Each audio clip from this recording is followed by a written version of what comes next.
делает. К сожалению, не попадает. Чриз. Василий просто наотмашь отстреливает. Пытается они с командником, с тиммейтом переместиться. Кова делает минус Тони. У Сплинти проблемы тоже имеются по ХП. И пока все хорошо для ассендов. 5 в 3. Мэр пытается кого-то найти, но, к сожалению, не видит. А вот Чриз его прекрасно замечает с оптического прицела. Накидывает куда-то туда, не попадает, к сожалению. Но, тем не менее, захват уже пошел от ассендов. Понимает, это красная команда, бегут на точку. Здорово, Чриз Павел, здорово. Василия под прикрытием. Так, я отойду 2 секунды сейчас. до захвата. Чриз добивает еще и Сплинти. Последний заварю и но вернусь, уже пока слишком поздно. Ассенды захватили позицию. И это 6-5 в пользу ассендов. Кова, конечно, сегодня в ударе. Наконец-то Кова выспался. Наконец-то Кова надел правильно наушники. Правое ухо на левое. Сегодня надевать не стал. Правое на правое, левое на левое. Поэтому игра пошла. Все хорошо.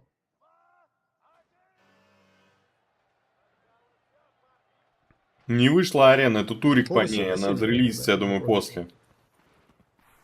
Возвращается за вчерашние все ошибки. Ну и Хепт оказалась сильнее. Но Сэнды не отпускают. Проблема здесь у Майера, как много дэмэджа он получает, и сразу и кровотоки, и все, что только нет, и минус Майер сразу от Чикискава, и доедает враг здесь Василия, 3 в 5, очень быстрый, агрессивный раунд, пытается сразу на плюс морали доесть, потому что надо побеждать. 2 матчпоинта для ассендов. Медлить не стоит, Твистед пытается во враге найти врага. Не, как Оксимирон, враг, а враг. Хаешка пошла от Тони. Есть контакт, не попадает Тони как следует, но тем не менее забирает Брайкса.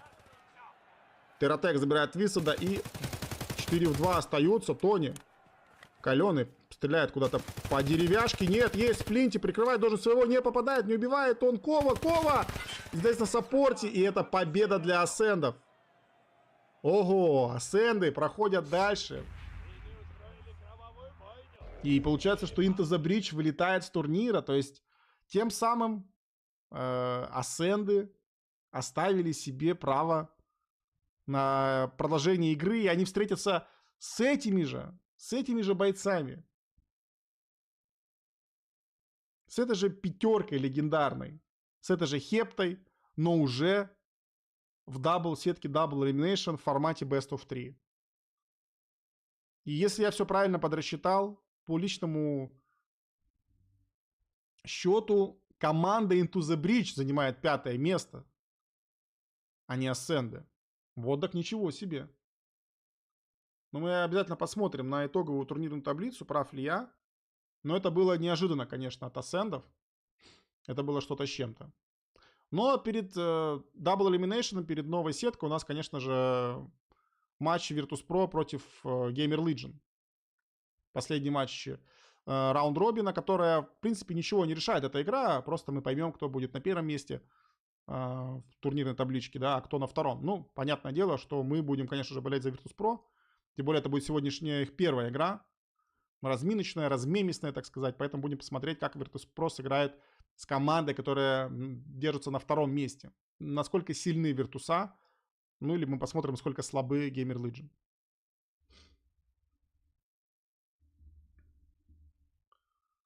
Так, теперь нам какую-то музычку надо, да?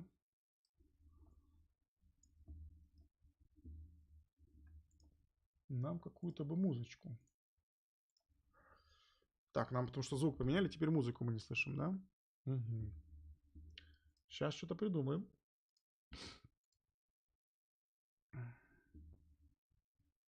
Угу. Вот так это происходит, да? Ладно.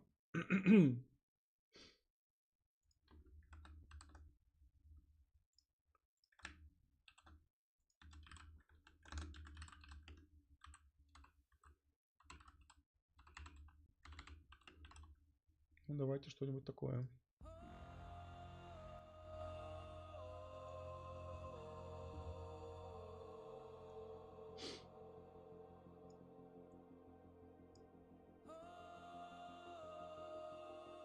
Хорошая игра на равных месиво. Ну, какая была, да. Это все, конечно, интересно, когда мы сыграем все-таки. Все-таки, да. Да, сыграйте.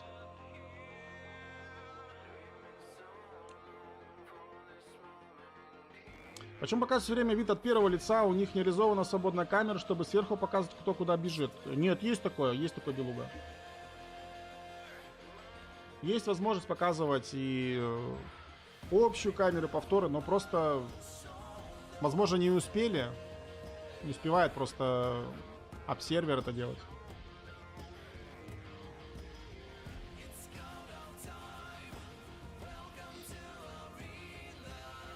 Какая же интересная-то ваша арена, в скобочках нет. Каждому свое, ребят, каждому свое. Напомни, плиз, что такое мип-стриминг в настройках. Мип-стриминг это... Мип-стриминг это когда у тебя текстурки обрабатывает не видеокарточка, а жесткий диск. Это прогрузка текстурок через жесткий диск. То есть у тебя выгружаются текстурки разного калибра. Средние, слабые, средние, ну, сильные. Ну ты понял, да? На жесткий диск. Они подгружаются именно с жесткого диска, с SSD-шки твоей. Так, арена есть в игре, стоит устанавливать? Ну, Робинзон устанавливается, есть. Какие проблемы?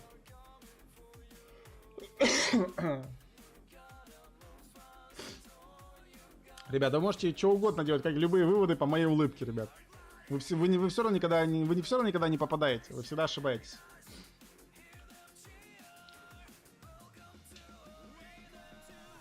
Я с телефона вообще не вижу, в кого стреляют, ребят. Ну ничего себе вы придумали смотреть за киберспортом с телефона, кто куда стреляет. Конечно, это тяжело. Люди с мониторов 2К сидят, играют, а вы хотите с телефона что-то увидеть. Интересно.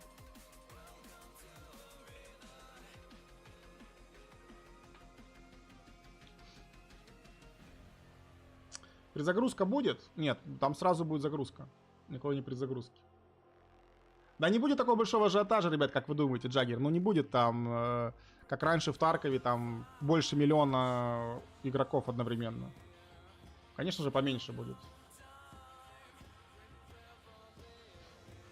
Потому что уже многие те, кто играет в Тарков, игроки, да, они понимают, что они в арену не пойдут. Поэтому не будет больше миллиона. В это воскресенье дадут арену пощупать? Я не знаю, ребят, не знаю. Всякое может быть. Всякое может быть, ребят. Так интересно, потому что самому играть, а не смотреть, а поиграть мы не можем. Непонятно по какой причине, уже столько поиграли. Зарубежные наши DreamHack сейчас обещали, что в декабре. Ну, есть какие-то, видимо, есть на это какая-то причина, ребят, скорее всего.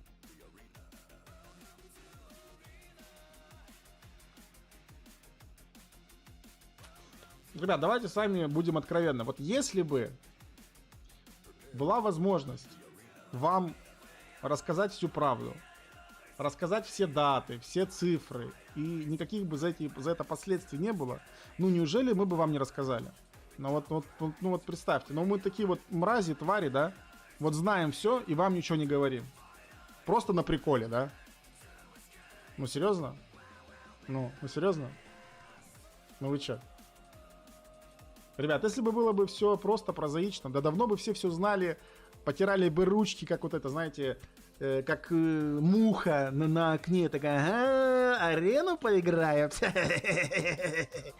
Правильно? Ну, если нет такого, значит, ну что-то же как бы, ну. Режим на недельку потом будет забываться. Все возможно, все возможно. А почему сами БСГ уже не откроют дату? К чему такие тайны? Джаггер, ну напиши, пожалуйста, на официальную почту БСГ, спроси у них, откуда я знаю. Почему ты меня спрашиваешь про самих БСГ? Откуда ж я знаю за БСГ, ребята? Откуда я могу знать за другую компанию, мужики? Ну я в другом городе.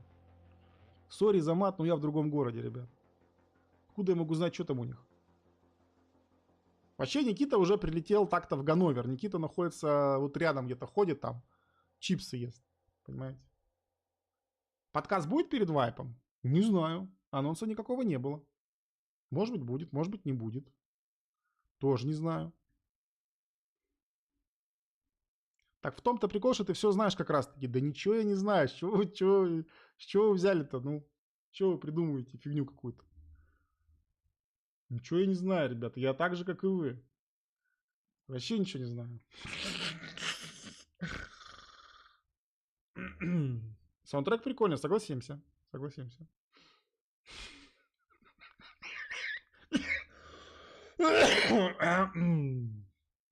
Лучше дезматч вот этот с точками бесит, а-ля обычные пленты с Counter-Strike Warface. Ну, это видишь, для чего эти точки нужны? Для чего эти точки нужны? Чтобы была команда зачистки в конце. То есть это специально так. То есть это как бы лимитированная история, что у тебя как будто бы только 1,5 минуты раунд, а на самом деле у тебя потом еще сверху добавляется еще 1,5 минуты. И у тебя получается, что раунд не 1,5 минуты, а 3 минуты, и только потом команда зачистки. И у тебя внутри одного раунда по 1,5 минуты меняется дважды геймплей. То есть ты в первые 1,5 минуты Так, я должен на убить месте. всех Всем противников. здорово. А во вторые У 1,5 меня минуты у тебя форс-мажор появляется произошел. опция, помимо того, Сейчас, что убить всех секунду. противников, Переключусь на ты еще наушники. альтернативно можешь захватить точку. То есть захват точки это не геймченджер. Это Вот, в выдуманная, общем, надуманная я дополнительная уже опция, стрим-то которая, сделал, все описание. ну, как знаете, Вот. она ситуативна, она в каких-то И мне ситуациях бабушка должна позвонила. менять геймплей. Но на Бабушке самом деле ты 90 можешь было в ноябре. по-прежнему Вот она ликвидировать всю звонит, вражескую что-то, команду, сынок, которая говорит, я там по вам так победит. соскучился, а я у нее пару То есть это недель не просто был. надуманная история с точками, Вот, и которые, мы как с ней говорится, вас пока бесят. поговорили, вот, я пропустил начало И стрима. она сделана, скорее Вот, потом я, всего, получается, подошел, для запустил, вот пошел заварить кофе и, разнообразия, собственно, вот вернулся. чтобы тебе не надоедало, чтобы ты Так что не всем уставал от одного и здорово, того же посмотрим геймплея, дальше, понимаете? да, вдруг дальше То есть если убрать Virtus.pro точки, будут твоя с... задача будет убивать врага. Ну, И пока, наверное, вместо того, второй по чтобы силе ребята команды мучить они будут 1,5 играть. минуты Еще один, этот матч будет на лучший, одной точке и ждать какого-то там ну, Best таймера, of чего-то One, там, короче, ребята это будут сидеть 3 типа... минуты в этой же точке и Типа, ждать, кто когда выиграл появится катку, тот и команда молодец. захвата. И следующий Поэтому уже матч точка после здесь, этого будет вот эта, Best она of 3. грамотная, она То есть сделана там уже будет хорошо, какой она вот классический немножечко матч. меняет там Не течение сразу реки вот проебали, этого а у геймплея. тебя надо 2 карты взять, Вот тогда ты вместо того, чтобы... выиграл. Ну, вы же видите, как это работает. Вот ребята на лесопилке, они все сели, сидят 1,5 минуты, никто никуда не двигается, они все сидят, ждут. Чего они ждут?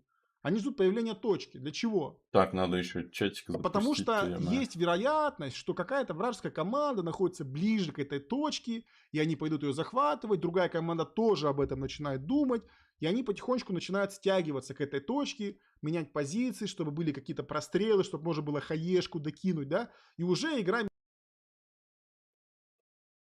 Ну, оно меняется в проснулось, моменте. То есть вы трансляция сидели 1,5 уснула. минуты неподвижно. Здорово, Илюха. А ты, Появляется походу, одна и не точка, спал и все вообще, да? команды поменялись местами. И опять сели 1,5 минуты. И потом уже идет команда Так, чат зачистки, должен которая не заработать. позволяет сидеть в позиции. Поэтому все пока хорошо. Вот, то есть, с моей точки зрения, с точки зрения того, как реализован геймплей в Таркове, да, в арене, все хорошо. Если бы убрать эти точки, будет все скучно, будет однообразно, будет не. Потому что карты большие, довольно. Ну и зря. Че зря-то?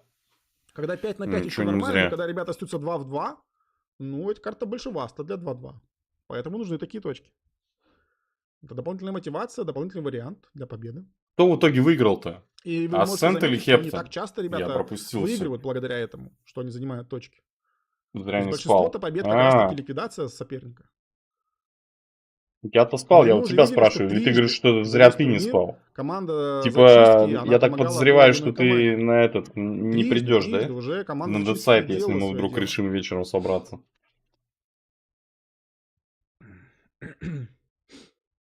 Ascent выиграл. Ну, понятно. Они изначально фаворитами Захват были. точки просто позволяет ускорить игру. Да, да. Ну, этого и добивались ребята, чтобы была какая-то динамика, чтобы не проседала игра, потому что, ну, мы сегодня статистику, вот, видимо, Получается, вот не все следующий к началу приходили в Virtus.pro трансляцию, нам против сегодня показывали Games статистику, что в Legion. среднем Gamers локация играется Legion. минута 10 Грубо говоря, две лучшие команды по до сетке играть 2:30. будут. Но я То думаю, есть в Virtus.pro среднем должны один забирать. рейд, одно противостояние на карте между двух команд. Минута 10-2:30. То есть, грубо говоря, от минуты до 2,5 минут происходит вся баталия. Представьте, насколько это быстро. 2,5 минуты. То есть, ну, у многих даже секс дольше длится, понимаете? Тут целая Грустно победа сказал он. между командами. Так, я попутно тут кофеек пью, пардон, если чавкать буду. Нет, чисто в теории нельзя разрулить отряды зачистки. Там на шоу-матче были гранаты. Да, там выходил вот этот, если вы помните, в Петербурге, когда был шоу-матч, когда ребята пытались убить всю команду зачистки, там выходил дядька с гранатой. Заметь, не про себя сказал. Просто он так вот выходит, Ну, и гранату хз. начинает бросать. Тут, как говорится, кто то знает, сейчас, как где я он туда понял, они контекст сделали засунул. какое-то отравление. То есть появляется команда зачистки, потом спустя музыка не время перекрывает на его. тебя накладывается отравление. Просто слишком тихо Если он ты говорит, и никакого другого выиграешь, фона ты нет. побеждаешь, ты просто умираешь от того, что ты отравлен. Ты умирает быстрее тот, у кого меньше хп. Прям То есть тут потихоньку такой, типа, великий пусть оно уравнитель будет. появляется.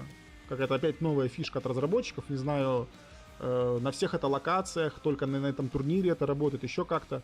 Но вот появляется эффект отравления смертельного. О, вот это любимое мое. Представление команд, ребят, на следующий матч Virtus.pro. Magic, Кирюша Magic. Ребята здесь у нас. Так, Раск.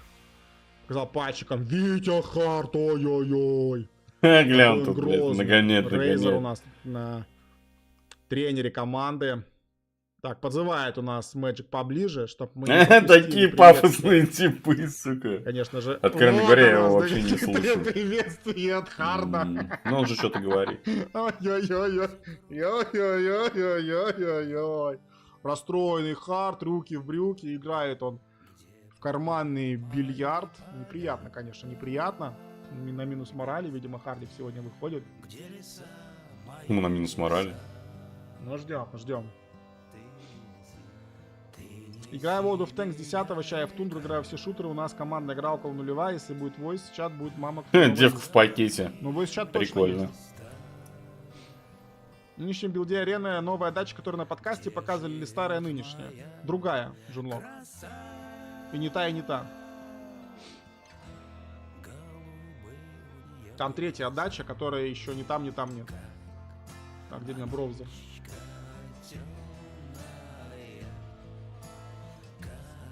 Так, нам представляют... Там музыку, что ли, врубили? Команда Gamer Legion, которая у нас находится на втором месте. Также 3 победы имеет в своем запасе. Но ребята немножко слабее, конечно, играют. Ну, да, я смотрел. Нежели Virtus.pro. До того, как стрим включить, у меня перед этим Так, матч был, и там, да. Они СПТ отдача, хрен его знает. Я толком и не видел Virtus.pro, конечно, посерьезнее. матч-то. Я слышал больше, чем видел. Интересно. А чё за унылая песня Welcome to Arena, Ну, тоже, блядь? ребят, какой-то, как Она говорится, взвод унылая, ботаников, ну, тоже играют 3-0. Без единого пока поражения идут, так что посмотрим. Сейчас посмотрим, кто кого. Вот самое жаркое, оно как бы ничего не решающее противостояние с одной стороны. А с другой стороны, понять, насколько Виртуса действительно Обсервера не сильны. хватает, не всегда удачно камеры Потому что они переключают. обычно, ну, это дело наживное, постепенно с более наработает. легкими командами сражались. Главное, там, что с арена, командами. вот до того, что я видел, Тут она будет вполне такая проверка смотрибельная. на Я думал, прочность, будет что хуже. называется. Gamer Legion. Ну, понятное дело, что там в сламике Фурликс имеется. Слабовасненький Фурликс. Но тем не менее. Вот наши составы команд. У нас Gamer Legion слева. Это Фурликс, Stringpink, Кодекс, Какао. Короче, Magic и Hard тупо на зарплату сидят. Красавчики. VTG, FMX, Magic 3 семерки и Hard. Потому что два последних из команды Virtus.pro вам известны. Это единственная команда, представляющая наш регион, команда Virtus.pro, которая получилась принять участие в турнире. К сожалению, не приехала команда Тарков Хелпа. Не получилось ребятам Андрюше Дундуку, Саше Акселю, Саше Инсеку получить визы и попасть в Ганновер. В этот Бля, раз. визы не дали, ебать зашквар. Но тем не менее, есть за кого болеть. Наши ребята идут 3-0. 7-1, 7-1 и 7-0. Так их закончились 3 матча. Практически без какого-либо сопротивления. Virtus отыграли свои раунды, свои карты. Посмотрим, что ребята выберут, какую локацию будут отыгрывать. Чаще всего мы видели с вами локацию самолет, Airpit, Airport. Поэтому будем посмотреть. Возможно, будет, кстати, как раз таки опять Airpit. На втором месте у нас по популярности локация B5 была. B5. Совсем мало играли на экваторе, одну карту, на лесопилке играли одну карту и два раза играли в кубке, в чаше. Кто писюна там показывает, но это нехорошо, конечно. Осуждаем на всякий случай. Угу.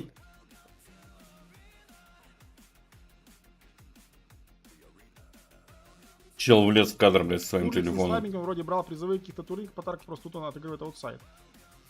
Ну да, но он и в целом отыгрывает плохо, если честно. Он Нет, отыгрывает я не говорю, что аутсайд, Фурликс да. слабый, Хороший нет, мем. он сам по себе игрок хороший. Я имею в виду именно вот в этом, в турнирной вот этой сетке он себя не проявляет как следует.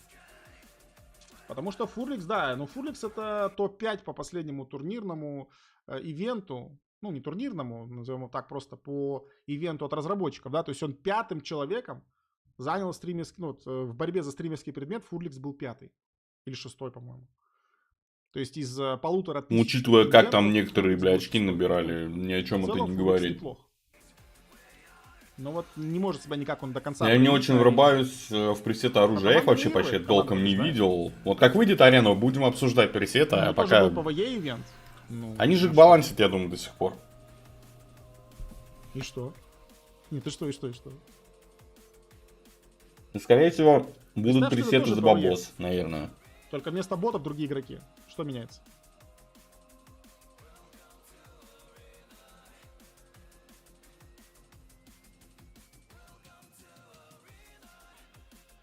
Песня унылая, пиздец просто. Чё ты кайфуешь? Это же...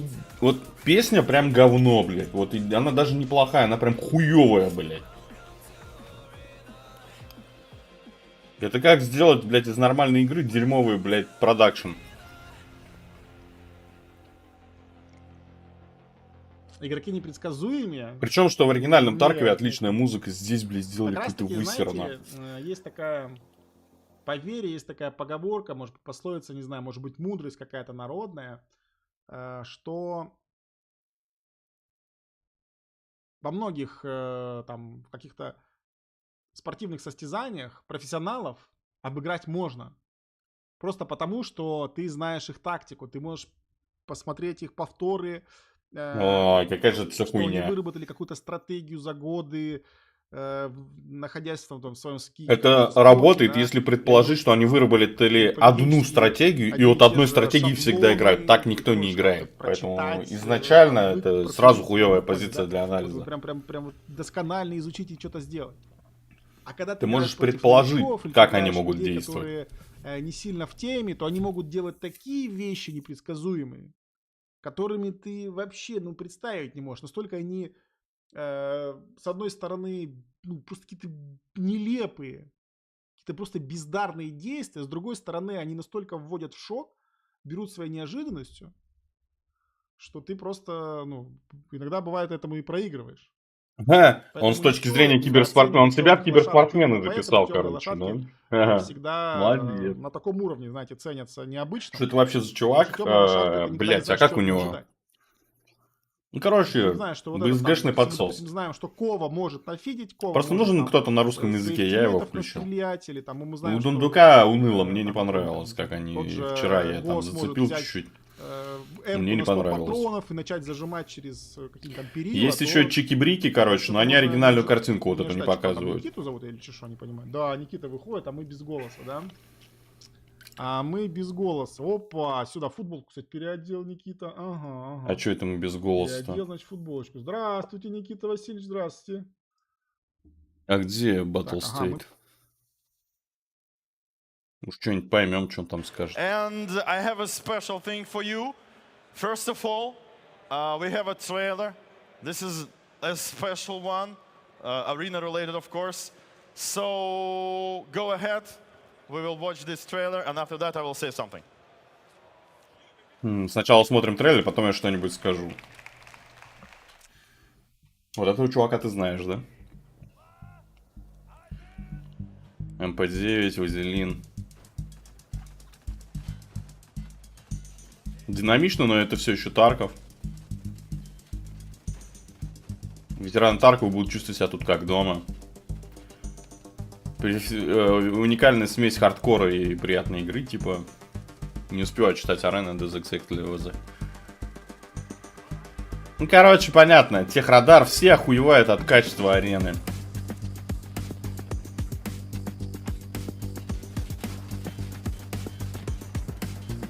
BSG это вообще первая игра была типа КС. Ну, они, может, уже тогда на этот... на киберспорт нацеливались. Так, сейчас я запущу на экранный чат, чтобы мне башкой не вертеть. Не очень удобно без нее. Забыл. А это, в принципе, ничего нового.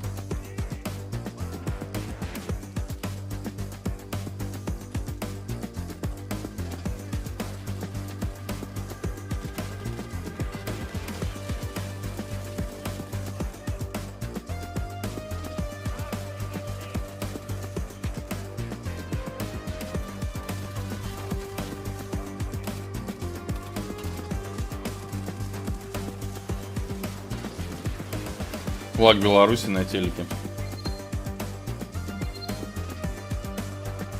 Хо-хо, револьвер. Кстати, прикольные темы с раундами на ножах, на револьверах. Здесь, блядь, геймплейные моменты вот именно в этом плане, ебать, очень интересно можно выстроить.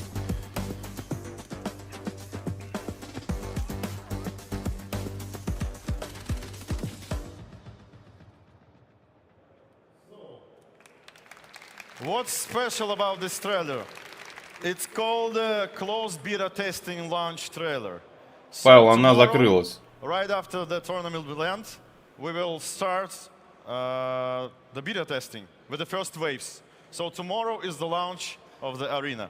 Я же говорил, блядь, я же говорил, она сразу после дримхака будет запущена, ну логично. Как можно было говорить, что она будет запущена до? Это было максимально нелогично. Вот, она будет запущена завтра. Завтра финал. Финал завтра дримхака, и, соответственно, вечером арена запускается. Первая волна будет завтра. Аллилуйя, товарищи. Расслабьте анус все, кто напрягал, блин.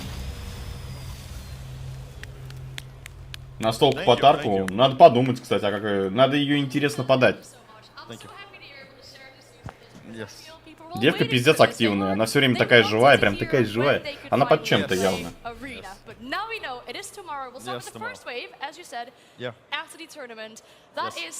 Super excited news. But of course, we'd like to ask you a few more questions, not right now. We'll have a Q&A with you later.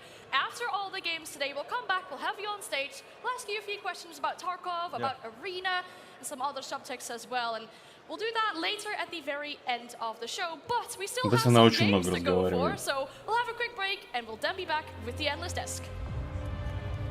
А я вам, говорит, что-нибудь скажу, пельмени, ты отчет закончил, пока вот эта вот баба сейчас там договорит, и все, пока. Пельмени ее после борща употребит, а может быть и до. В любом случае, Буянову респект. Нет никаких возражений. Его есть за что критиковать, но его точно есть за что хвалить. Это мое мнение, так сказать, можете нахуй не соглашаться, это не обязательно.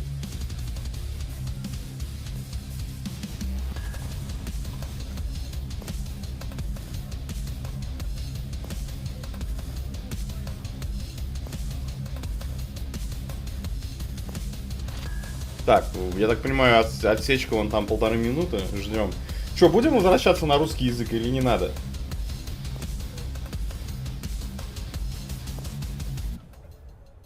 Не, он к успеху пришел. Понимаешь, Тарков это игра явление. То есть это игра такая, которой не было до. Все. То есть можно, блядь, дальше можно это любить, ненавидеть.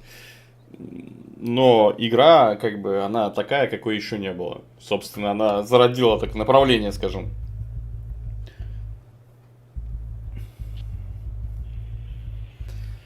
То есть это что-то оригинальное, вот так вот скажем. Есть еще офигенный стритил, After Conflict, или как-то что-то типа того игра называется. Но она еще в лютой там альфе. Вот, но она еще более замороченная, чем Тарков в плане оружейки. Еще более замороченная. Я ненавижу, когда ты с карты выходишь. Буду делать это, стараться делать это чаще, Люк, чтобы ты был, как сказать, не испытывал равнодушных чувств и так далее, чтобы ты всегда эмоционально реагировал, короче, на мои эти стримы. И то, что я пытаюсь копировать, уже о многом говорит. Ее не то, что пытаются копировать, Захар, ее копируют. Arena Breakout, Lost Light, короче, и прочее, это все производные от Таркова.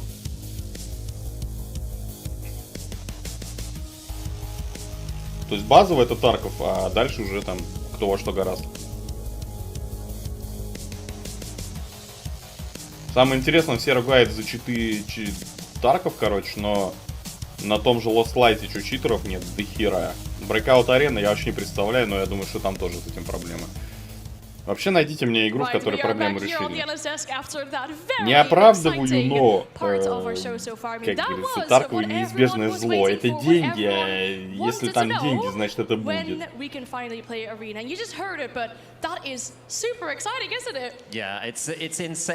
Она любит слово exciting, блядь. Она каждый раз его говорит.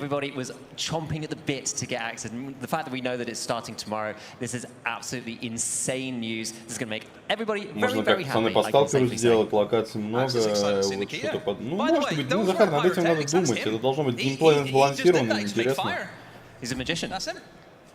Indeed, yeah, magician. But that also means that this game has more stakes for viewers as well, right? Because this is very good, high-quality arena gameplay. I mean, we have the top two teams of our group stage. You can see everything and learn everything on how to play arena yourself as well when you finally get the opportunity to do so tomorrow. So let's have a look at where these two teams are going to take us in regards of a map. We'll have our map Vito flying in underneath us.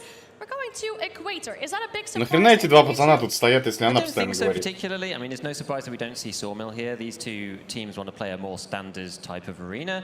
Equator, it's interesting. I think if you're VP, you're probably quite happy about that. It's, as I said yesterday, it's a very straightforward map in terms of just pure kill potential and the skills of the players. Самое интересное, да, санкции, хуянкции, в то же время немцы из Ганновера. Давайте запустим вам арену. Потому что это правильно, это бабки, блядь. Экватор. Окей. 30 секунд? Это отсечка уже до первого боя, что ли? There's nothing here that should be worrying VP in the slightest. Yeah, it's very mechanical. There's not as much, you know, it's like Bay 5 is also a small map, but that's got a lot of up and down on it. This one not so much, and if you do go up to go and get information, then, you know, you're risking getting headshot by the likes of Hard and Magic. So it's maybe a little bit worrying for them, but... Опять вот, с точки зрения левел-дизайна, ребята молодцы. Умеют они красиво ставить карту. So impressive. It's one of those two rounds that Virtus.pro lost in this whole tournament so far. Yeah, I mean, you probably had Stomp written down for all of VP's games because they have been so good. Карта ТРЦ Экватор. But you have to look at VP and think, if they could just play those same mechanics where they almost structure around getting the young guys information, Rask is really good at that. If you watch the way Rask will play, he will go into those elevated positions, he will jump up there. Maybe 1 second, 2 seconds, but that is enough for maybe to bait a shot out. Or two, just to see something and then give that information out. They're really good at that, at getting the communication across the team. Yeah, exactly. I mean, that said, you know, we saw such good teamwork from Gamer Legion previously with all the players there and the angles. Maybe this is what they want. Maybe they want to, you know, lure VP into their trap and, you know, take them out with sort of coordinated stuff. So we'll see. Indeed, yeah, it is our final best of one between the number 2 and number 1 in the group stage. It is Virtus.pro versus Gamer Legion with Ham and Господи, чё не с лицом всегда? Она ж прям такой же штанов сейчас выпрыгнет. It will be the most important match to come, and of course also to have a little bit of a preview to see what might happen in the brackets. VP has been ever dominant, and Gamer Legion seems to have been the only team possible to stop them out. Как-то Юсека посимпатичнее нарядили. I have my doubts. I think VP is going to be running in, of course, with the experience from the other disciplines they are coming from as well. Опиум для народа. Young, pure Tarkov gunners on the team as well. They have looked unstoppable right now. Если что здесь, но не здесь на диване. Давай. Надеюсь, это неудобный диван. But they've not had the easiest of matches compared to Virtus.pro. Все понеслась. But there's only one way we find out, and it's a 5-agent versus 5-agent pick for the final time, most likely today and for the tournament as we get going between Virtus.pro and Gamer Legion. А, они все на МП-9. Вот вам и мета нарисовалась, блядь. They will just get in your face, shoot you and your teammate, and you see it as well. We've had the best gunner in the tournament so far, taking out Kakao. First kill coming in, VP leading the charge. Stranger Ping also slightly damaged up, so he's going to have to be careful, especially with that left lower leg, the BTG. Of course, swinging around the left side is only logical. His left arm has received a shot or two. But if you look at it, Virtus.pro slowly starting to pick up here and also quite close to provide some information. His magic bleeding. Я бы сам лег поспать, блин. Турик посмотреть надо. You just see him jump peeking around as now if Max goes down to Stranger, despite being hit up early on. Бля, вот эти мансы киберспортивные, такое ощущение, как будто какой-то нахуй приступ эпилепсии смотрит. Magic into return on towards Codex though. Still a 3-on-3, but Gamer Legion grasping a little bit at what VP might have as vulnerabilities. Point opening up in 15 seconds. Not really something we've seen a lot of focus on towards this map. Ты понял, что происходит? Я ни одного килла, бля, толком не видел. Все перезаряжают, да пиздец какой-то.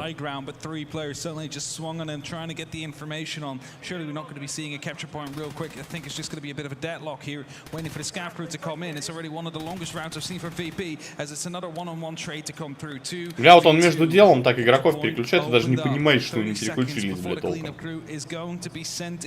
Харт и Мэджик остались против Фурликса и ДТИса. ДТИс... Вот опять, где килл, блядь?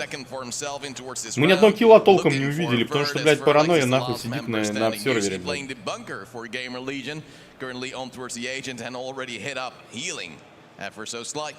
But of course, still quite damaging. Cleanup crew is coming. He has to make a move. VP will want to move in on towards the side. Опа, Харда спилили. А вот это уже интересно, кстати. Having a very good shot at Magic as well, but unable to connect. Frolix now very low, very hurt, being shot at still now also by the cleanup crew that's moving in. You see them running like madmen, and he goes down, he lays, and now he might be safe. Неплохо. Oh, Magic just walks in. He needed to go because he was safe on that roof. Only being able to be sure someone moves up, and he's like, well, I'm the ground floor, I gotta go and make that move. Ну, бля, я не думал, что это настолько плохо, потому что шоу-матч по арене, вспомните, там нормально было с камерой. Не хватало, короче, нормального переключения камеры, да, вот трекинга по матчу. И получается визуального отображения интерфейса. Вот, и сейчас, получается, интерфейс есть, а обсервер куда-то делся, блядь. То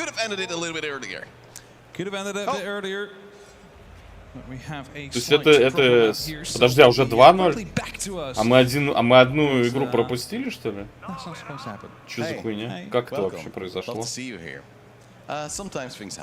No, I mean, that's the thing about a LAN environment, right? Like, sometimes a cable gets kicked somewhere and then just everybody disconnects. I have too much experience with kicking. Так вот я про то, а где? Почему 2-0-то? Или когда клатч, то победа за 2? В чем прикол? Не понимаю. Не понимаю. And luckily, we're really not entertaining, but so we'll try to cover what we can in the meantime. But we saw a somewhat vulnerable. Я смотрю на этих двух типов, и, по-моему, у них проблема, куда деть руки, бля. В карманы, видимо, запретили, и они такие, блядь, да куда руки-то деть? Стоят бедняги. Иногда жестикулируют, остальное время, господи, что происходит? Привитался после просмотра матча, меня штуку качал. Здорово, Володя, здорово. Давно не сбегал. Как ты, жив-здоров? Да, чуток укачало, да, согласен с тобой. Немножко эпилептичная херня там происходит. Видел, ты стримец запускал на этом Твиче по балдурке, да? Мне неудобно было заходить, не было времени. Чё, когда видос, Володя, когда видос на нее? Когда? Когда стримы по великолепной игре после вайпа, я так понимаю. Я сбегаю, но с дивана обычно и не пишу ничего, лол. Эх, ты ленивая жопа, бля. Понятно. Подглядываете, значит, товарищ. Ну, хотя бы так. Gamer Legion might want to pick it earlier in towards the grand final if they would face each other there. Я на ютубе заходил на стрим, забыл, это наш или нет. Я понял. Ну, после вайпа я тоже думаю, как это, зайти, наверное, поиграть в онлайн там. Как же не зайти, лайкос не поставить? Ну, святая обязанность, да. Будем как Маза, братское сердечко, да, там, душевно в душу, там, туда-сюда. А ты, Захар, к Володе загонял, что ли, на стрим? Забыл, говорит, это наш или не наш. Можешь это, метку наш ставить.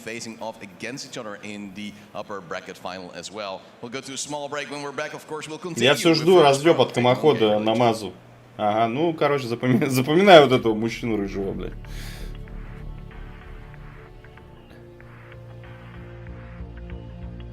А чё случилось-то, я не понял.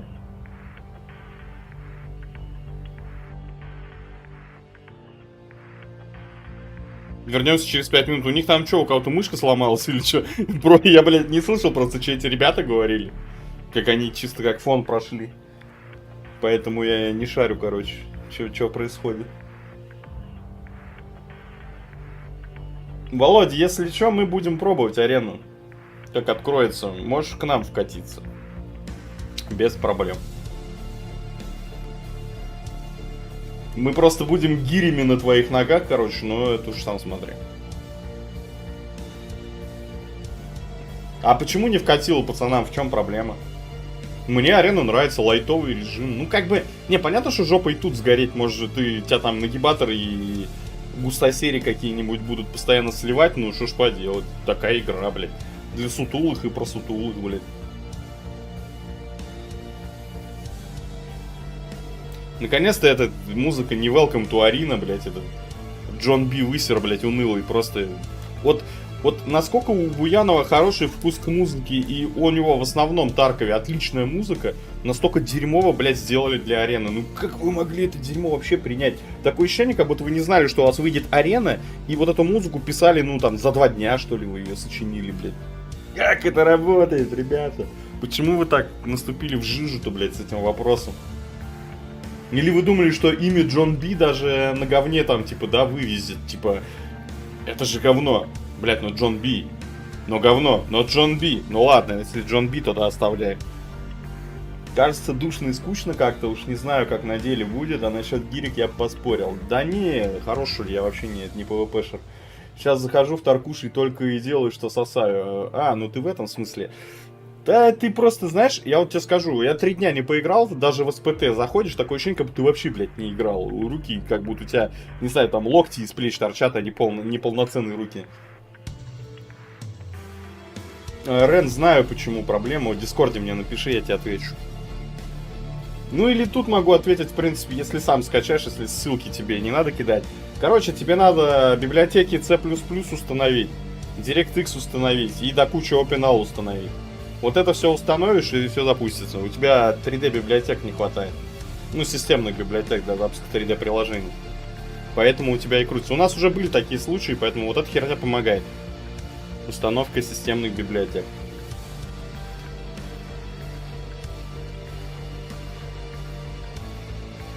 А я после СПТ, Володь, начал там в людей попадать даже. Убивать там что-то. Все скачивают. Да. Знаешь сайт Рен, Tech Power Up? Вот у них сборка, батник, скачивается сборка C++ библиотек, максимально свежая, по-моему, ноябрьская или октябрьская была. Вот прям ее качай и запускай. Вот, DirectX обычно базовый майкрософтовский. OpenAL с официального сайта качаешь, все. OpenAL я даже не знаю, нужен нету, это аналог DirectX, грубо говоря, по-моему. Могу путать, не помню. Вот, но вот этот набор библиотек, возможно, C++ и DirectX просто хватит. OpenAL ставится просто до кучи. Кек, здорово. Рен, маякни мне, короче, в Discord. Я тебе сейчас ссылку пришлю, где сборка этот C++ скачивается. Там, чтоб тебе все версии по одной из Microsoft не тягать, нахуй, это душная история. Ща, погодь, только...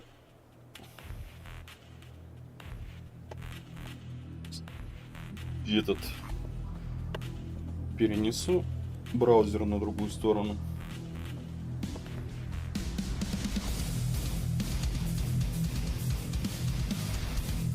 Я все никак эту не напишу. В Дискорде хотел сделать, короче говоря, тему для СПТ, для установки, для тех вопросов и так далее. Вот, и все никак мне руки не дают. Грубо говоря, не приоритетный вопрос, но надо это сделать.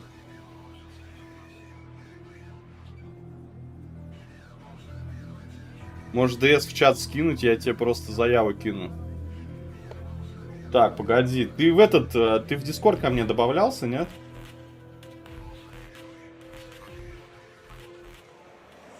Welcome back to the Head-Eye Showdown as we're going to go back in towards our final group stage match of today, or at least the entire tournament happened. It is the final group stage of the entire tournament. That's it. After this, we're going to best of 3s. best of 5 in the end, but also different presets. Короче, смотри, если не в личку...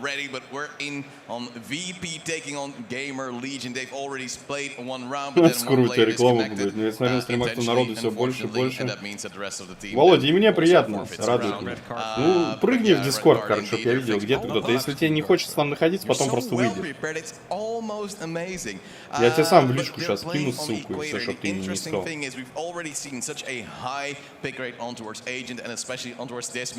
Да, когда у нас Тарков лег, ебать, у меня тут по 40 крыл сидело. Почти весь стрим сидело 25-35 человек где-то вот так. И все, господи, как у тебя Тарков-то работает? Расскажи секрет, открой. Джедай, блин. У нас реально был набег, блин. Рен, если что, ссылка в описании. А, да ну смотри, без проблем. Вон код тебе сейчас ссылку подкинул.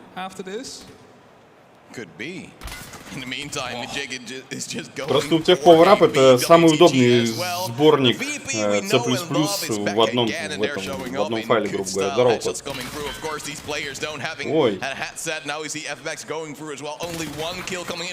Ебать, они их просто распилили нахуй. Прям без шансов.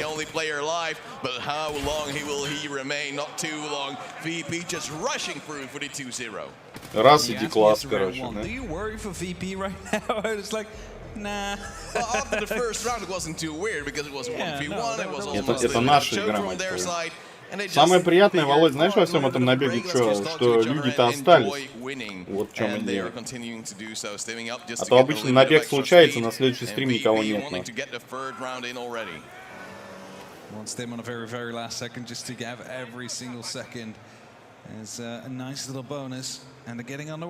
И, кстати, вот, получается, СПТ это достаточно такая ниша на фоне Таркова.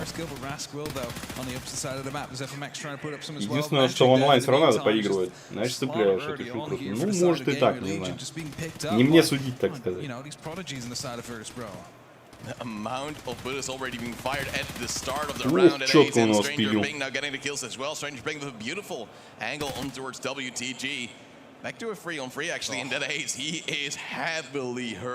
Подождите, а как так? Счет 2-0? У Харда, короче, 2 типа убийства, ни одного поражения, типа. Хотя его в прошлой катке же убили.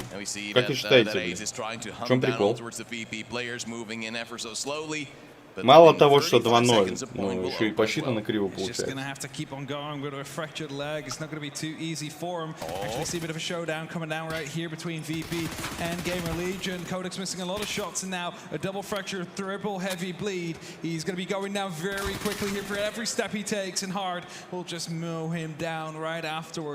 Первая волна, блин. Вот Ромей прибыл. Что здесь происходит? Здорово. У нас происходит первый official турнир, блин, по арене. Enjoy, так сказать. And the objective is live VP with a player extra is trying to, of course, get a little bit of control. Buddy system here from Gamer Legion, at least doing that well in that regard. Да-да-да, походу, Володь, он и считает, и камеру переключает, и все это делает одновременно, поэтому все так хуёво выглядит. Now, that ace is just lost both his legs. He's not really enjoying the walking game right now and has to just play very чел весь поломанный, блядь, просто в хлам. Just to get himself back up at least slightly. Deciding he doesn't really need that, but as soon as they pop it, someone comes around the corner from the side of VP, so they need to be very quickly. Кстати, мы видим мету, получается, МП9 это мета на арене. Да, в натуре испытания вестибулярно. Правда, хорошо я с чатом общаюсь, я почти не смотрю на экран.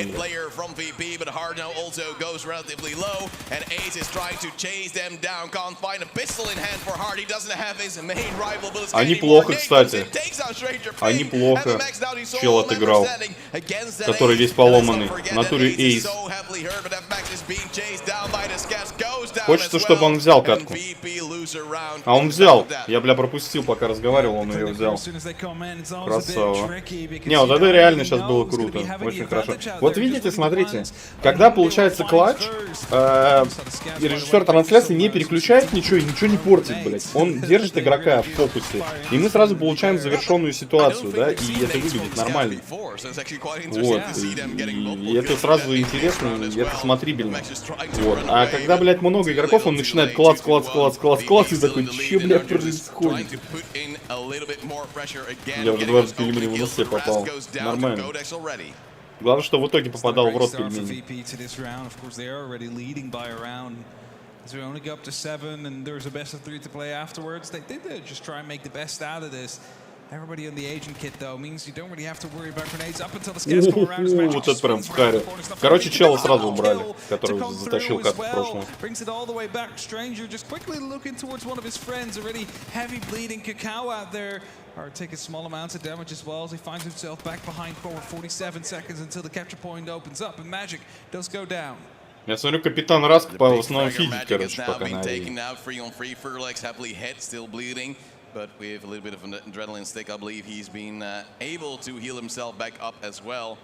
And we see VP more closely around the point right now, just waiting and standing by. And for a change, FMX still has mags as well, just to make sure that he can play the end game. Maybe a little bit better than that on Legion, but they are less spray heavy than VP is. Мало того, камера перепрыгивает, еще игроки мельтешат, это прям вот, ну, реально сложно смотреть.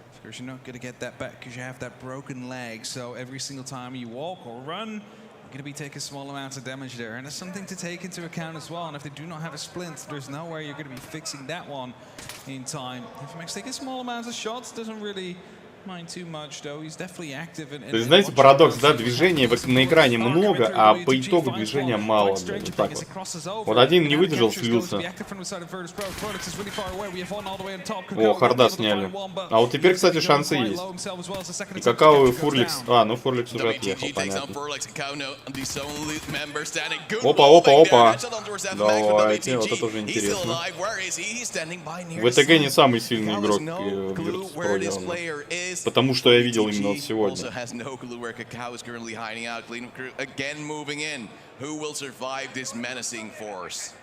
That's it. WTG has the opportunity to get up to the roof, so he really needs to utilize that and get himself into safety. Spots out the player actually. Ай-яй-яй, вот сейчас ему обидно было. Он прям, вот он прям не попал, короче. Вот прям не попал. Из синей команды все просто не попал. Он видел, но не попал.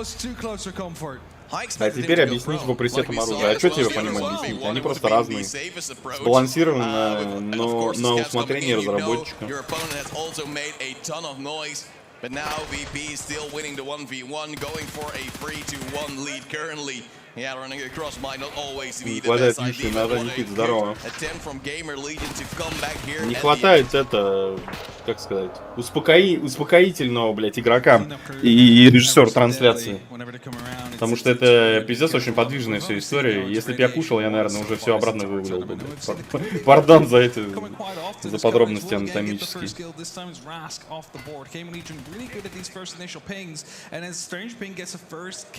Мультишоу кайфово. Играться должно неплохо, на мое мнение. Это, знаете, вот когда надо расстреляться перед Тарковым, например, основным, да? И не надо времени много на это тратить. Ты зашел, побегал там, почилил, задрот тебя постреляли, ты кого-нибудь убил, такой, нормально, все, попадаю, пойду помойки лутать, короче.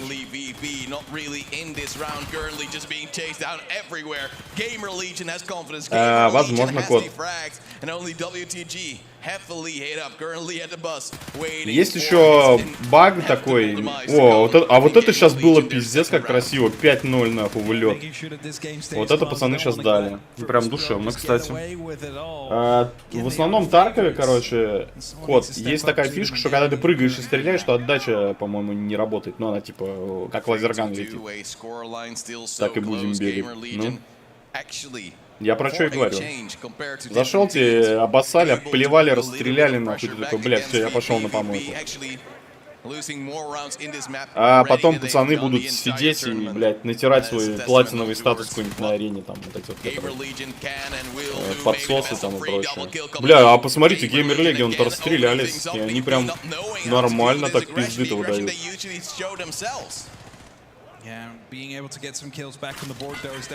Подпрыгивал тот, кого стреляли, но это просто увернуться пытался. Прыжок здесь все-таки, ну, физически обоснованный, он не такой, как гутоперчивый, как... Короче, банихопить тут так сильно не получится, как в других штанах.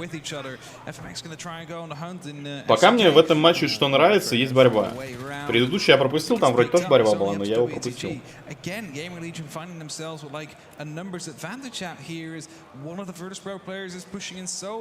Чел мотается.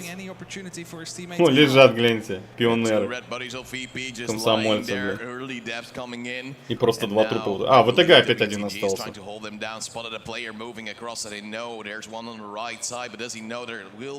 Досадно, что команда Дундука не доехала. Мне было бы интересно посмотреть на них.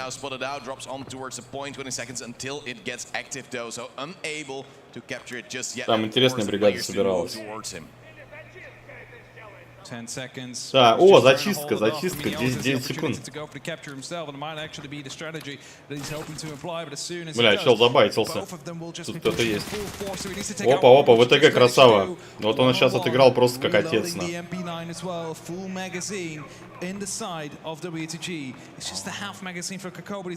сейчас еще и зачистка вышла.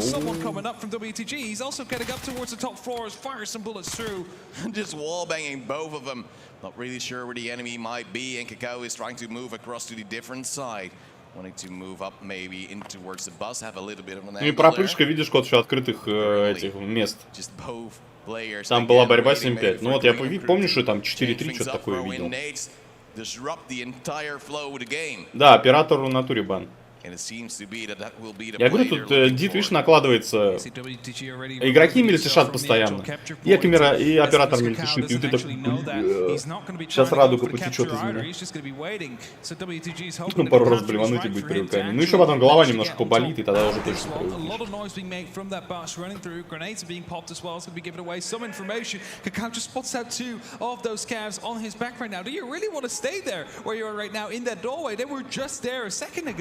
I believe he's stuck from either side. Nades are popping all across the map. WTG is trying to move in. Да, кстати. Стримеру обидно. Стримеру лайков не докладывают. Как тиграм мясо в зоопарке. Если вам не нравится, дизлайки ставьте. И знаете, как у меня предыдущий, по-моему, стрим по СПТ был, там 25 лайков, грубо говоря, 1 дизлайк. Я сначала такой, кто этот коммунистический пидорас, который поставил дизлайк, потом думаю, нет, это же реакция. Ставьте дизлайки, товарищи. YouTube это тоже любит. Так что, если вы поставите дизлайк, короче, вы не пидорас и не коммунистический. Ну или это добровольно. Так. Где-то у тебя сегодня что, без происшествий? Нормально все это на твоей вотчине. Бля, ты гля как мансит красный. Еба, он не попал просто ничего. Это шикарно что было. Вы видели стрейфы его мимо? Шит, здорово.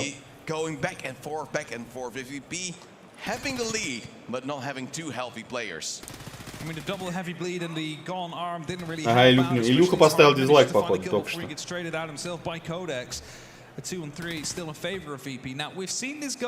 Будь как Илюха, ставь дизлайк, если тебе не нравится. Так, ну это было плохо. Со стороны синего игрока это было прям плохо, он не вовремя прыгнул.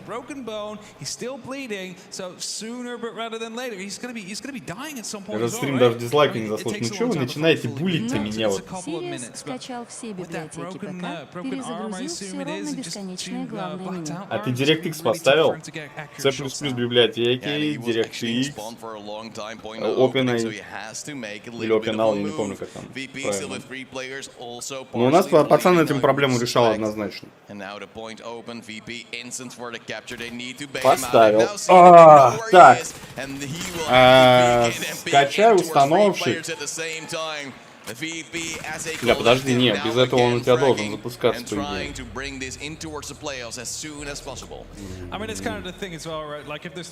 Давайте в ДС напишу. Вот это вот это, видите, я говорю, он не, вот этот момент, про который я говорил, синий не вовремя прыгнул, но он не видел чувака, и он перепрыгивал просто открытое пространство. И вот это сыграло против него. Shut down. 2 more rounds for Virtus Pro to end this group stage flawlessly, only losing 4 rounds so far. Короче, Рэм, знаешь, что сделай? Скачай установщик, закинь его в папку, запусти его и посмотри, все ли там зелеными галочками отмечены. Он там проверяет, короче, библиотеки и прочую нужную херню для того, чтобы СПТ работал. Вот там может быть либо синий, либо зеленая галочка, либо желтый, там, либо красный, если что-то не хватает. Посмотреть, вот там может что-то еще не так. Пойду за пивасом прогуляюсь, хорошего стрима, уважаемый стример, Захар, до свидания. Так, Володь, давай, приятного аппетита. На пиво. И приятных цен. Да, короче, Геймерс Лиджон хватило реально вот на 2 катки прям плотно. И дальше не посыпались. Давай попробуем. Ты попробуй, посмотри, все ли там зеленым отмечено. Там 4 пункта он пишет, и мы челу устанавливали, когда у него неткор, короче, не хватало. Не знаю, из-за этого не будет работать. По идее, наверное, не будет. Пришлось доставлять. Everything works. They just get in, get kills. You saw it as well. 3 players found there's no issue whatsoever. The last 2, just a little bit of a cleanup from themselves. But now with that ace getting the opening kill, Kakao actually getting a little bit of a shutdown as well. Начало неплохое. Дайте борьбу, дайте борьбу. Virtus Pro остался 1 раунд забрать. Я так понимаю. Так, за подписку спасибо, добро пожаловать. It's going to be 2-on-3, very close. A minute left on the elimination phase, so a minute left until the capture point opens up. That's what these players will be aiming towards to see if they can, pick up a kill or 2 as they try and go for it again. Смотрю, Hard и Magic прям заметно так полезно играет, ребят. У них вся команда, в принципе, норм, кроме Раска, да, выглядит. Но это прям 2 локомотива. А, в труп пострелял четко. Реакция есть. Что это? Это арена? Липа, да, здорово, это арена. Я думаю, Андрюх, мне дадут, а там даже хуй знает. Типа так, запрос во вселенную отправил только что. Все зеленое горит в установщике. Блять. Ну даже и не знаю. Блять, рантайм пак может быть, дай-ка сейчас гляну.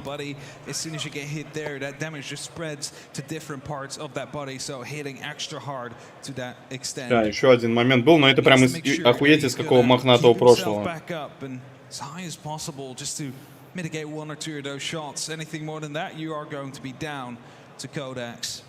25 seconds, that's Kakao gone, only up to Codex now, Rask deciding to push through, but it is going to be the end of it. Gamer Legion will find themselves with yet another round on the board. 3-6. Короче, Рен, сейчас я тебе в чат скину, попробуй эту херню погуглить. Посмотри, что там в этот рантайм пак входит, и если у тебя из этого чего-то нет, попробуй поставить. В чат кидаю. Вот эту херню вбей в поиск в Google, и попробуй там поводиться с ней, короче. And with that, maybe the agent not seeing any play whatsoever anymore. 1 minute 20 on the clock, and Hard takes the first frag on towards Kakao.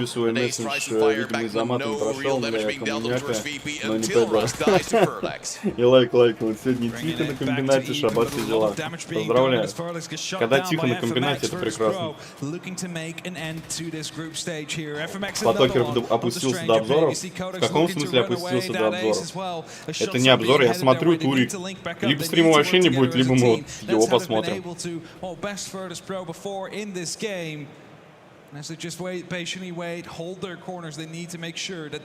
А ты проверь сумму, там проверку, блядь, Рен, попробуй там в лаунчере есть, по-моему, проверить целостность файлов или что-то такое. Если я ничего не путаю, там такое должно быть. Попробуй проверить, возможно, он исправит и докачает то, что нужно актуально. Или маякнет, что поменять. Тоже вариант, кстати. Или как вариант тебе вообще начисто все переставить и не парить голову. Смотреть, что будет. Так, ну у нас получается, походу, сейчас будет ГГ для команды синих.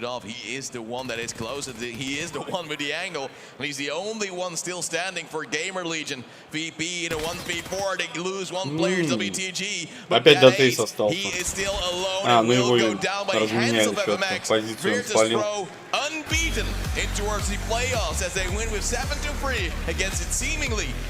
Короче, Геймер Легион самую плотную борьбу навязали вот этим вот ребятам, но эта борьба... Короче, борьба была ровно в 2 раундах. Хоть они взяли 3.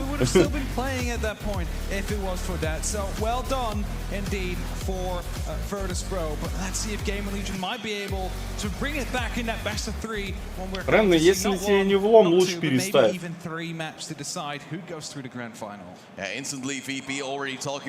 Нахер ты вообще Windows 11 поставил, непонятно.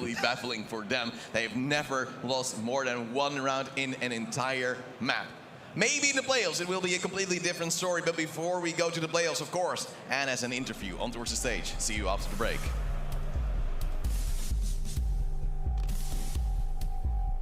Ну чё, пацаны, чилим минут так примерно 25, да? Сейчас расписание гляну, во сколько там следующий матч должен быть. У нас сейчас 17:10, по-моему. Где-то тут у нас расписание было в чате.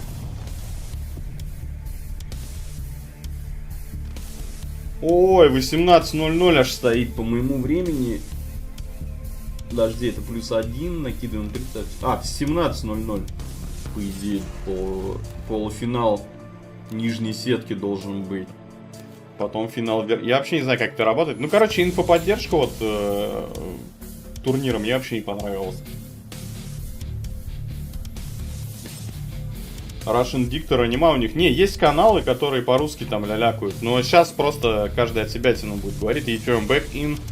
Я так понимаю, мы сейчас вернемся к тетеньке и к двум дяденькам. Welcome back. I am standing next to FMX from Virtus Pro.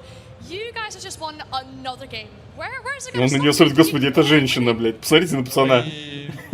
Господи, это живая женщина, блядь. Привет, что тут интересно? Александр, смотрим турик по арене.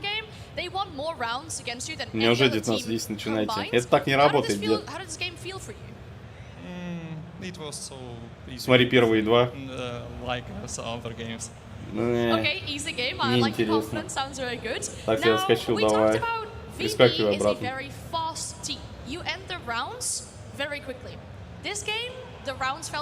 Господи, он как лом проглотил, бля.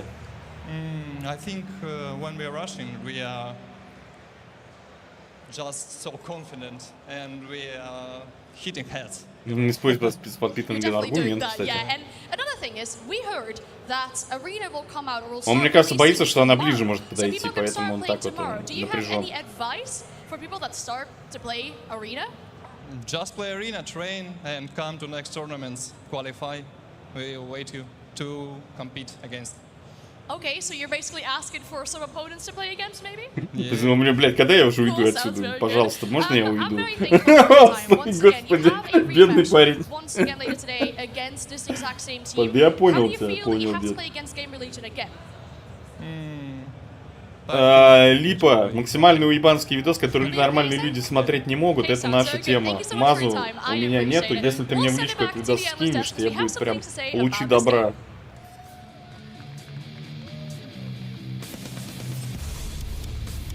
Я просто за Мазой вообще не слежу, поэтому не шарю, что он там завил, чего он запустил, блядь, и так далее. Короче, интервью было интересный, язык целый увлекательный, биология, сука, работает. Вот, ждем, короче, бэк-ин, и я так понимаю, вот теперь будут эти тетенька и 2 дяденьки будут о чем-то рассуждать. Убег магаз, давай попутного.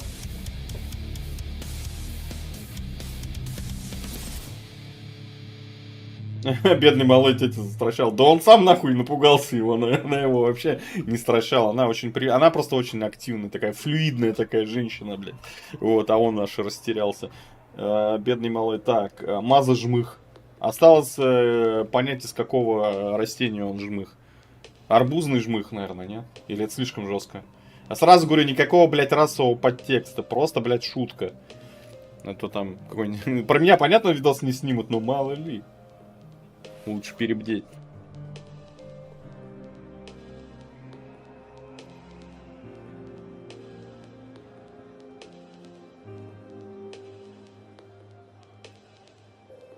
Я сейчас гляну даже нахуй его этот. Подожди. Прикиньте, набираю мазочек эст, ну, ФОКСТ я не буду его называть, хуй пойми звучит как. Маза, короче, набираю, и первая ссылка в гугле Маза читер, блядь. И опять она разговаривает, заметьте. А эти два, блядь, бомжа, да чё тут?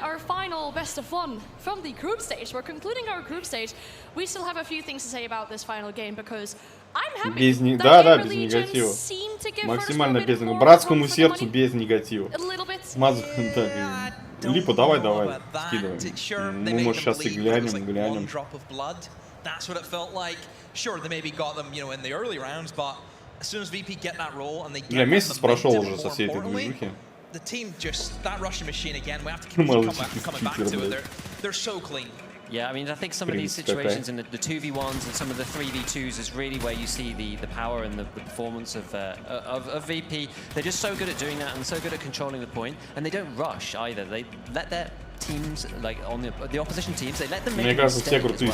So they sit there and they say, look, you're going to have to come to us because otherwise we're just going to push one guy into the capture point and then we're going to have two behind and you're going to have to come to us and you're playing on our terms. And that's Скажем так, я условно верю Дундуку. Например, не верю такому стримеру, как Шайтан. Под вопросом инсек, под вопросом, хотя стреляет по правда хорошо. А больше я особо никого и не видел толком. Шайтан раньше смотрел, сейчас за пиздец забил не очень давно. Когда Шайтан только появился, как бы в Таркове, было интересно. А потом он стал СВЧ-печкой, на которой смотреть просто неприятно, и все. А потом появились сомнения в том, что он вообще честный игрок, в принципе. Вот, и так что, если я смотрю у кого-то стрим, то это, как правило, Дундук, либо инсек, да, и вот Шарап иногда. Ну, еще Расти, может быть. Шарап посмотрел, у него глаза бегают не на экран. Он может чат смотреть. Гопстеру, кажется, можно доверять. Я не знаю про Гопстера. Мне кажется, с Гопстером может быть сильное нахуй разочарование. Я еще никого не смотрел, не знаю, но осуждаю их всех. Правильно, правильно. С текущей мировой повестки, скажем так, это максимально верная позиция. Еще на них можно сразу превентивно на всех обидеться, и тогда вообще молодец. Гопстер, знаете, в чем идея? Гопстер такой: почему ты на турниры не ходишь? Меня не приглашают. Не, этот видос Липа я смотреть не буду, извини. Я думал, он там что-то по делу говорит, а он там просто сказать, как он охуенно провел время. Вокруг экрана слишком много мест, куда он смотрит. Ну, не буду спорить, я как бы за ним вообще не слежу, в принципе. Иногда смотрю, но... Вот Шарап, короче, меня как стример, которого можно посмотреть, ну, не напрягает. Вот, а Шайтан у меня изжогу вызывал прям, вот, допустим, очень сильно. И был такой стример, я не знаю, он сейчас стримит или нет, Енот, например. Но там чисто по-человечески мне неприятно то, как он это делает, то, как он себя ведет, там, и так далее.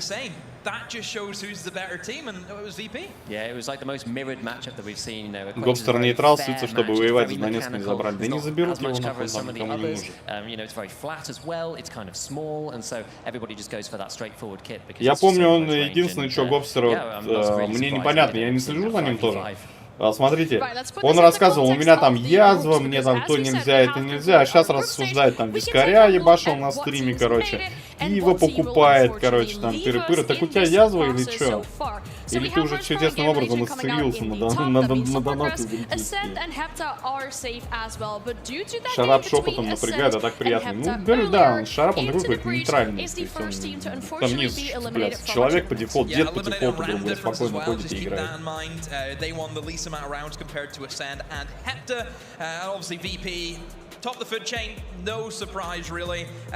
Глупо оперировали. Ну вот я про что говорю, я не слежу, поэтому у меня вопрос появился. А там вопрос после операции, что можно прям глушить вискарь и так далее? Вопрос. Как бы я только за, если все в порядке со здоровьем, как бы никаких претензий. Их и не может быть, в принципе. Подожди, а Ascent и Hepta не только что играли? In the second matchup against each other. So hopefully we'll see that here as well. We have our best of threes, as you can see on screen, that we are about проигравшие, короче, пойдут в Best of 3 с выигравшими сюда, а выигравший, короче, пойдет в финал. Я понял, все, расклад ясен. Да, врачи рекомендуют желательно литрами. Я про что и говорю. Про что и говорю. То есть я могу понять, когда там условный Арвин бухает, там на нем ебать фуру можно разгружать, он хуярит эту вискарь, там делает контент, орет, ебать, и так далее. Понятно, мужик сидит там. Гопстер просто вокруг себя выстроил такую тему, что вот мне со здоровьем хуево, а потом как бы бухает. Его дело, как бы. Просто меня это немного ковырнуло. Чат, ваше здоровье, давай, Липа. Мы с тобою морально. Ну кто-то реально пиво пьет. Где-то он, по-моему, тоже пиво глушит. Тетенька раздел рыжего. Я вообще не смотрел, что она делает, отвечаю. Я вот все пропустил. И вам здоровья. Да-да-да. Здоровья не жалко. Ради бога. Главное, чтобы было.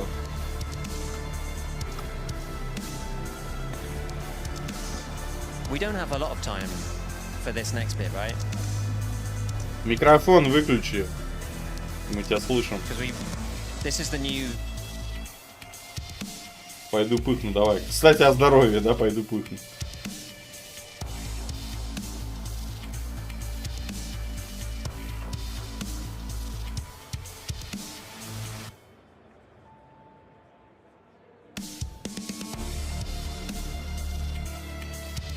А, в этом смысле на тетеньке разгруз рыжего. Разгруз рыжего, блядь, он на дяденьке был в каком-то из них. Вчера, по-моему, я смотрел что-то. Он на ком-то из пацанов был. На тетеньке юбка была, а сегодня штаны и разгрузка. Welcome back to our first Tarkov Arena tournament. We're about to get down into the best of threes. Now this is where the exciting things start. Я вот на нее смотрю, у нее всегда такая вот мимика активная, да? И вот дома она такая: дорогой, я кофе сварила. Она вот так же рассказывает про кофе, блин, как она сейчас здесь вот делает.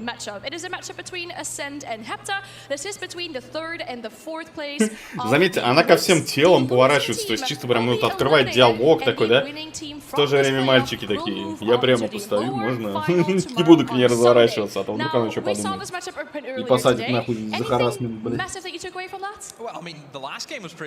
О, там уже видосы полетели. Арена завтра, мальчики.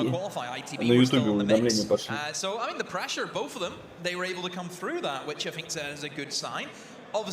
Я смотрел, Ред его там разъебывал. Жду видос от Комохода, блядь, до сих пор. Сказали, до Нового года выйдет. Работа работает, морда лица. Да она всем телом ее работает. Привет, это же профдеформация. Джинкс, да я понимаю, дайте до чего ебаться. Она все равно не слышит.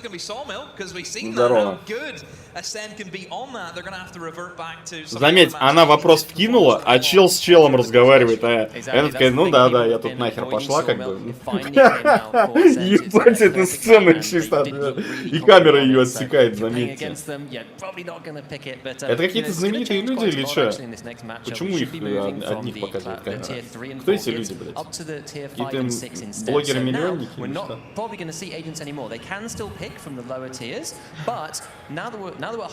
Я на эфире у Реда не смотрел, но видосы его смотрел. Он воду умеет лить, как бы, но и по делу умеет рассказывать.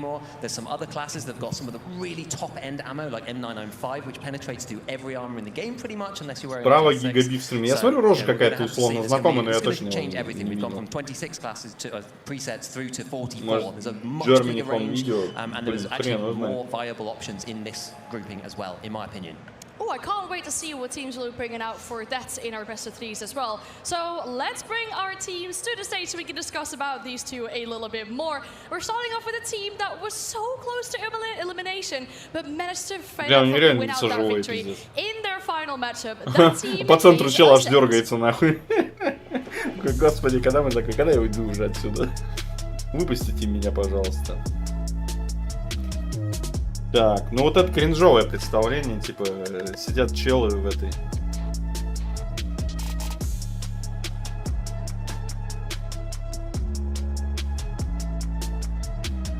Опасно, бля.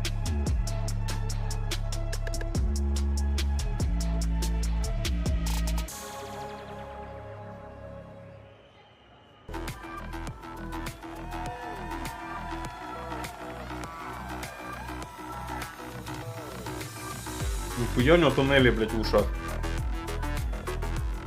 Да-да, пацаны на отдел реально на буханке едут.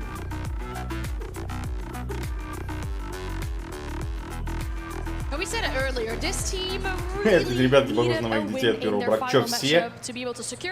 Гид, не пугай. They get the wins whenever you need to, and that's going to really push you through into these later stages. Obviously, for Ascend, you look at the first day performance. You know, I think they were really, really close against. И в итоге я начал хоть с пацаном разговаривать, хотя вопрос она ему задавала. Заметьте, реально прикольно.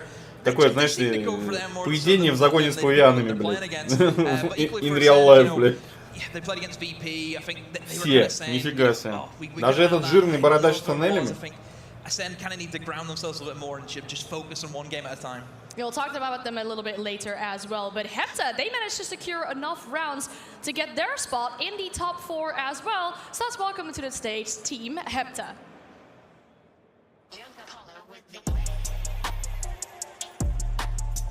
Так, а эти? Этот больше остальных, Господи Иисусе.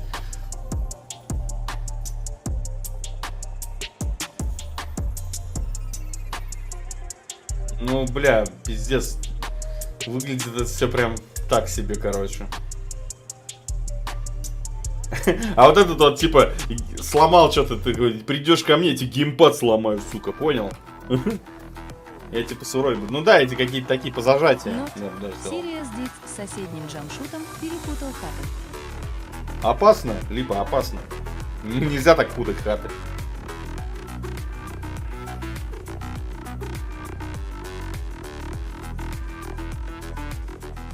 With the crowd support, and I feel like maybe that's helped them They started off slower, but really came back after. Yeah, I mean, it's a huge thing if the crowd's behind you, you've got people cheering for you, it just helps lift that confidence, especially if you're having a rough round or two, you've got people supporting you and behind you, and I think as a content creator team, that has actually... Что-то как-то это, они вот какие-то вот эти вот ребята, обычно студия живая, там, кто-то двигается, как-то что-то. А эти вот два встали, как лом съели, нахуй, и стоят.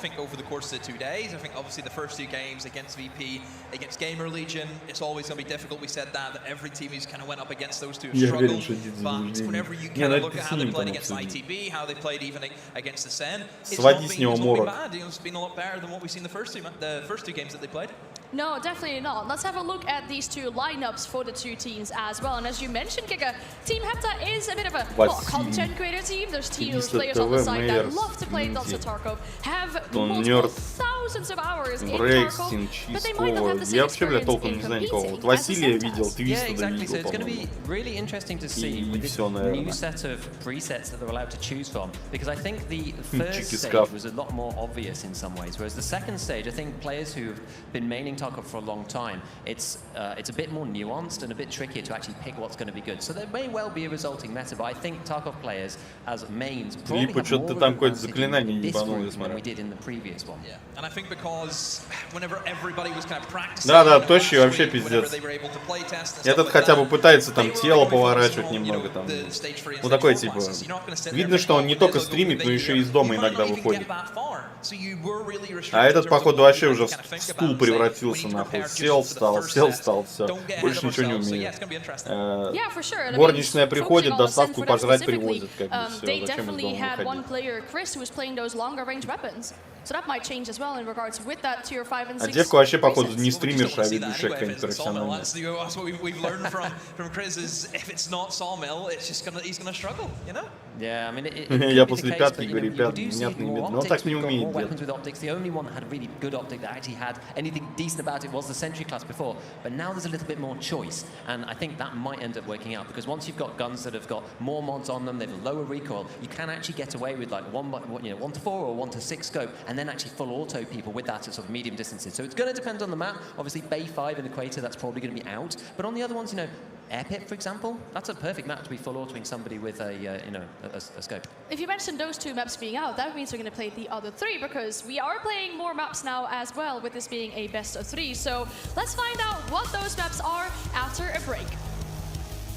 Бля, опять брейк какой-то. Да вы что, серьезно? Обожаем брейки, нет. Кстати, ВП против ГЛ это повторение сейчас предыдущей катки будет, только best of 3 уже.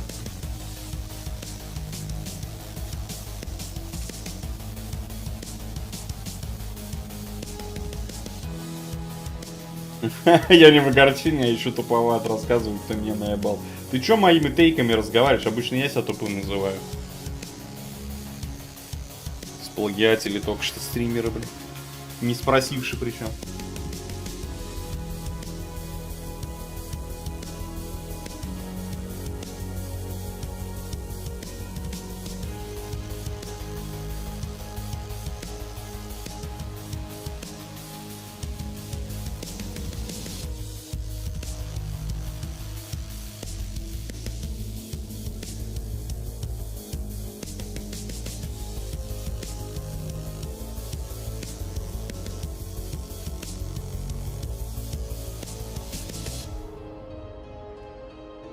Ни один вы, господин стример, скучаете по родине. Что ж поделать? Перманентная история, да.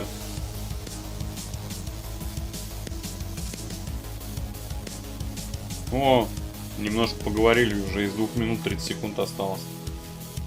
Еще немного и еще чуть-чуть. Бля, впору еще раз кофе идти варить, что ли. Хотя говорят, слишком много кофе вредно. Наверное, не стоит. Ой, бля.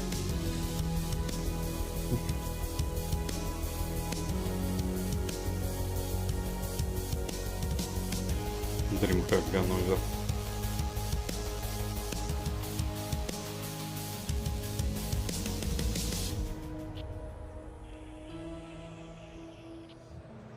Welcome back. We should have our first best of 3 of today. Я на год старше, так что под вопросом какого плагиатил. Ну, мы ж не с рождения на эту тему говорим. Не, Александр, вообще ничего не пропустил. Мы угорали над тем, как мужики себя вот эти вот два в присутствии женщины ведут. И решили, что тот, что в кепке, вообще не живой, а вот посередине еще более-менее подает признаки жизни. Ascend did say it in their interview. Koho said it to me. It's actually our favorite map, so I hope people don't ban it. And it doesn't look like Hepta has listened to that. Как не приды бабы едва ослаблять.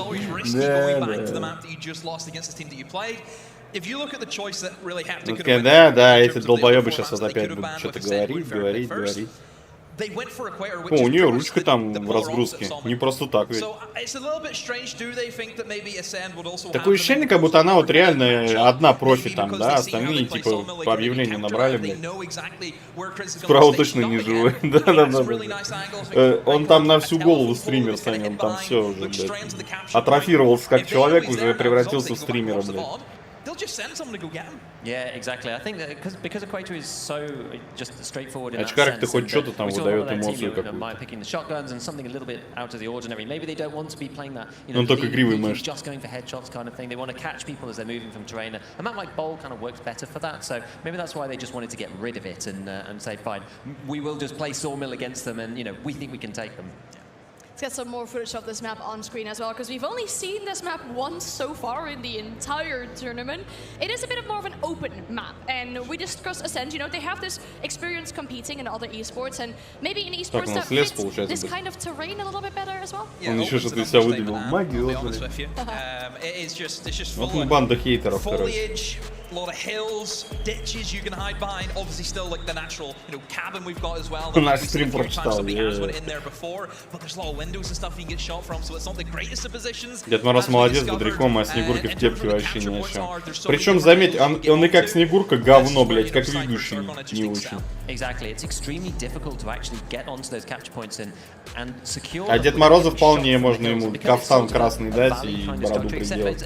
И, в принципе, пойдет детишкам подарки носить. On the high ground, and so it really depends on where that catch point goes. Catch point B is incredibly hard to stay in without getting shot down upon by somebody like Chris just sat around with his 4x scope. It's really hard to capture, which is why you see the cleanup crew. Так, ну все отдохнули, сейчас опять приступ эпилепсии будет. Готовьтесь. Теперь матчи до 2 побед, то есть best of 3, поэтому они будут идти дольше, имейте в виду. We've seen this map between these two teams earlier today. It was one of the closer games from this entire tournament, I would say.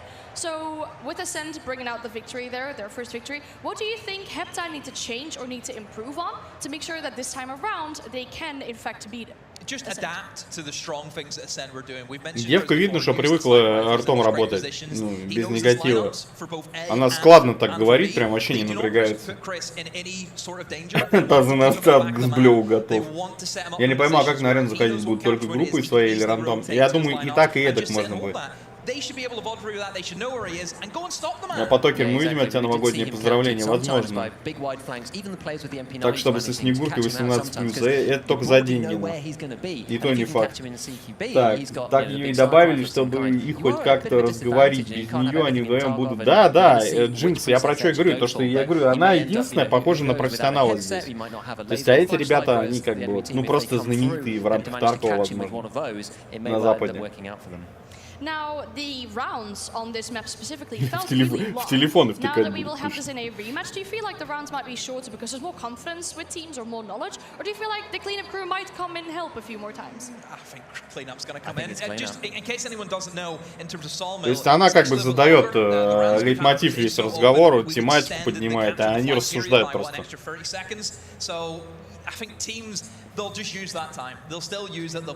Причем, заметь, они большей частью между собой общаются. Она просто вкидывает что-то, и они между собой говорят.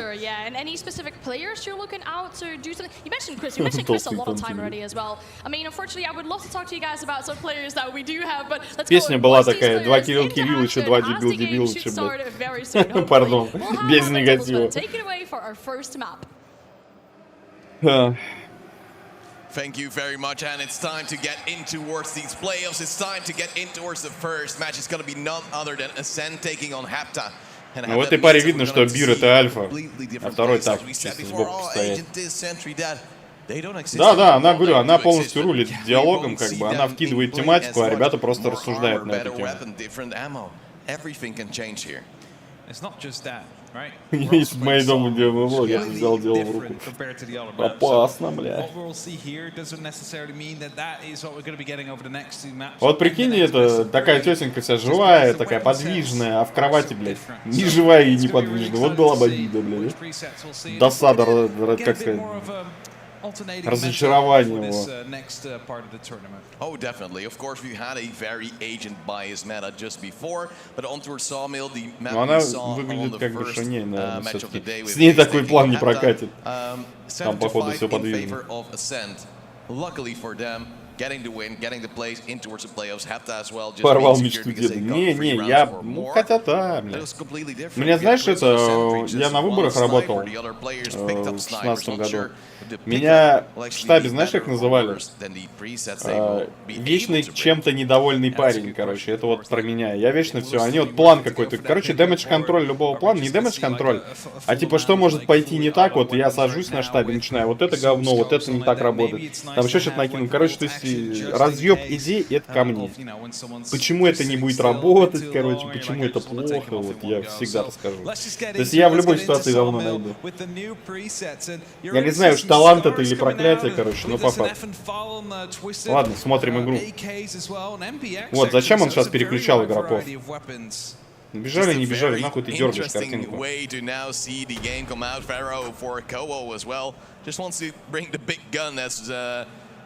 He twisted with the scope, of course, also trying to look. The scope is quite prevalent right now.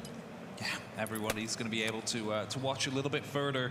Cheeky Scap, that was Радует, что не все на МП9 затрахали. To try and play these close encounters, and we have seen that those are quite effective every now and then. You need to be able to actually go for it. Oh, that is just a player trying to get the headshot, gets one shot off too. Ходил и пел. Ну, песню такую слушали, да. Я больше такой, я и в полевой работе занимался, но больше кабинетом. Там отчеты написать, сходить навстречу конкуренты, по нему отчет написать. Там, вот это моя работа была.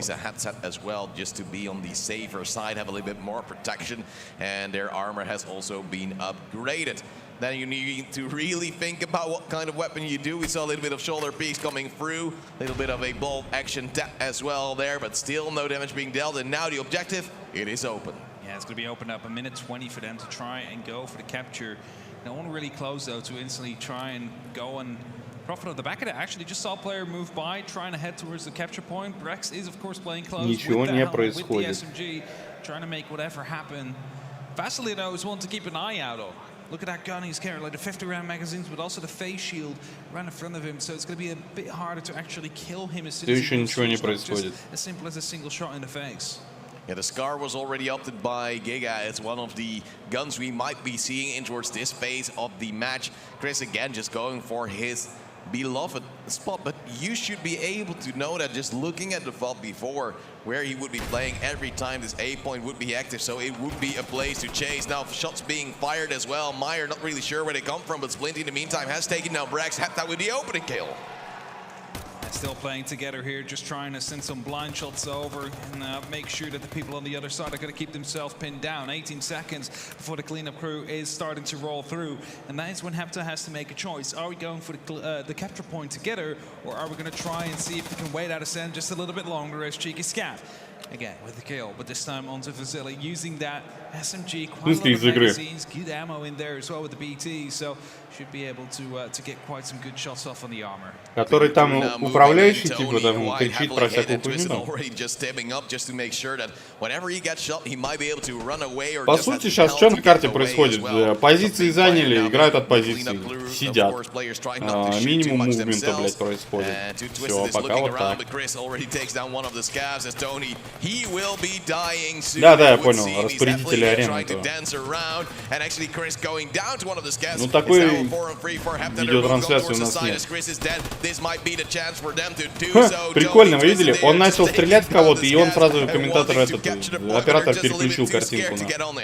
Логично, man. Go for it now, but also wanted to get off it again because the scavs just continue firing, and it's just Hepta against the cleanup crew right now. What it seems like, Cheeky Scav comes in and will be able to find Tony though, which brings it back slightly in favor of the side of Ascend, as they do have the extra men right now. But the capture point is still under control of the side of Hepta. Terratex does go down by one of the cleanup crew, bringing it back to a 2-on-2. They're actually getting some spots out. Is that a player or is Scav? It seems to be a Scav that just got taken down. Зачистка вышла. Я думаю, что-то он как по боту по нему стреляет. But Kowo is currently the healthiest players out there, so it really depends on who has the most healing in their kit. As Cheeky Scav will take down Twisted. Splinter's looking to fight back, but Kowo gets the final kill. Ascend gets the round. Ascend with the turn, and they are laughing themselves by the chaos that ensued. A very slow round. We already expected the playoffs to be taking longer as the players will try to move out. Chris just stepping away the scavs and then trying to just spray whatever they can to clear out anyone on the point. Hepta trying so hard but unable to make it go through in the end. А что из-за меня-то сразу? Что я вам сделал? Everything having a scope, right? Like you cannot really get onto that point because everybody's going to be able to see you from anywhere. Before it was just Chris. It's going to be a lot more of your opposing team right now. So even though they had themselves set up properly, That cleanup crew really doing damage, and if you're already taken, you know, the brunt of that earlier on, and the opposing team has not, you're going to be dying by radiation, so they're forced to go and find some kills. The Pharaoh Ты всегда виноват. already upgrading towards the pickup weapon as well, just to make sure he has more to work with as Vasily gets taken low. Обопьются своим тем, потом мысли друг другу целуют. But what we do see on towards this phase as well должен быть крайний. Ну, с Илюхой братья, похоже. The pinballs on towards the sand also bring in nades, so they actually have a little bit more versatility than, of course, the agents had in the earlier phases of the tournament. Yes, of course, they do have a bit of the extra kit out there. Of course, the trade-off is that you do not have like. Ну, это карта такая. Это карта такая. Здесь карта такая. Это именно что из-за карты.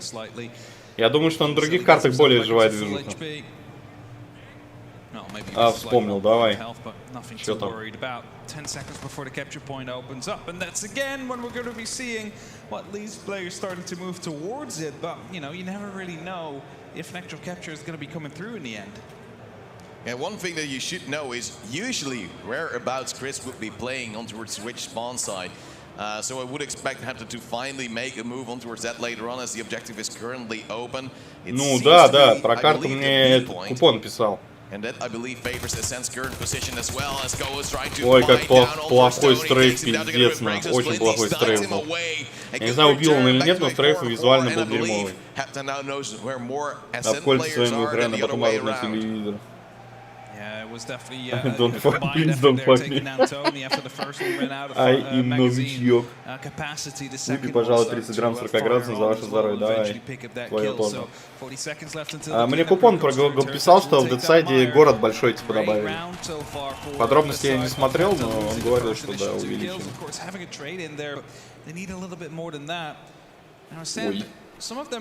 что такое? Илюха, а ты все еще на диване или уже нет? Хедшот четкий. 3-3. Там большой город добавили, но я там еще не был. Поиграем, сходим, посмотрим.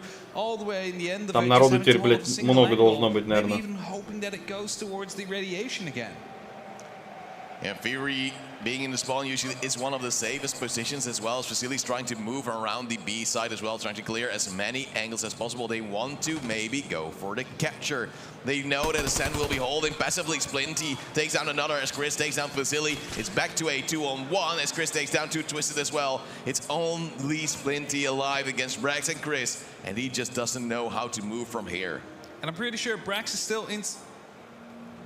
Oh, I thought I saw him there for a second. Александр, там получается сетапы какие-то. Как это работает? It's a cleanup crew, I believe. I hope so. Might be, but he's not being fired upon right now. So you might just try and play this very slowly, try and make the least amount of noise possible. You hear a lot of shots go off, and as Brax gets taken down, так, отойду на пару минут. He's going to be taking a first shot and actually aggro the entire cleanup crew towards themselves. But I believe Chris has a good position if he looks from this lower angle.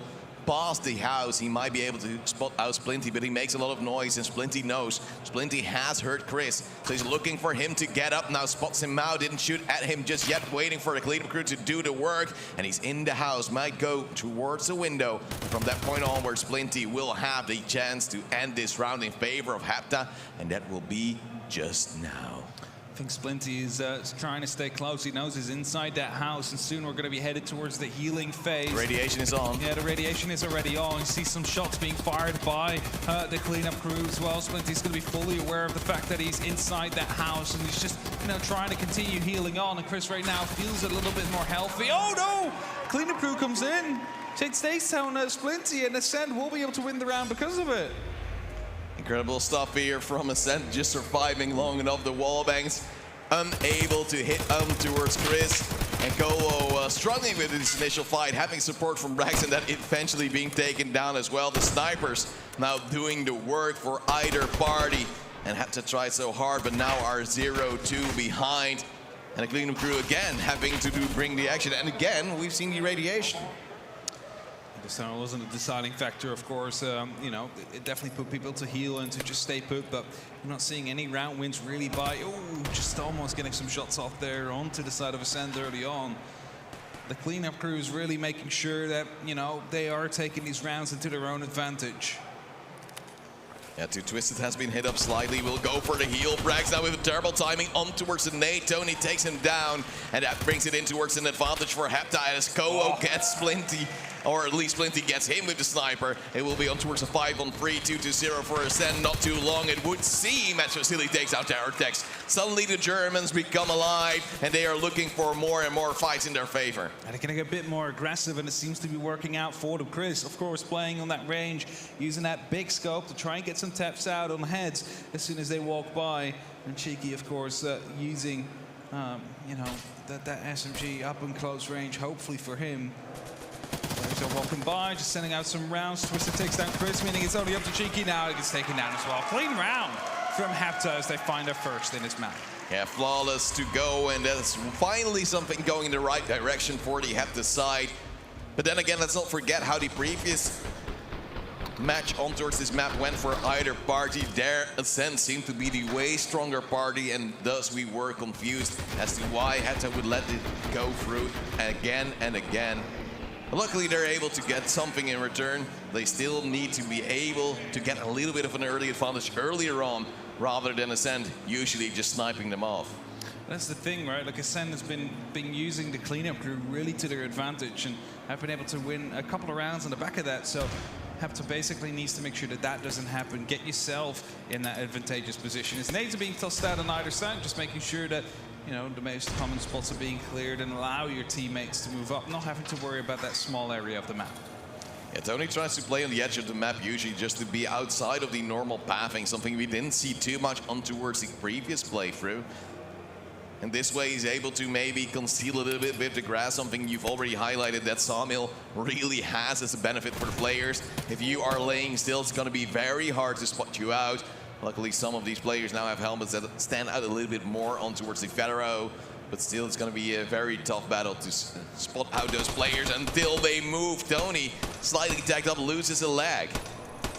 It's just pre-firing right now and knows that he might be re-peaked at any given moment. Oh, the grenade right next to him. Oh no, they killed two of his teammates. He somehow survives himself, but that's a great grenade coming through right there. Not enough spacing between them. Splinty right now trying to take out a head as well as he sees him walk by, but misses both those shots. Not able to bring anything back into it as the capture point goes live. Double nade there from Kowo to change the course of this map with Ascent. Again, having the two-player lead. Damage being dealt to Twisted and Tony as well. Tony, luckily for him, surviving the nade impact, but look at his body. Everything hurts, and he still has to move towards the point as Ascent has the advantage now. Splinty unable to connect with the sniper shots, and they roughly know where he is right now as well. 55 seconds left before the cleanup crew again coming through. Tony gets himself removed. Two players left inside of Hepta now. Ooh, no! Did he just miss there? He's trying to fire some extra shots through the wall to at least keep him back and pinned down. And Splinty as well trying to pop off some shots. He sees them walk through the forest, but he's not able to lead the target just right. And that's going to be putting him as the last man standing for his team as Ascend, looking to take a very dominant round out here. Yeah, to Twisted also falling. It's a 1v5. They're capturing the objective in 3, 2, 1, and the round goes in favor of Ascend and Splinty. Post-round also gets murdered as well, so they know exactly what they're doing. They're taking them apart, and suddenly Ascend, a team that had such a grim face during the group stage, seems to be able to smile, seems to be able to celebrate, getting their first win of the tournament in the group stage in their final match, and now able to continue time and time again. Так, стример back in town, все, я на месте. По поводу сетапов, смотрите, они предоставлены разработчиком сетапы. Ты выбираешь просто, какой сетап на себя надеть на катку. И я так понимаю, всю катку с одним сетапом играешь. Поменять его не можешь. Nate's popping, Terrortex being tagged up, but Chris in the meantime already takes down Vasily, something we've seen in the previous match as well. Vasily usually the one to try to engage on long range, but now сетапы, да, они уже готовы. Ты, получается, сам выбираешь только из сетапов. Нет, не сами составляют. Сетапы предоставлены разработчикам. Вот, и ты среди этих сетапов выбираешь, а внутри сетапа, по-моему, особо ни на что не влияешь.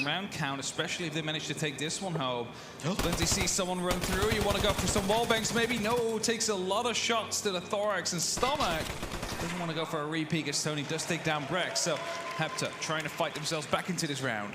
Hepta responding on towards the initial engagement, on towards, I believe it was Splinty, and Brex trying to fall away. So Terratex already being hit. Андрюха, он скинул про ЕКБ, короче, и очереди на завод за яйцами по 70 и 80 рублей за десяток.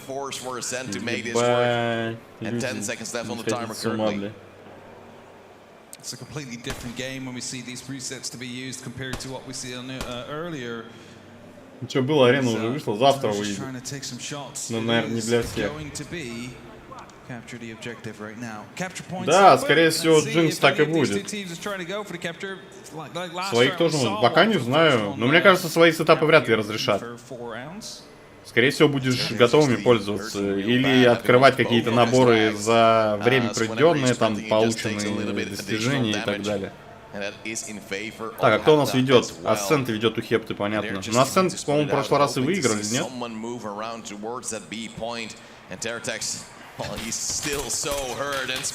Кто точно не пустит на арену? Ну, меня пустят, а вас нет. Я ж стример, блин. Микростример, имею право надеяться, так сказать. Я не то, чтобы мне сильно прям вот это...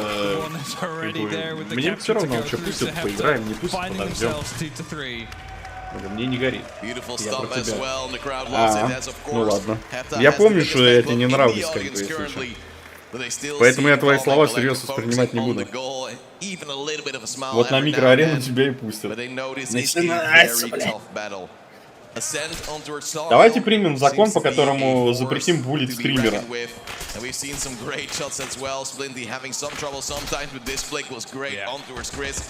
Пиндосы решили Тарков по турнире. Я понимаю. Этот, Лёва, здорово. Тут как бы есть нюанс, как бы. Вот.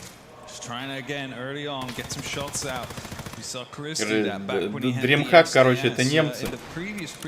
Вот, а БСГ вроде как из РФ. Хотя не знаю, где они зарегистрированы. That's the issue. You barely see it. There has to be that armband that is the only identifier on friend and foe. And we've heard from Into the Breach that some players зачем тебе покупать арену, если у тебя Тарков есть? Of course, you just don't want to kill your teammates. We've seen many team kills. Слушайте, Буянов сам ныл, что он из Питера, у них студия в Питере.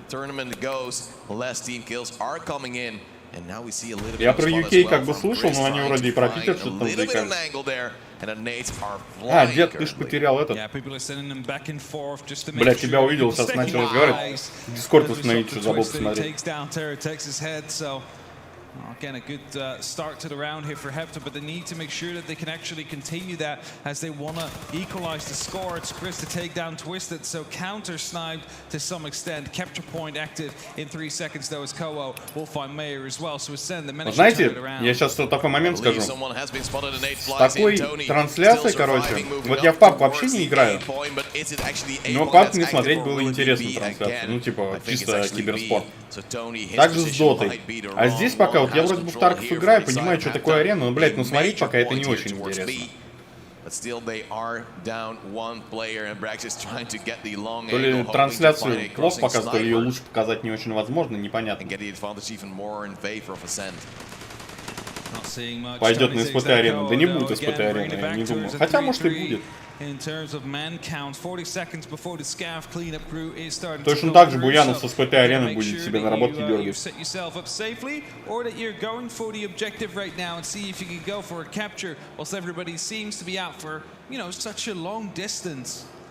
Tony has been tagged up, has to heal, but I believe Brax is trying to hunt him down as well. Джинс, ну грустно тогда. Хотя, может быть, с одной стороны хорошо. Русский геймдев настолько суров. balanced lineup with the presets, having SMGs to арена только Макс Пака, у меня стандарт. Вчера писали из поддержки, спросили, какую почту я хочу использовать. Видимо, я хорошо плакал, может вернуть в понедельник. Поздравляю. Перевод где? Какой перевод? Тебе не похуй, что они там говорят? Выигрывает команда справа пока. В синих повязках. А я ем пирожок.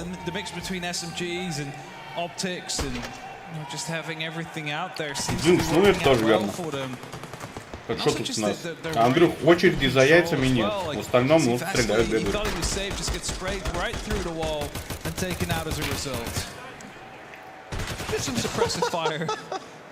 Я не шарю за английский. И плюс они хуярят как из пулемета, я просто банально не успею понять даже. Даже то, что могу понять. Ну плюс к этому я ж пирожок ем. Чела взорвали гранаты. И второго, он и второго взорвал гранаты. Нихуя себе. Кстати, по примеру, из КС-очки, я думаю, трехочковые гранаты на пресиженные позиции вот легко будут закидывать в итоге задроты. Типа побежать вот так вот. 27 градусов туда, 63 градуса вот так, и бросаешь, и там четко залетает.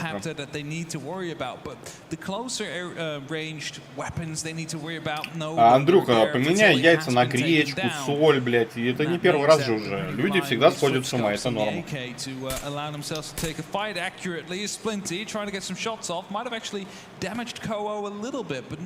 Мы тогда выстрелы слушать не будем.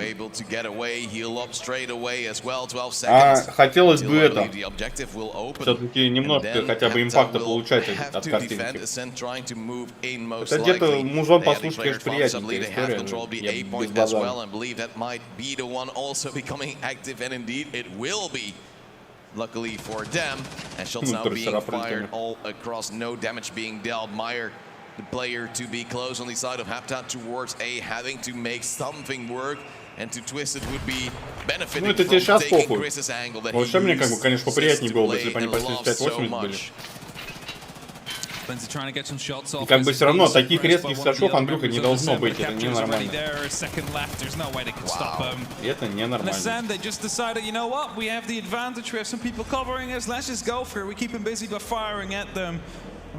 Ну, Андрюха, это не так не должно быть. 40-50 рублей это копейки, но так не должно быть. Как мы дойдем до того, что 40, 400-500 рублей это копейки, там 4000, 5000 это копейки. Понимаешь, мой мысль? Как бы это не должно так работать.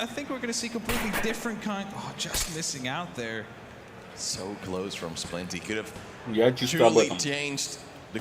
Если у меня будет зарплата, там, не знаю, стабильно 100-150 тысяч, да, там, выросший на 40 рублей ценник на яйца, меня не больно интересует. А вот ребята работают, короче, например, за 23-25 тысяч кто-то, да, кто-то еще и за меньше.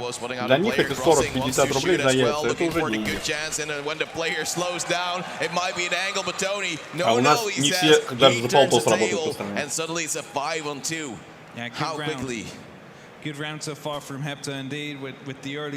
Да, не услышим, и они что именно громче стрельбы. А что у вас так мало стоит? Ну, у нас от 117 рублей было. Последний раз, когда смотрел, это было 2 дня назад. Не, ну, вождь нации сказал, что надо разобраться с яйцами. На что сберутся? Посмотрим.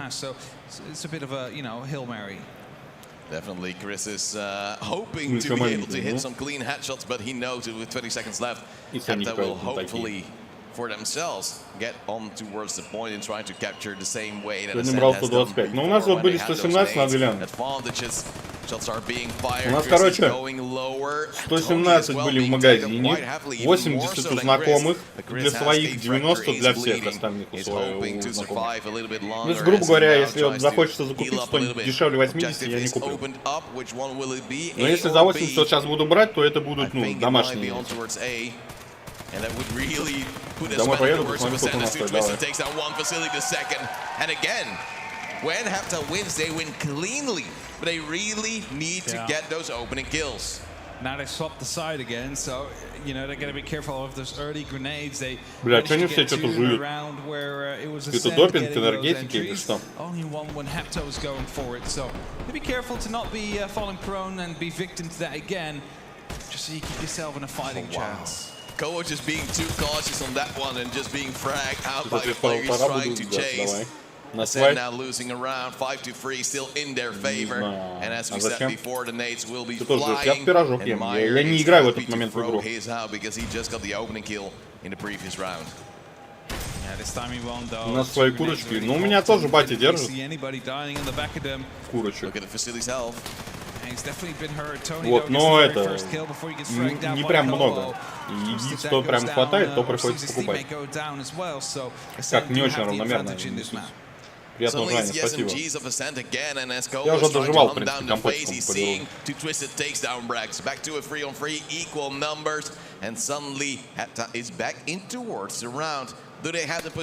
Илюха накинул конспирологии.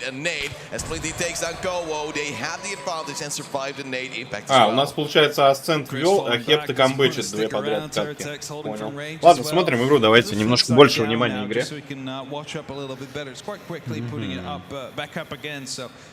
Знаете, что не хватает? Мини-карты для зрителя с общим трекером передвижения всех игроков по карте, чтобы ты примерно мог видеть, ну, макро-картинку.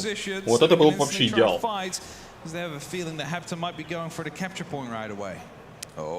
Я понял про насвай. Я понял про насвай, что он про них. Так, а Сюзьма это что?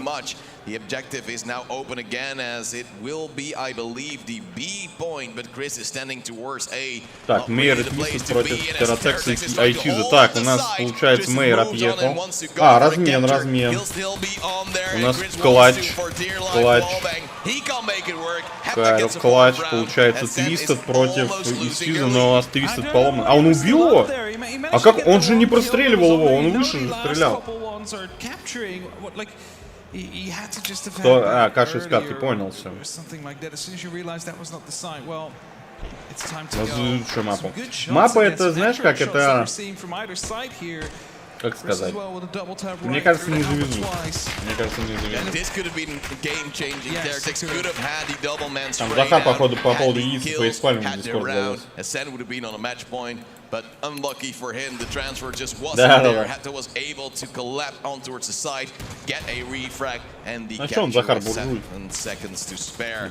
Now Terratex has been tagged up, goes very low, already goes down to 2 twisted. No damage dealt to Hepta until Rex goes in towards the backup facility, sneaking up in towards the bar already, and we go back to a 4-on-4. Шплинт, я смотрю, у них там 8-3-1, нормально.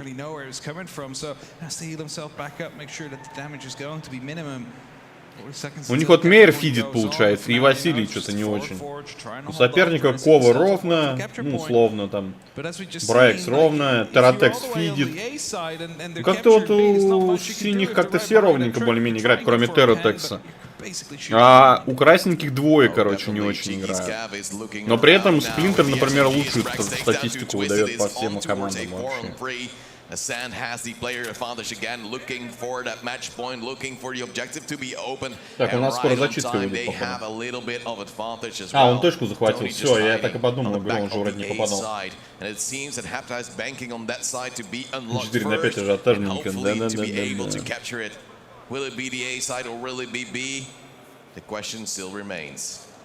Так, ну что, смотрим. 3-4. Все целенькие. Два лучших игрока команды, получается, красных еще на поле. А у синих, получается, все плюс-минус взаимозаменяемые.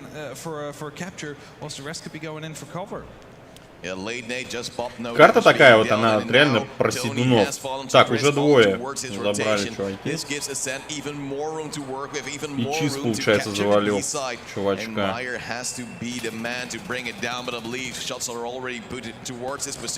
Он завалил Тони, получается. Короче, все плохо у красных. Красные, походу, отъезжают. Минус голова, ебать, просто. Ну, короче, Майер, который всего один килл за все катки сделал, я думаю, что он вообще ничего не вывезет.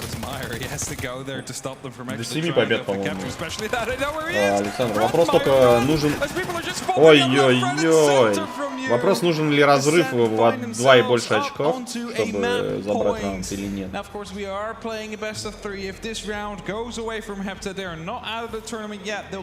Все равно мельтешение вот это сложно следить.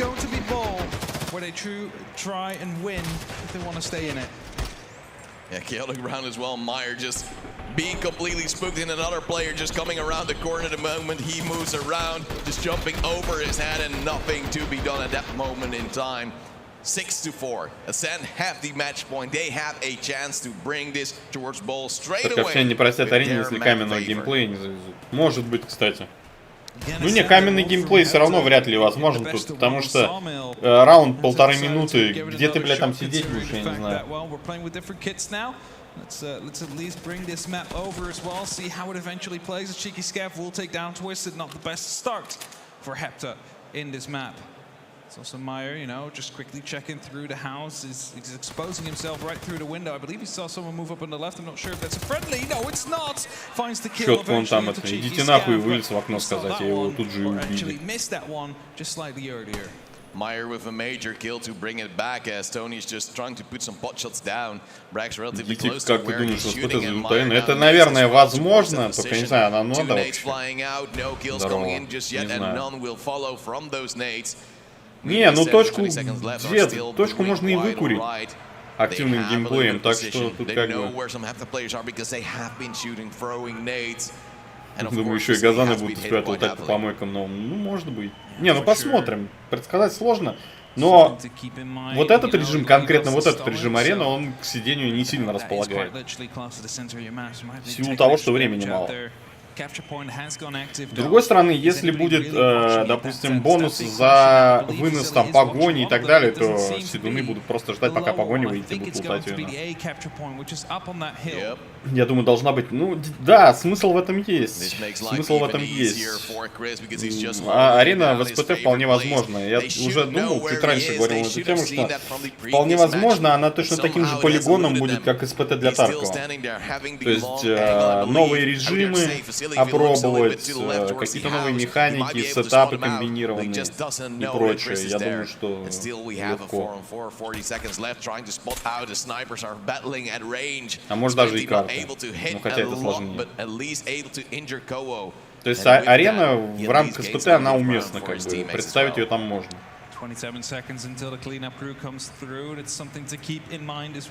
И, кстати, настройки ботов под арену могут быть очень интересны. Команда седунов, команда рашеров, ебать. То есть как бы модель поведения ботов очень интересно можно предположить в рамках арены. Только неизвестно, когда она будет. Ну, мы не торопимся, как бы. Как выкатят, так и будет. От нашего вот этого переживания, когда же она выйдет, ничего не изменится. Как говорится, в СПТ пишут ребята, там, программеры работают, и заебались. Вот. Мы просто подождем.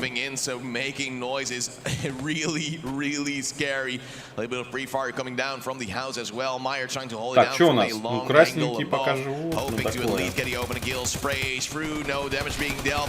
Ох, ебать. Нормально. Он вывел обратно. Так, кто не отъехал, походу. А, ну неплохо, кстати, там. О, их там эти зачистили. Их рейдеры зачистили. Погоня зачистила синих. Зацените. Их погоня убивает. Не соперник, а погоня. Они сейчас отстреляли. А красные сейчас погоню отстрелили.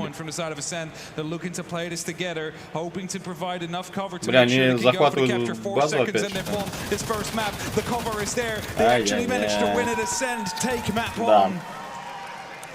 And the first map goes their favor. Ascend is the victor here. Да, опять свободен, подождем. Ну да, какие у нас варианты подождать? Ну типа да, командный бой на уничтожение. Такой team elimination, короче, на карте. Вот сейчас Ascend, получается, первую карту забрали. Если заберут вторую, то проходят дальше.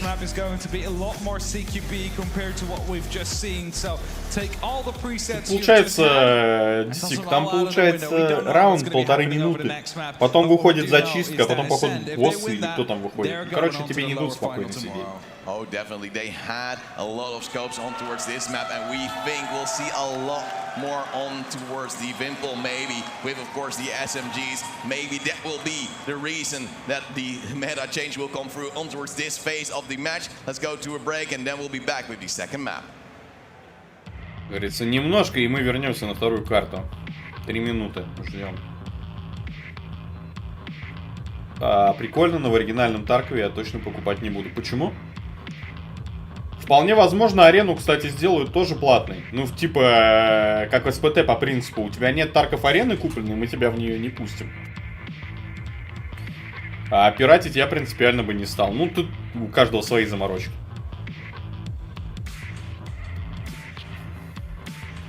Джинкс, если в этом будет смысл, то это точно будет. Это точно будет. Фарм вот этой всей истории. Возможно. Я скажу даже вероятно. А у тебя что, получается, не фулл-пак, что ли, оригинальной игры? А то фулл-пак же скоро пропадет, и ты будешь, получается, DLC-шки лутать только за деньги. Поэтому фулл-пак в свое время, получается, за пятак, можно было сказать, ты не так сильно много за него переплачиваешь. Там арену получишь. А раз они переходят на модель плати за DLC, как бы, да, убирая фулл-пак из продажи, соответственно, они планируют эти DLC, значит, ты будешь покупать эти DLC. Ну, то есть они монетизировать игру через DLC будут. Работает. Да, Дарк в арену дают волнами, поэтому, может, мы в СПТ и быстрее в арену скатаем. Ну, может быть, кстати. Ну, я не думаю, что это прям долго будет. Мне кажется, первая волна это сейчас протестит сервера, как бы, и давай, поехали.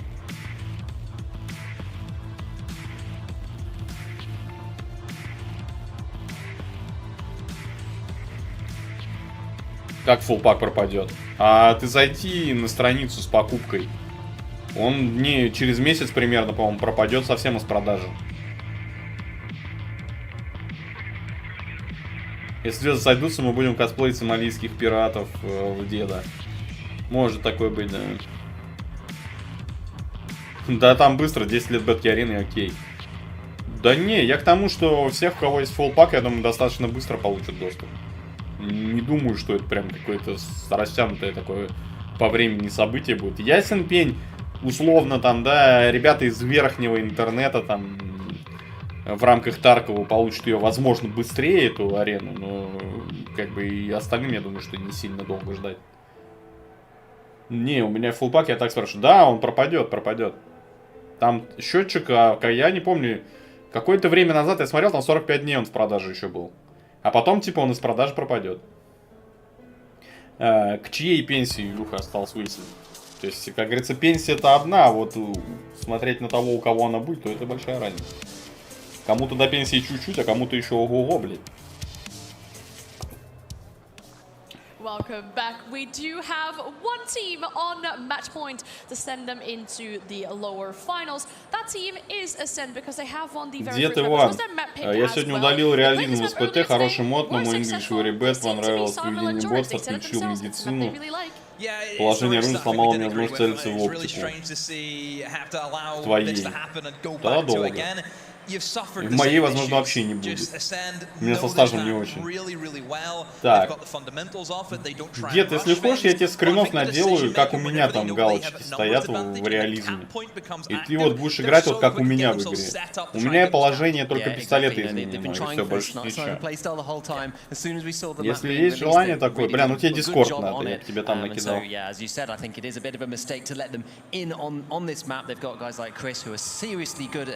Сделай, пожалуйста. Я сделаю, только куда тебе прислать. В Дискорде было бы проще всего просто. Вера в пенсию уже хорошо, только я что-то нет. Ну, как-то такое, да. Пенсия, такое ощущение, скоро превратится в мем, блядь. Подожди, 14 дней 6 часов, это что? WhatsApp есть, я номер скину. WhatsApp есть, да. Open, isn't it? So it's a no-brainer that you're going to have to go for the sniper classes. And I think because teams understand the value of having those high-caliber weapons now against the stronger armor that we're starting to see come in. А по поводу оптики, реализм вообще ничего не меняет в плане положения крупнокалиберного оружия. Он пистолеты только меняет. Положение только пистолетов затрагивает. А, ну вот, еще больше. До Нового года, значит. 14 дней, 6 часов. После Нового года фуллпак не продается. Так что то, что Джинс говорит, вполне уместно, как бы, и может и в этом проблема быть.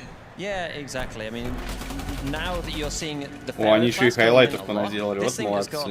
It's basically got a class 5 armor on, but it's slightly damaged. Так что если кто-то хотел купить, самое время. И плюс он еще фуллпак же подорожал, он, по-моему, 5500, что ли. But it also has the 3 times that you can pull over and get some long-range shots. And we actually saw Chris using that. Yeah, they were using that a lot just to scout, to see if they could see anyone move, give that information out. Also, nades are a big thing as well that you get with the Pharaoh. We've seen quite a few nade kills. We've seen a double nade kill as well happen. So the throwables were the kind of the name of the game for Ascend for the most part. I have to favor the Ajax class, because I think me and you, both of us, that would be our pick for anyone out there. If you want to obviously get your hands on this game tomorrow, get out there, get yourself grinding, try and go up to that Ajax, because the time to kill with that scar with the ammunition is... Так, я еще на минутку отползу, сейчас вернусь. За у меня не написано цена. Не, он подорожал. Они сначала цену подняли, а потом в итоге объявили, что его уберут с продажи. Так, сейчас буду.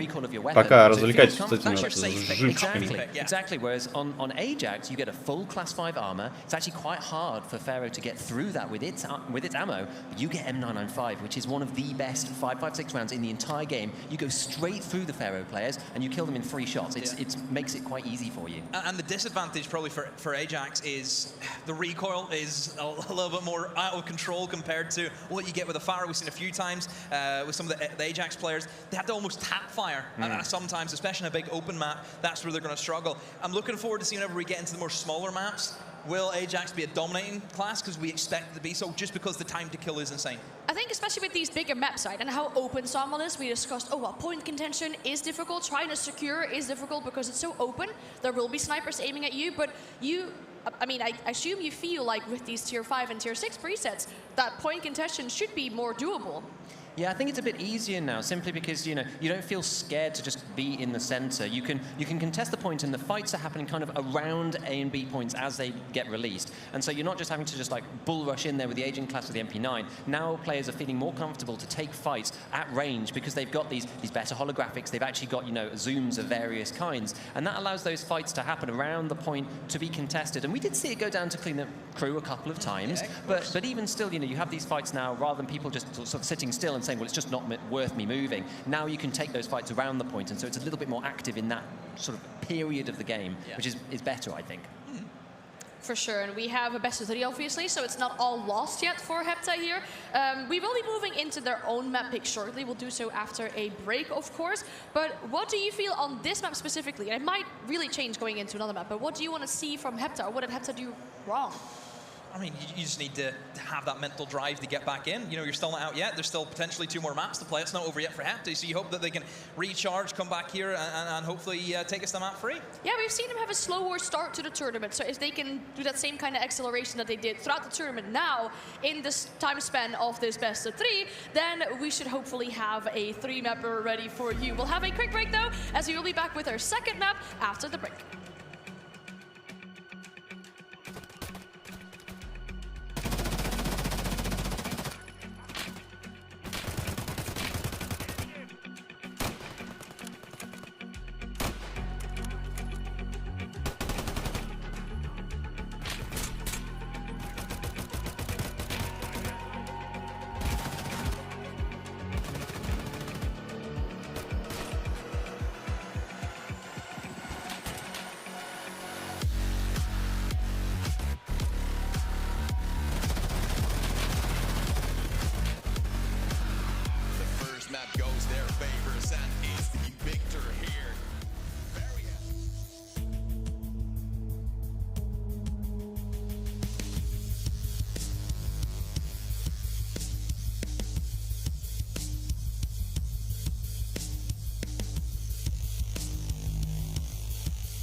Welcome back to the Analyst Desk. My name is Anne, I'm joined by Demo and Giga, and we'll get you all the details to make sure we're prepared for our second map of our first best of 3 between Ascend and Hepta. Now, Ascend went away with their very first map pick. They went and won that on Sawmill, and now it is time for the map pick of Hepta. We'll be heading out to Bull very quickly. That is Hepta's map pick, and we're looking at some kind of information or some kind of hope for Hepta to be able to come back. Well, the good news is we've seen Ascend play this already. It was the first game that we kicked off with yesterday, and VP played them out of the park. It was so easy for VP. I just felt as though Ascend were so predictable. They looked very timid. First game nerves. I suppose you could put it down to this. The good news is, I suppose, for Ascend is they're not against VP this time. Exactly, exactly. And I think the way that Ascend are playing may actually work out for this. I want to point out on the last game, they picked every single preset, had a grenade. And that actually ended up working out on the last map. This one is even more predictable in terms of where people can go. And if they go for the same kind of strategy, you might find Hepta just like a rain of grenades at the beginning of the game. I think they're going to have to be really careful.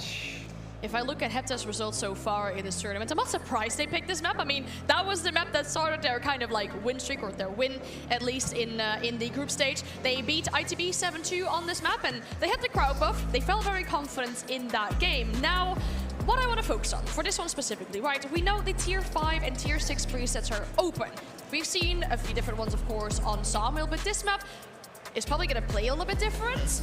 What do we hope to see? What do we want to see? I think for Ascend, I just don't really want to see them fall back on the sniper playstyle too much. I know it's worked for them, and they've been playing Sorma recently, so I feel like the temptation would be to try and force it on a map like this. And there are towers there that almost lures you into a false sense of security to try and grab a sniper rifle and shoot down in. But I think you need people in there. You know, the helicopter is so important. This is, again, another 2.1, but they're quite close. Yeah, with these presets, I think you're better off just having more people in the middle. Yeah, this is the map where I think mid-control is a lot more important. You can get away with it for Sawmill just because of how many angles there are onto the actual points. But whenever you look at this, there ain't a lot apart from having that kind of helicopter door that you can swing from, and the fact that you get the benefit of both sides. Yeah, it's mid-control for me. That has to be the important thing. Okay, mid-control, that's something we'll be focusing on for this game specifically. Now, with this obviously being Hepta's map pick, and the result they've had on this map so far, do we feel like they might be able to bring this back?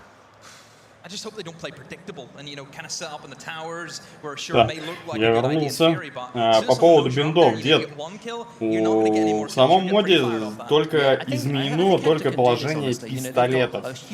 Вот, получается, бигганы ты можешь менять, но нахера? Просто не трогай стрелки, да и все. I mean, it has to matter, of course, right? If you lose this one game, you are out of the tournament. Там просто вариант, если не знаешь, как сбросить, снеси реализм, поставь его заново. We'll see how map 2 goes with Hep and Tulisma.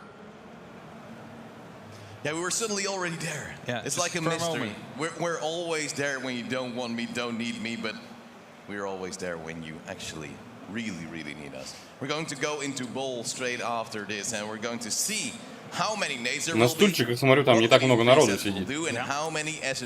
Ну, логично, сейчас займусь. Ну, раз проблема, скорее всего, в этом, то просто не жмакай кнопки эти. Я даже и не знал, что там на стрелочке можно положение оружия менять, потому что у меня положение оружия, в принципе, устраивает. Я бы и для пистолета не менял, но оно по дефолту в моде поменено, не особо напрягает. We'll give him an ice cream after the show, and he'll be quite happy. Oh yeah, who's up for ice cream after the show, by the way? Is any yes? Yeah, Giga's up and is doubting still, but it's the best. Hepta cheers already going on. The moment they step on towards the stage, there's a roar always coming their way, and they're just happy to perform. And I hope they will actually make it through towards this map as well, because losing 7-4 on towards Sawmill might have been the wrong choice of map. Yeah, I think so as well. I mean, you just lost it. Maybe they were like, okay, different presets. It's going to be a completely different game now, so let's try it again. Didn't work out, so I don't think they'll be playing it for the rest of the best of three. If they go through for the next best of three. The interesting thing is, like, Chris with the sniper was just a menace. And they didn't do anything to counter him apart from picking more snipers. Рассуждают на тему, типа, Best of 3 прикольно, как использовать будут снайперов, там, типа, какой импакт они будут носить. Ну, опять про пресеты, короче, бля, на русскоязычных комментариях абсолютно то же самое. Когда не слушают этих, то что там народ тоже за пресет рассуждает. Но о чем еще тут, в принципе, говорить, типа, о, будут тактики. Какие? Ну, наверное, там снайперку один возьмет, другой возьмет много гранат, а третий возьмет МП-9. Ну сейчас они относительно карты рассуждают. Matches. We've had the what was it, the blackout? I believe it was the preset, the M4 with like the 100-round magazine. Blackjack, that was it. Yeah, just playing inside there and just holding the doors, and that works fine if you're challenging them one by one. But the ammo isn't great. As soon as 2 or 3 people push you through the helicopter, it's like, well, your time to kill is just too hard, too high, and as we кнопки подсветить, да, как жмакать, понятно. The kill time, it's so low, and the ammo. А чё он в смысле с правого плеча налево и перекидывает, например, нет? Теперь мне интересно. Дед набаламутил теперь мне, сейчас я пойду жмакать кнопки. Не, жалко. Я думал, вдруг эти тоже РСПТ сделали для этого, для Таркова.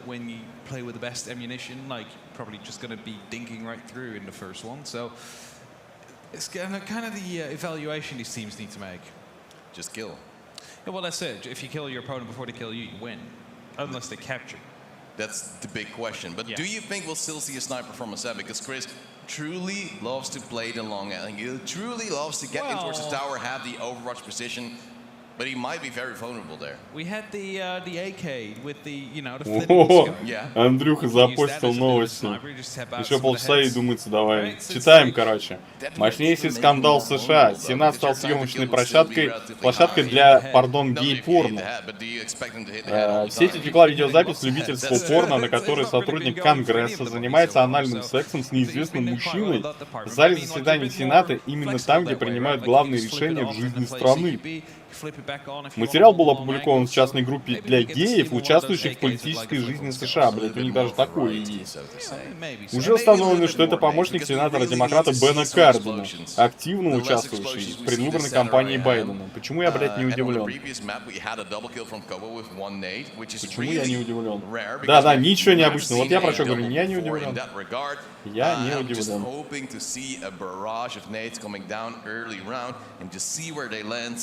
Destroy the people and maybe just destroy the points as well, because the objectives are relatively close compared to the other maps, especially compared to Sawmill, which isn't hard. It's a very condensed map at the center, just having the big chopper in the middle with the bear as a pilot. Чуть-чуть убавил их звук, потому что на их фоне, мне кажется, они громковато подо мной разговаривали. Убавил их нахрен. Я пока был в самой важной в жизни комнате, короче, там немножко послушал, как стрим звучит. Выглядит неплохо, звучит, на мой вкус, не очень сбалансированно. Пидоров везде протаскивали, вот и плоды. Херикс, ты тут? Ну, был тут, если на диване не валяется, то тут. Кот, мало того, их протаскивали, там же есть целая научная теория про то, что товарищи геи как бы очень исполнительные и не послушные, исполнительные и под давлением ломаются, короче. То есть они не будут спорить, им скажут делать, они делают. Но это так и выглядит. То есть как бы конспирологическая вполне возможно теория, но выглядит убедительно. Мне кажется, еще и отмажу. Ну, кто надо, уже увидел, Андрюх.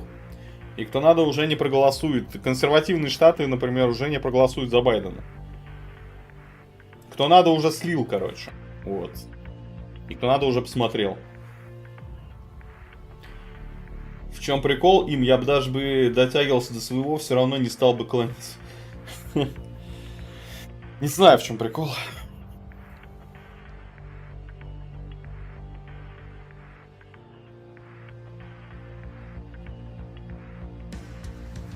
У меня, как говорится, рациональных комментариев не имеется.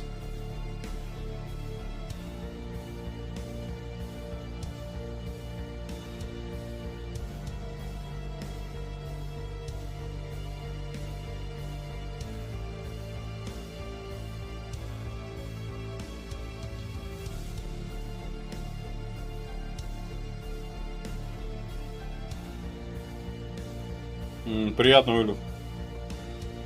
Че, я с малиновым вареньем топ.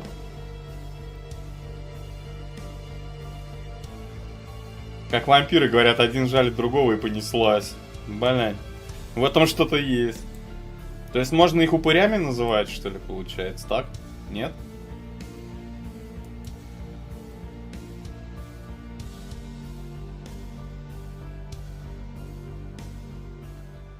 Welcome back to the Head-Eye Showdown as we're about to jump in towards the next map. That will be ball between Ascent and Hepta. Hepta has lost the previous map. Yes. Unfortunately for them. Yes. Are you, because of your name, Hap? Ладно, скачил, наверное, у нас уже когда дом будет. Давай, давай. Yes. Okay. Там город большой добавили, и Илюха говорит, что карту на треть увеличили. Я не смотрел, Андрюх, сам не знаю. Не обижаю упырей. Принимается. Больше не сравниваем. Ну что, поехали. Подождите, Хепта против Асцента играют. А почему Блю... Во, Асцент написали. Подожди, Асцент была, они с ошибкой написали же, да? Они же с ошибкой написали.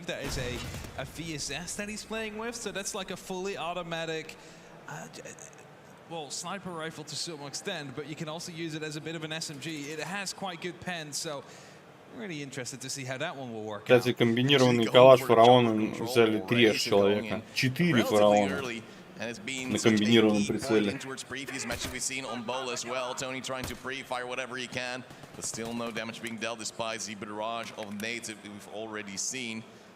Хлеб испекся, и мать селедочное масло прислала. Эх, пойду мазать эту тему на горячий хлеб, наращу спасательный круг в Италии. Ну, он уж полезный, что, спасательный же. С кайфом, так сказать. Ха, чуваки просто, блядь, не знаю, 3 метров друг от друга были. Прикольный кадр был. Я на новых территориях не был. Ну, поиграем, когда побываем.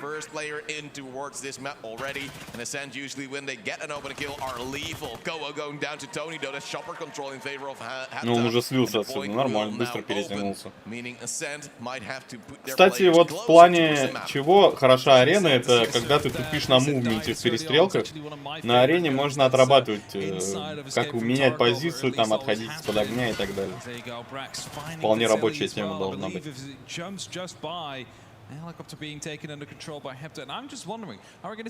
Так, ну Хепта опять проигрывает. In the previous plays, we saw this to be a very capture-heavy map. Cleanup crew usually not really attending the party. However, Hepta and Ascent both very cautious at this moment in time. Батвистов в лицо отловил. Stays down twisted, and Tony will get one in return. And Tony is the only member able to hold off. Тайминг интересный на убийствах был, но это был не размен.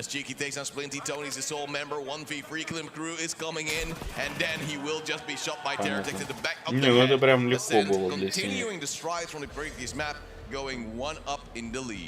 Yeah, cleanup crew ended up not being necessary. I mean, they literally just opened up the doors to the arena, and it's like, yeah, you can come back, it's over. Cole actually peeked out of the chopper big time. So it's like he didn't even want to survive there. You see his body just lying there as well. Ну, чел просто порвало. Tony did at the end, but I understand Tony a little bit better in that regard. Nate being prepped for Terrortex as the Vimple brings one and an SMG. Интересно, сколько FPS будет там на арене, что ли? По идее, должно быть больше, чем в обычном Таркове, потому что карты меньше. Серваку считать переменных меньше. Ну, как бы, все за то, что это должно быть более легкое задание для компа. Penetrating bullet right there with the FP6. So all you need to do is basically just shoot that center mask, get 3-4 shots out, and you should be able to get the kill. Дамок небольшой залетела Майеру от гранаты, я так понимаю. Я думаю, типа, как называть? Ну да, плюс-минус, наверное. Только у тебя в этот момент отсутствуют дикие на карте. Вот еще. Карты меньше, рассинхрон больше. Ну, рассинхрон, мне кажется, тоже должен быть. Короче, если они хотят на киберспорт замахиваться, то с рассинхронами должно быть вообще все четко. То есть без них. Так, у нас пока 1-1 по трупу.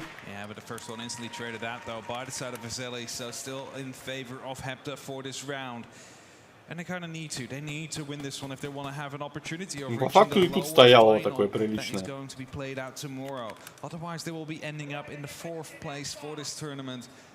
Да, 10 секунд и погоня.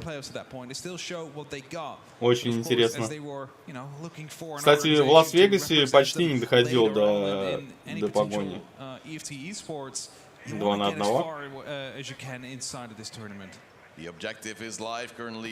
Пойду вкину что-нибудь, Александр, приятного.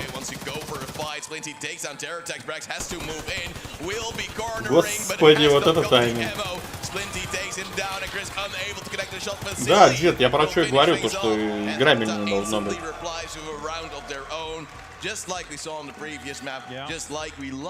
А у тебя что, пекарни шибко старые или что?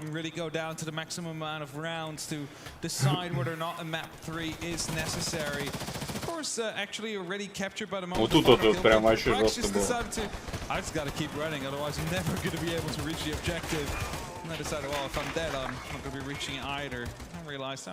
Ну неплохо, 1-1. Had time to kill there for the Faro. Apparently a little bit too long. Nate flying through. Ooh, it would have been a very good timing just a second later. That's what we like to see as well. Thank you to the observers helping us out on that one. And Gowo has spotted a player moving across. And currently shots are being fired. A little bit of a wall bang, not really dealing any damage. But it seems as if Ascend knows where they are. And Terratex getting the first kill on towards a Hepta player. Бля, не очень успеваешь сообразить, кто кого убил. Слайд этот справа сверху маленький получается, и реально не успеешь.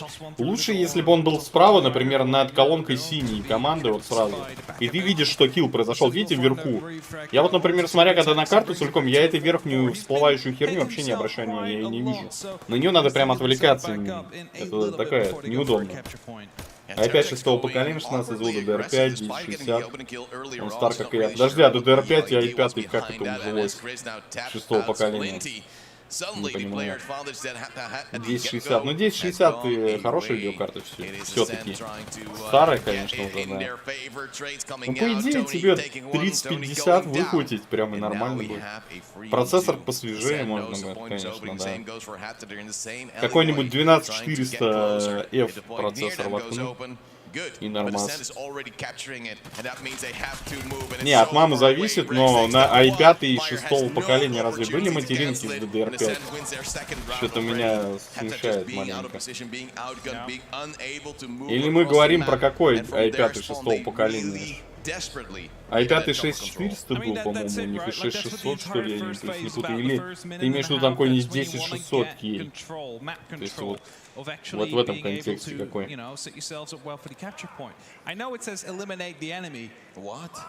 But you don't actually just like, you know, you probably will actually lose it if you just want to go for kill hunting. The only team that's been able to do that so far. Просто на момент выхода 6-го поколения, если это 6400, например, i5, DDR5 еще даже в проекте не было, и материнок под нее, соответственно, не было. Ебать, шрапнелька летает. Ой, хорошо, от бедра, блядь. Ну, слушайте, нормальный хеп-то дает тоже, как бы, импакта.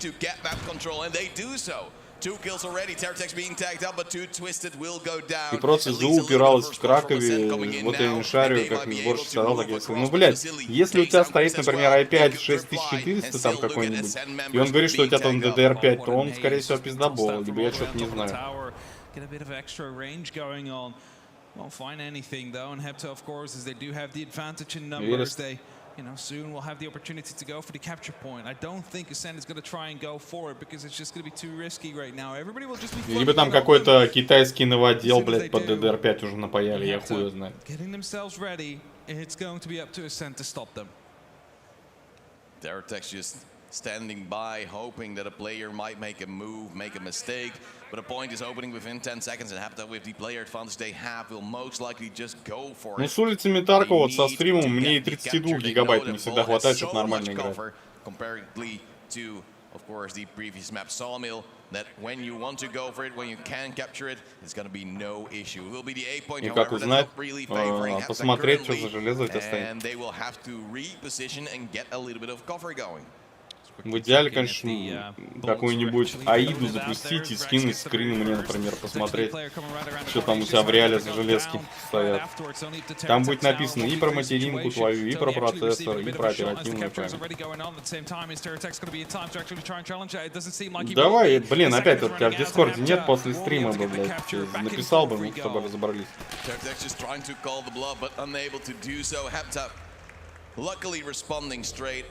Что за Аида? Ну так английскими буквами набери Аида. И увидишь.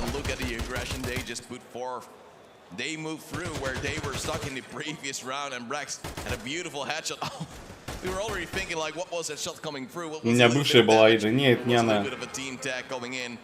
And luckily not being able to gain the round due to that. But it's gonna be a 2-on-2. Nate's flying through straight away, and who will get the frag done? 4 nades being tossed out by Ascend really early on, meaning that well, they don't have any left currently, and no one seems to have died on the back of it. Tony is about to be tossing one out as well. Shots are being heavily exchanged between Vasily and Kowo. The aggression is going to be there. Terratex will be able to get the first kill. Someone actually there to respond though. Vasily gets the response, instantly taken down by Brex, who came in from the alternate choke point that was in that part of the map, and you know that leaves them in a one-man advantage right now for Ascend. Yeah, Brax just being a player that's always a nuisance, always in the position people don't want him to be, but he manages to pull through time and time again. Is now a 4-on-3 in favor of Ascend. They seem to be quite happy, despite Kowo taking a lot of damage from a nade early on, and roughly half HP was gone, now healing up, luckily for himself and his team. 30 seconds until the point will open. The objective will start to be able to be grasped, and Hepta, they are looking for more kills in the meantime. All right. Quick jump peeks just to see if there's anything on the opposite side of things. Some shots being fired as well, but nothing really hitting as of yet. 10 seconds before that capture point opens up. That's going to be changing the balance, of course, of this round, as both these teams will be trying to get themselves towards it. We've been seeing quite a lot of captures in this game so far, especially in comparison to Sawmill, where we saw some good help coming in from the cleanup crew to get these rounds to an end. Now, Myra's in a really good position to actually stop any of these Ascend players from reaching the capture point. And he's going to be waiting for his teammates to come in before actually trying to attempt to capture himself. Kowo, inside of that helicopter, is going to be receiving some suppressive fire right through. Splinty will be able to take down Cheeky Scav, which brings it back to a 3-on-3 situation. They know someone's going to be inside the helicopter as well, so all the shots are starting to come through. Chris, though, from range, takes out Tony and brings it back in favor of Ascend. Chris seemingly on the tower again, still bringing favors for Ascend, as well as Kowo from the chopper takes down Meyer currently. Only Splinty alive on Только вчера рейд пересматривал, а зачем ты его пересматривал? Я отвлекся тут немного. Где-то Аиду, да, поставь и там, ну, погугли, короче. Типа, как в Аиде посмотреть с железки. Там анализ установленного оборудования или что-то типа того. Опять прыгают. Кот, они опять прыгают.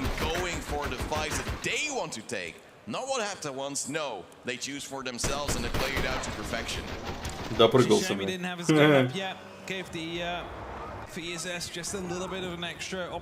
Так, что у нас счет? 3-2. Ну, Хепта так и проигрывает, короче, одну катку. Трое с гранатами, двое с гранатами. Так, гранаты откинули. Один с гранаты остался, все откинули. О! Чел с винторезом. Ни хера не дали трёху просто. Ебать, просто, это просто разъёб. Называется Эйс. Это называется Эйс. Они снесли без потери ХП всю команду соперника. Просто нахуй. Как комара прибили нахуй. Но по картинке было не очень видно, кроме интерфейса, не было ощущения, что они команду сносят.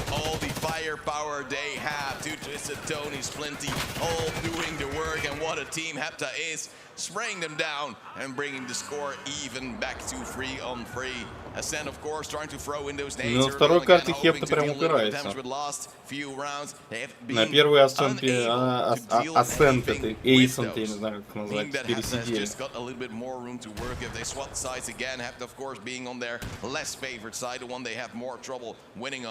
And Tony is trying to spot out if Chris might be on the tower again. There's a little bit of a ringing noise there, meaning that a grenade at least exploded close, but not close enough to deal the damage. And it left before the capture point goes on. And as you mentioned, Chris on that tower most likely. Trying to take some shots, took some himself as well. going to be active again later on, as soon as the actual movement start coming through, as soon as the objective are looking to be taken. Tony стрельба, говорит, нормальная будет сегодня. Class using that flip on side to get that extra bit of magnification, make it a bit easier to go for those headshots. Kovo still just trying to hold on towards the chopper, having a pretty much a field day because nobody's really trying to contest him at this moment in time. They might want to move in every now and then. О, он еще и What a лежит. beautiful angle, just lying on the ground, waiting for someone to maybe move in towards their crosshair. Интересно, они накрест там присели-привели. Заметьте, предыдущая катка была разъеб на респе практически, да, там быстро. А вторая, вот эта катка следующая максимально длинная. Пули видели? Пробоины пропадают. Сервак очищается быстро. То есть разрушения максимально быстро пропадают. Пробоины от пули и прочее.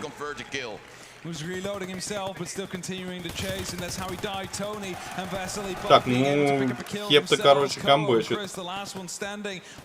Пока это выглядит как камбэк.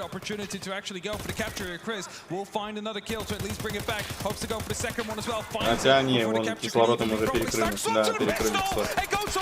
Ты, бля, что он делает, а? Господи, молодец, молодец. Вот это он дал.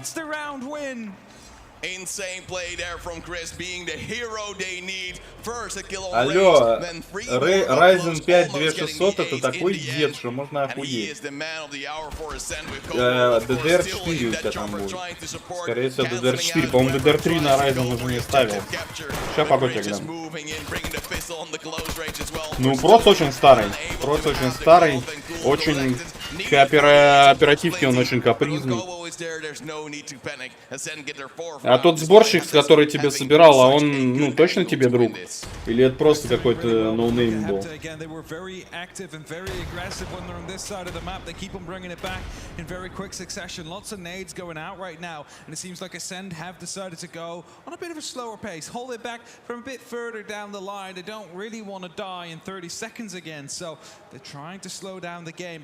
Whenever the game is slowed down to this level, that is when they seem to shine. That's when they seem to be picking up those early kills. But as Splinty will find terror attacks, it is looking like Hepta have got a great start again.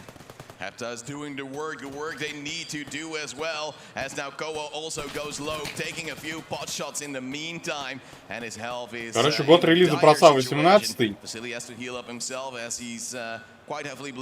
Да, DDR4 памяти, он DDR3 уже не поддерживал. Ну, я просто не помню, в каком году она отвалилась там.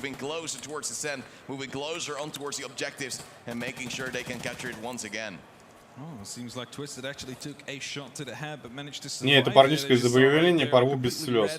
А и пятый, смотря какой на какой он тебе менял. То есть для своего времени 2600 был неплохой просто. Но прямо сейчас это, ну, блядь, ну так себе. Чисто. Тебе в эту же материнку бы глянуть, что за материнка. Если материнка норм, туда можно просто более вменяемо воткнуть. Чтоб тебе без слез там особых, без особых затрат можно было железяку подопнуть. Это же как раз моя работа, сборка компов, там, апгрейд компов и прочее. Ну, это одна из основных задач, которой я занимаюсь. Я так-то и ремонтирую, типа, всякое, но сборка и прочее мне больше по кайфу.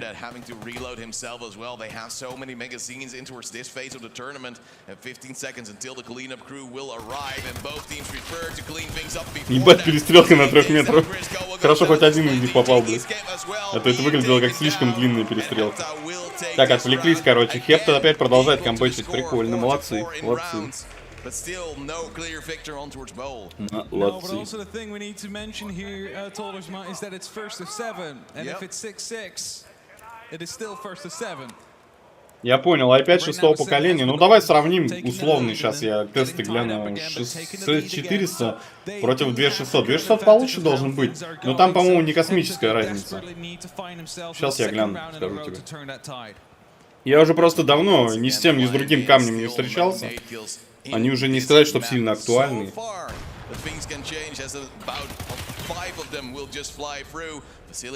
Ну а и 5, наверное, похуже все-таки будет. Brex again just going in. Ну, и постарше заметно должен быть. Again, the over kill on towards Ascend, and Brex will get a second on towards Meyer as well. He just continues the hunt. Will go down. Ну, даже, допустим, 6500 посмотрим. Или 6600 давай, ладно, чтобы шансы были. Twisted will find one, Tony finds another one as well, so suddenly all the hard work Brex did has been lost. It's now Cheeky and Koa both inside of the helicopter holding off and looking to move out from there. See if they can get any control on the back of it. As Twisted takes quite a bit of damage. Не, ну i5, если у тебя 6-го поколения был, да, он тебе заметно более лучший прос воткнул. Ты ему денег много отдал вообще?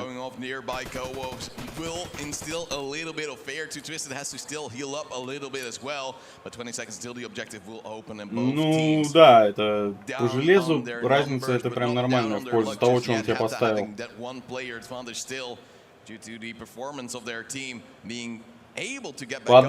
По ядру примерно одно и то же, одноядерная работа, а вот по многопотоку Рязанька, блядь, будет заметно веселее.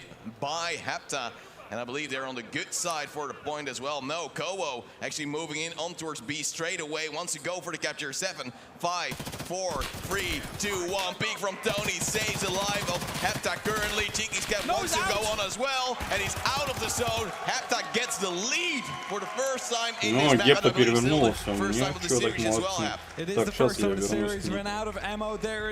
Да, проц 15-го года не самый мощный против такого крепкого середняка 18-го года. Как бы если он с тебя много денег не взял, как бы, то нормально. Но 2600 это тоже мамонт, он тебе давно его ставил? И вопрос бюджета открыт. Сколько денег ты за это отдал?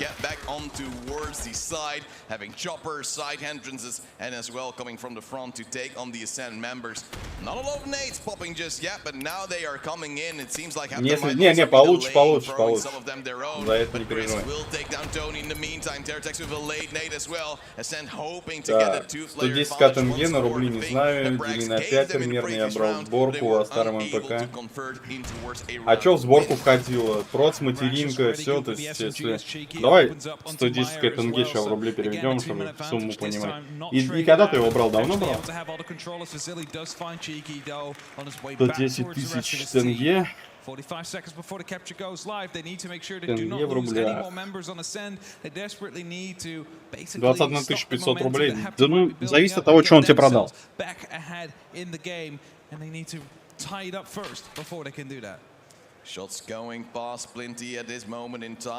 Бить или не бить? Давно по времени брал?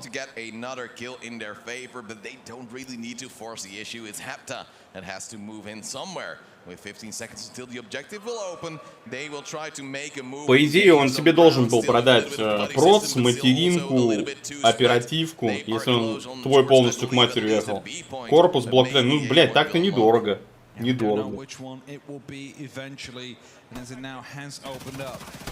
И по железу он получше по производительности. Он тебе, получается, 4 ядра, 4 потока поменял на 6 ядер, 12 потоков. И на 3 года более свежий проц. 2600 это компромиссный был проц, но неплохой для своего времени. Как и следовало ждать, меня вырубило. Как тут Турик? Да, идет Турик. Мы тут деду компьютеров там разбираемся, бить сборщика или не надо.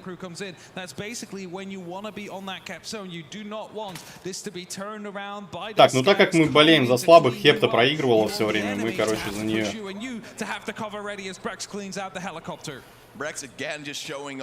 Проц мама, ЗУ, SSD M2 под винду, 208 ГБ SSD обычный, 208 КДД на 2 терек подкинь. Ну за 21 тысячу ты неплохо.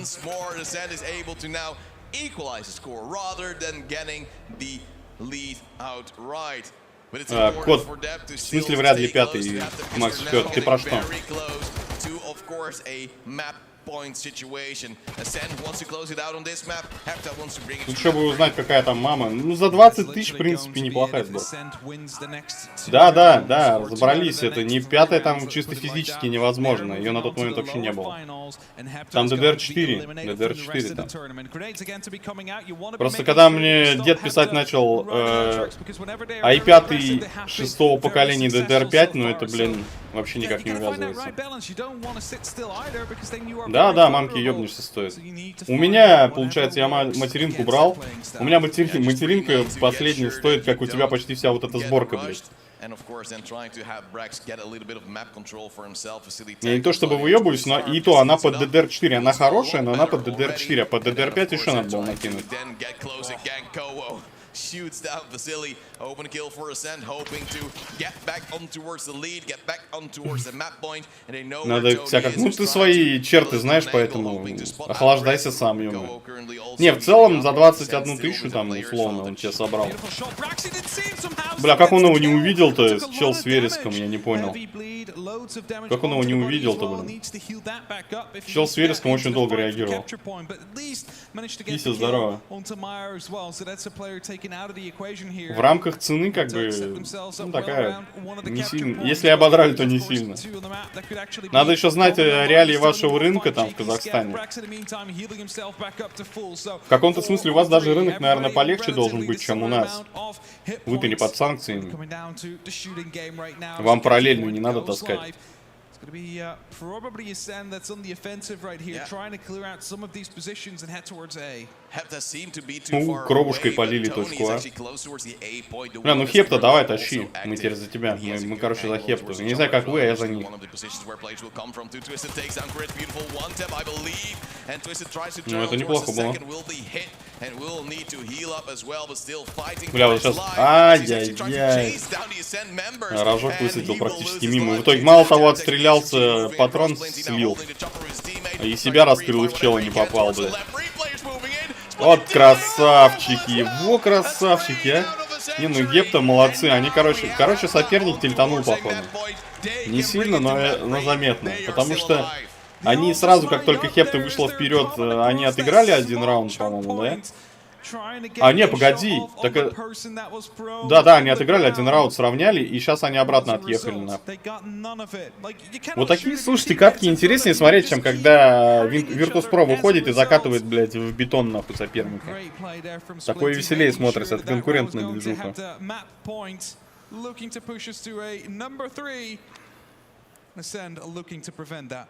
Sometimes it can be just one spray to change your life, change the game, and change the way things might work out. Brax, in the meantime, though, already takes down Meyer. It's the aggression from the SMG that we see so often from him and his teammates. The cheeky scat tries to move in, but too twisted now with a double. It's Ебать, быстро дело пошло. It's a 4-on-2, and suddenly Ascent trying to beat a confident team, trying to not be faced down by the previous round, loses 3 bodies against 1. Ascent will be able to do. Но это был размен в итоге. Невыгодно сыграл синий.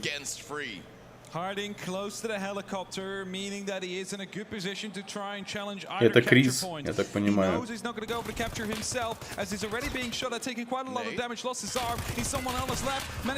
Ну тут понятно было, тут надо было чела просто разменять.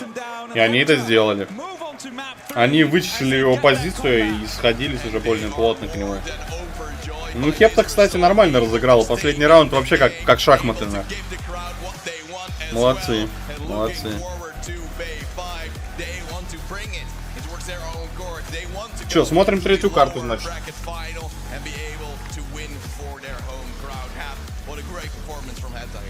Great performance indeed. They managed to turn the tide when it was most needed, when we were headed towards that match point, and really suddenly turn the aggression up. Мать срок. Ну, мать недорогая. А этот, короче, не пропустил сообщение из YouTube. Срок АБ 350М и BB. Сейчас наберу. Что за материнка?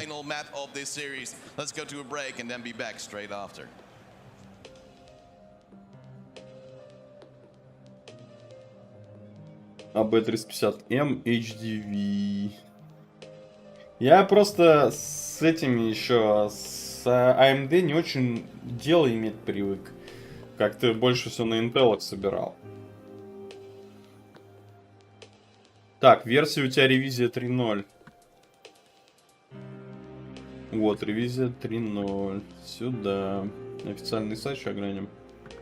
Глянем, что там в DNS про нее пишут.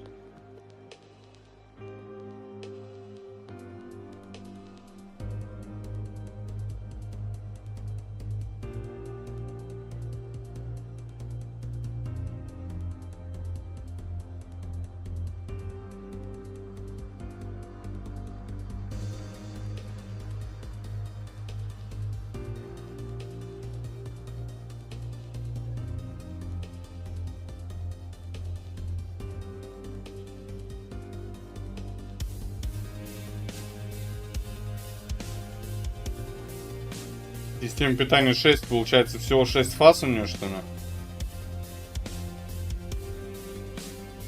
Сейчас, погодьте, гляну, питальник какой там вообще. Ну, есть ощущение, что в эту материнку что-то более вменяемое уже вряд ли воткнешь.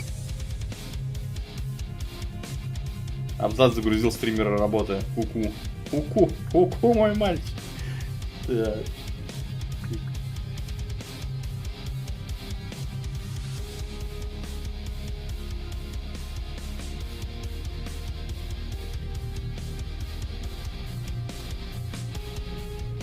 Ну да, у нее тут, я по мамке смотрю, фаз питания 6. Короче, 105-ваттный процессор, который заявлен сюда, поддержка, я бы сюда пихать не стал. Это первое. Второе, радиаторов тут в принципе нет, они отсутствуют как вид. Но это прям ультрабюджетная маман, короче. Ультрабюджетная. Короче, если даже тебе что-то собирать на АМ4, то материнку тоже меняет. Там условно 3600X там пихать или 5600X, то сюда я бы точно его пихать не стал. Он, может, его даже и поддерживать уже не будет. Надо смотреть, я там не помню эти самоназвания процов у AMD.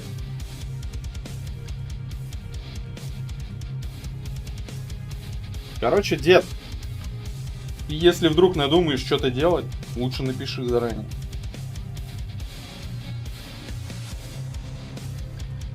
На срок B450 Pro 4 можно воткнуть 5600X или 5700X. Сейчас погодь, гляну. Стримера загрузил работать.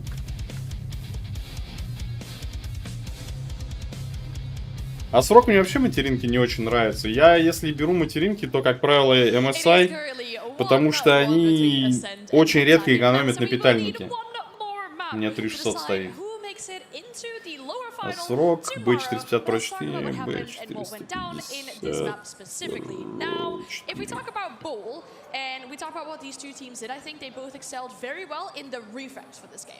Yeah, it was. We kind of looked at the loadouts right from the get-go. Two very different approaches. Ну, питальник тут явно получше, и вообще материнка получше. Тут получается и радиатор, где надо, стоят. Мамка такая более вменяемая, однозначно. 9 фаз питания, ну да. Ну, рискнуть можно, да. Можно воткнуть. Зона ВРМ, получается, у тебя вот это питание само охлаждается, и получается, ну, сюда, да, можно. Какой-нибудь 5600X можно воткнуть вполне.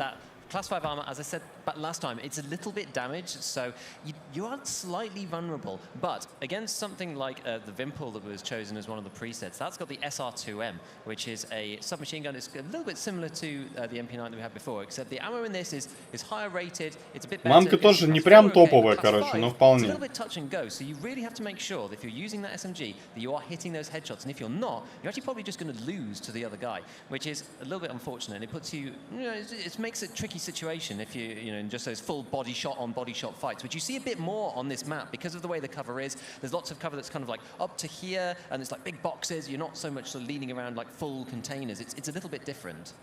It is indeed, and now the one preset I think we really want to talk about in a bit is that surf highlight as well, because you mentioned there's something funny going on with surf scopes as well. Yeah, surf is kind of interesting. We didn't actually see. Ну вот, кстати, народ пишет, что на Pro 4 до сих пор BIOS обновляют. Хотя с BIOS, если все работает, лучше не трогать. Нет, там код надо смотреть по питальнику. Они иногда нормальный чипсет суют, а обвязку чипсеты делают ублюдочную.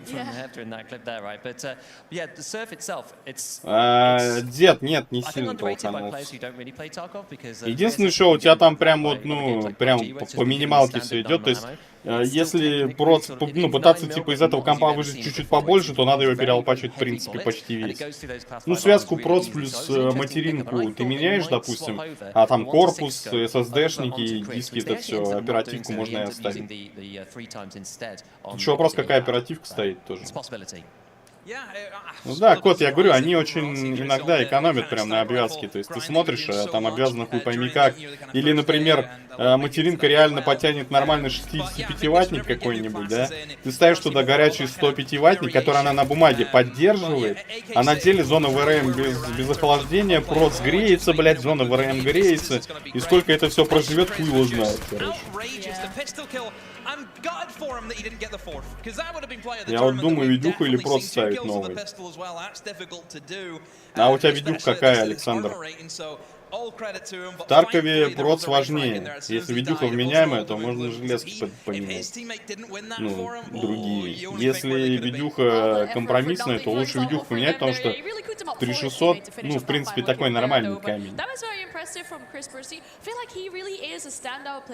Ну, я на такой же сейчас сижу. Если, ну, типа, не сильно выебываться, то ее на все хватает. Такую смотри, а на что менять хочешь, вот скажи мне. Я тебе скажу. Мнение. Ты сначала скажи мне, на что ты хочешь поменять, а я тебе скажу, что это я на того.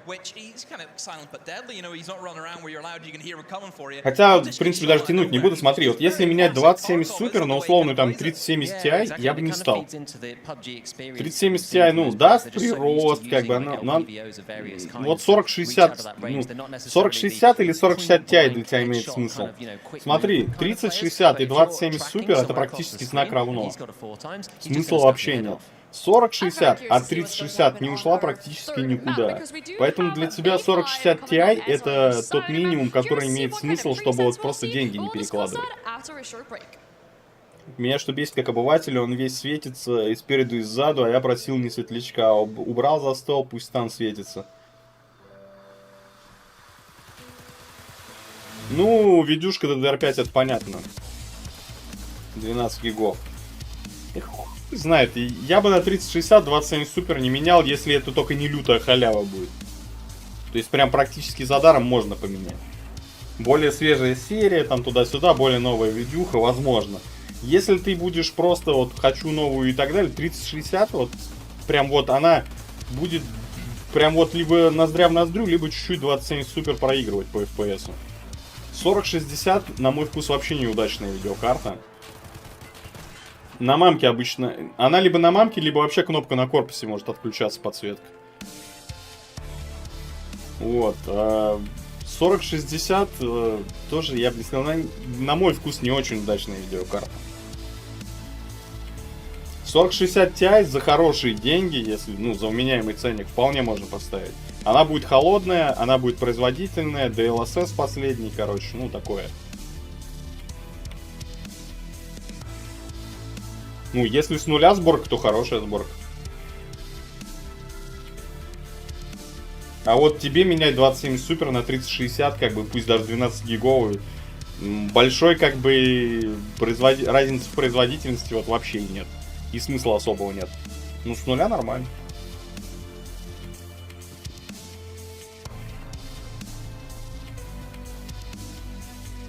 Сейчас золотой стандарт сборок, это вот этим ребятам, которые катают там Fortnite, CS-очку, Доту, и типа, ну, есть деньги на нормальный, более-менее комп, это у меня сборка все-таки за Intel больше, как бы, мне нравится, да? 12400F ставим, от 16 гигов оперативки, 3050, 3060 видеокарту, это в зависимости от бюджета, М2 под это все, и материнка, если бюджет позволяет, на вырост, короче, чтобы ты в эту же материнку мог более старший воткнуть. 4060 от 40 плюс рублей. Александр, а вот ты не поленись, короче, я тебя не просто уговариваю там 4060 Ti взять, а к размышлению. Возьми тесты, погляди, как отличается от 2070 Super 3060 сначала, а потом сравнение 2070 Super с 4060 посмотри. Вот, без использования DLSS, с использованием DLSS, короче, потому что DLSS там, ну, более новый, лучше работает. Вот. И потом сравни это все с 4060 Ti, поймешь, про что я говорю.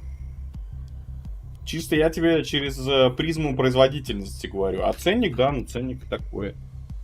То есть просто 2070 Super менять на 3060, ну, смысла нет большого. Только если денег прям навалом и вот, ну, очень хочется. И то я бы не стал, наверное. during our break, you two were still talking about the presets that we see, that you want to see. So please. Смотрел немного 3060 на 4060 лучше. 4060 она не сильно лучше 3060 на самом деле по производительности. А 3060 вот чистая, не Ти, а обычная, она проигрывает 2070 Super примерно процентов 5-15. Ну там может 15 не будет, но 5-10% свои она отдает. То есть 2070 Super в чистом виде лучше, чем 3060 почти, ну, по производительности. We think that the Ajax class is probably going to be a no-brainer because of the ammunition it gets. We didn't really get a chance to talk about it. У меня вообще все светится, не только вентилятором, но все отключается тумблером с программой.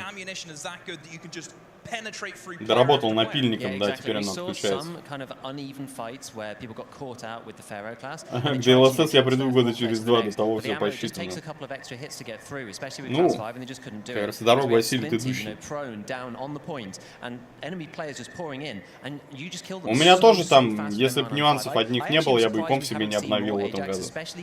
Получилось обновить, я рад. А так бы и сидел сейчас на 7700K, блядь. Гляньте, а у нас кудыш-то в кепке ожил, блядь, прям жестикулирует, что-то там говорит, и женщину не боится. Какие напильники, у тебя же похожая материнка. Да, да, у меня подсветки нету. Я вообще туда ничего подсветящегося не засовывал. Хотя можно было, но нахер надо. Воистину. Бля, вот сейчас будет замес. Вот это я понимаю, ребята поиграли. Вот это интересный матч. Последняя карта вообще прям кипин.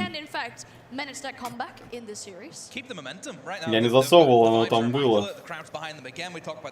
Ему Никита замечание сделал. Наверное, да, этим розовым дилдо, блядь. Замечание сделал. Я тебе плачу, сука, двигай, что-нибудь говори, блядь. И баба слева это. Да, да, он заебал, он постоянно молчит и ничего не делает. Сделайте что-нибудь, Никита Сергеевич или как он там.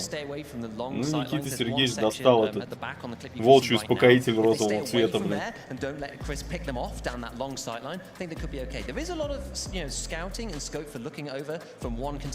Блять, еще ничего толком не посмотрели, по сути, да? Блять, 4 часа уже стрим идет, а?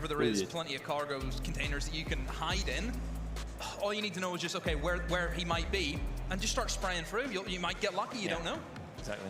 The good thing is for Ascendo, I mean, they compete in other esports. Александр, шина, в данном случае зарезана специально производителем. Вот. И, короче, это проблема 4-й серии почти всей, вплоть до 4080. По производительности 4060. Короче, чип настолько удачный получился, что пришлось его шиной резать, потому что иначе было бы слишком охуенно для игроков. Вот, и получается, там шина 256 бит, по-моему, только на 4080. Да я знаю, что да, да. Короче, производительность смотри чистую и ценник смотри. Если устраивает, то можно брать. А так мне с 4-й серии, вот именно в плане шин и вот этих всех телодвижений, она не нравится. Там самая вменяемая видюха начинается с 4080, но это, сам понимаешь, какой бюджет. И какой там нужен блок питания, короче, и все остальное. Так что шина, ну да, она там инженерами зарезана, как бы. За это их уже пинали, ну а им похуй, они все равно продают их. Опять же, поиграть в Тарков тебе точно хватит. Производительность 4060 Ti будет повеселее, чем 2070 Super. Вот посмотри сравнение, насколько она будет. Посмотри сравнение, почем тебе достанется 4060 Ti. И посчитай, вот, стоит ли тебе этот бюджет туда вкладывать, чтобы получить вот такой вот прирост. Чисто, ну, чисто таком, знаешь, в практическом смысле. Вот глянь все это и подумай.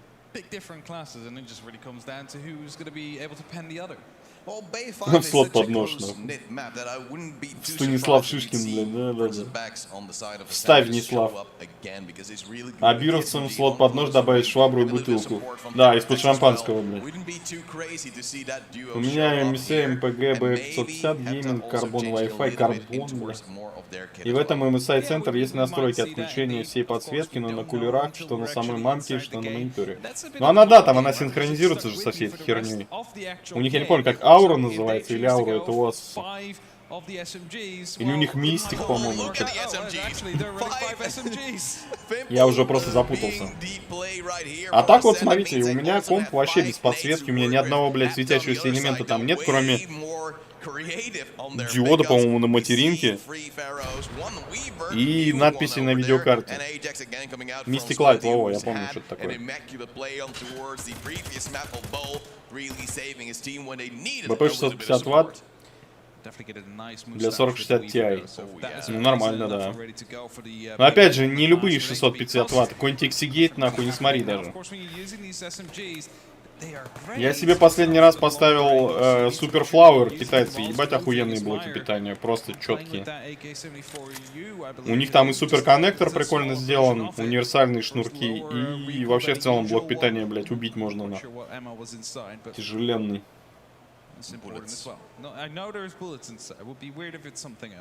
Термалтейк 700. Ну, тоже смотреть надо, но 700 в любом случае хватит. Надо просто смотреть, что за термалтейк конкретно. У них же там Light Power, Tough Power, короче, тоже серии разные. Соответственно, и начинка разная.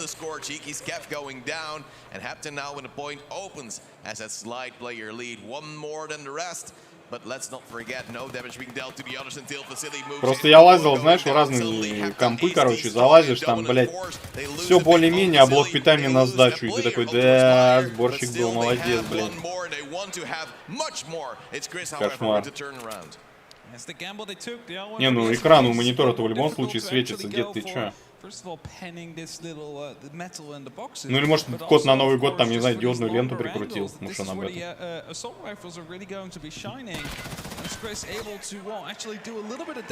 Так, что у нас? Хепта, короче, в красный. Мы продолжаем болеть за красных. Они молодцы, они камбэчат. Мельтешение на экране раздражает, пойду аниме шки посмотрю, и что пишите здесь, окей. Да ты же уснешь, на. Или ты недавно проснулся, я не помню. Я не помню.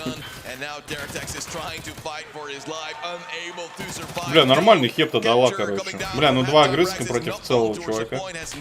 Ага, размен. Кстати, вот что у хепты появилось, они стали мстить, они стали разменивать игроков. Довольно быстро это делают. То есть прям уже тенденция. Это именно как командная игра такая идет.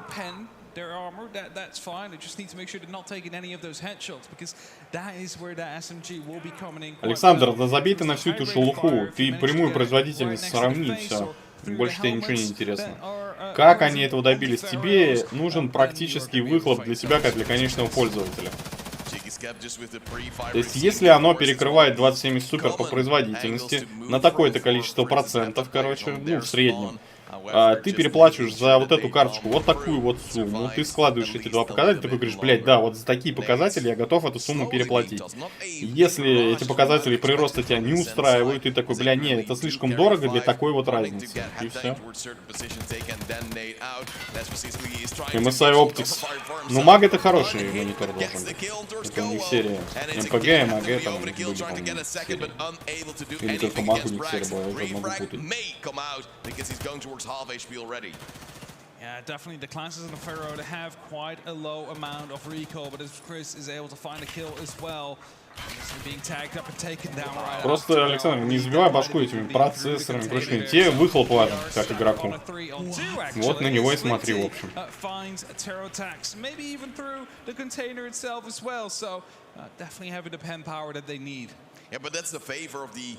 Это все еще та еще катка идет. И тем более шампиньонов завтра определять будут. With that, they now have a one-player lead. Objective about to open, just a single objective here on towards Bay 5, being it not having the biggest range of all the maps out there. And now we will see if хорош пятки мять, говорит, блядь. Сейчас out the sand, but they just don't know where the players are. They know they've hit on towards Brax. А у тебя что, прям большая борода, увесистая? У меня так воротка нахуй на нижней челюсти и усы. У меня борода густая, не растет. Пух какой-то ебанутый растет, такие лохмотья, блядь, вот на щеках. И все, и пиздец. А вот внизу, вот это, нижняя часть нижней челюсти, вот там прям достаточно густо растет. И усы, вот в батю пошел, у него усы плотные, и у меня усы плотные растут, блядь. Ну, отрастил я по большому счету первый раз. С другой стороны, что бы я ни говорил, короче, дед, харю мыть надо. И шею, не забываем, шею моем.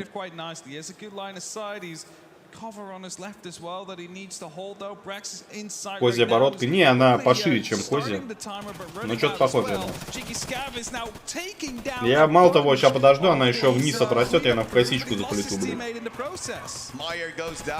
Буду здоровенный жбан, блядь, с маленькой такой, блядь, бородкой с косичкой, блядь.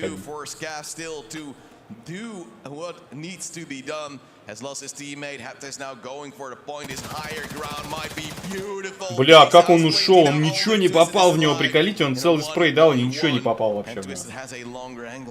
И кокошки с петушком. Начинается. Слишком много вы новостей про американский сенат читаете, блядь, у вас потом ассоциации нехорошие появляются. Бля, вот Хепта, короче, все, пиздец, красавчика. Они просто уже на этом, на характере начинают давить. Как на фотке, даже больше уже, как компункт стал, так бороду отпустил, а хуй.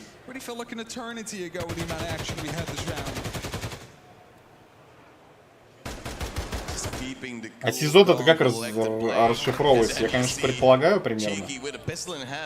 Средства индивидуальные, типа там туда-сюда. А, все, понял, да, органов дыхания. Я понял, может, не говорить. Это же средства индивидуальной защиты органов дыхания, правильно? Козу уже заплетаю, нормально. Но у меня волосы на лице не активно растут. Потихоньку. Фу, я про гигиену, а не чужие не говорю. Значит, это у меня плохие ассоциации, короче, пардон тогда. Так точно. Ну, значит, я расшифровал. Я примерно понял. Просто слова подбирал, короче.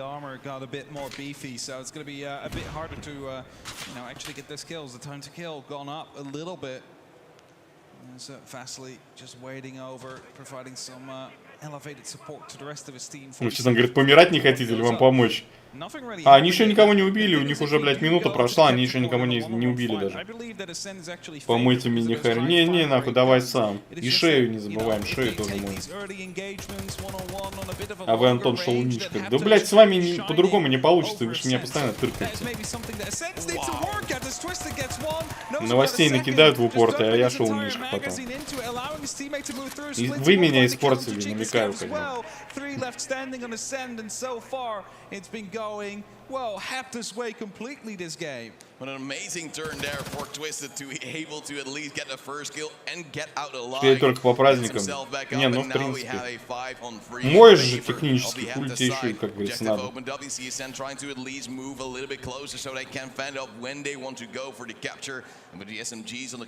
Можно, как говорится, знаешь, говорит, шею моешь, мою. А то, что по праздникам, не обязательно точно. Тем более праздники сейчас часто. В принципе. Ох, ебай, ему в лицо просто снес. Так, ну сейчас пару Хепта отдает раунд, походу. Хотя еще не все потеряно. А, он захват делает,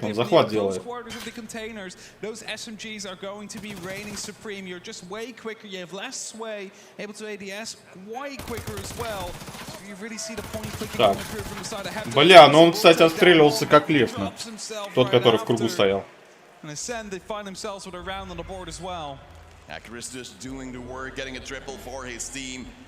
Это как в книге в одной читал, говорит. Ты, говорит, когда моешься?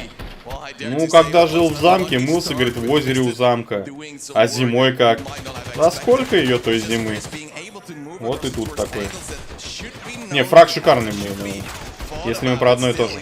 Вот он отстреливался, ты видел, когда двое синих на него вышли? Он почти снял их, между прочим. Он первого снял и четко уже перевелся на второго. Там чисто прям вот какой-то там доли секунды не хватило, чтобы второго сбрить. Jigascav goes on the hiding inside the warehouse. Just gonna play a close corner there. Doesn't want to really give anything away. And as I said, Ascend, if they are around the objective, they will reign supreme. Rex being taken down quite early is a very important lesson. Or a very Вот что мне нравится в таких катках, они примерно плюс-минус равные, и тут реально месиво происходит. Так, надо пивком заехать. Да, и посмотреть, сколько яйца стоят. Да, защищаюсь. Вот я про что говорю, сразу отметил момент, там он нормально давал. И по реакции, и по спрею было четко. Так, вот опять, кстати, заметили? Он убивает красную, и красные его разменивают. Часто такие моменты стали у Хепты быть. Именно у Хепты, у синих разменов меньше. Прям вот. Видно, что меньше. Соответственно, командное взаимодействие у красных, ну, прям вот заметно более интенсивно. Еще матч будет. И причем второй матч, тот, который еще будет, он интереснее этого должен быть. Ну, для нас интереснее, там, получается, Virtus.pro играть. Единственная русская команда, как она, русскоязычная, российская, там, международная, официально, по-моему, российская же команда. Не-не-не. Короче, это полуфинал нижней сетки.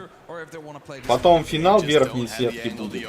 Потом, смотри, вот здесь кто выиграет, выходит в еще один матч. А там из верхнего матча, кто проиграет, выходит в еще один матч.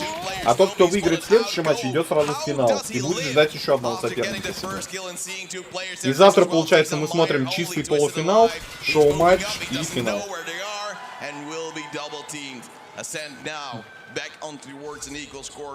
Типа как четверка, да. Четвертьфинал, потом полуфинал один и финал. Значит, десант либо поздно, либо без него. Ну, когда смотрим тот матч, как бы, да, тогда решим.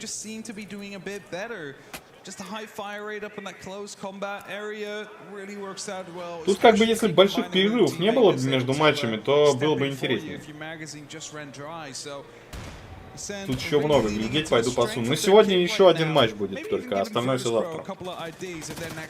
И опять же, завтра я хз, успею вас... К какому матчу я успею вернуться, короче, домой, мне завтра по делу надо смотаться до города.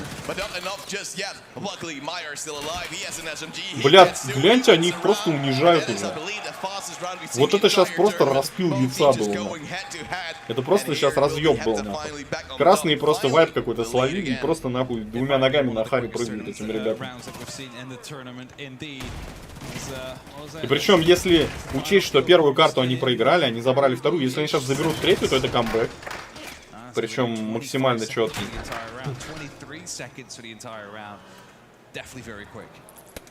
Не, ну меня радует, что я угадал с релизом арены. А то там были стримеры, которые думают жопой вместо головы, что типа, блядь, перед дримхаком зарелизят арену, блядь. Да кто тебе ее перед дримхаком зарелизит? Алло, блядь. Ты трезвый вообще, нет? В Дискорде писал, если что, чтобы не прокатить за пиздобол.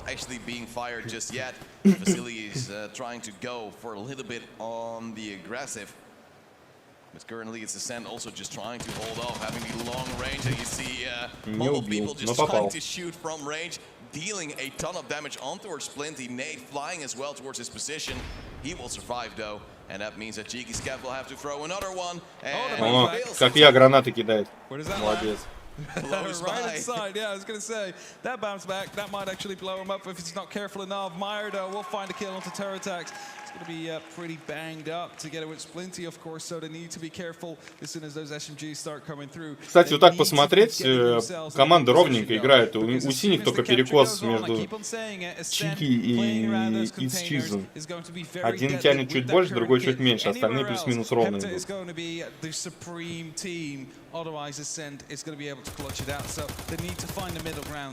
То есть альфа-самца в каждой команде толком нету, не видно.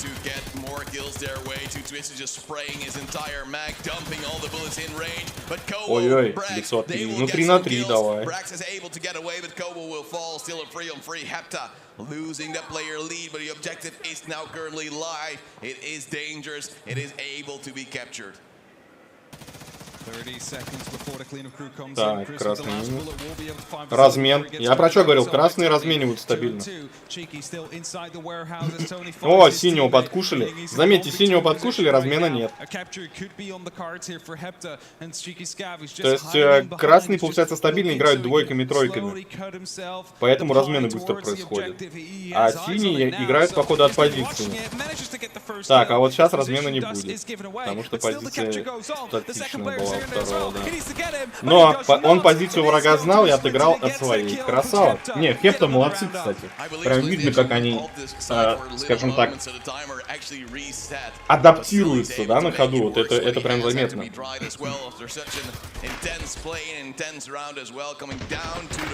И ради интереса продолжим размены считать.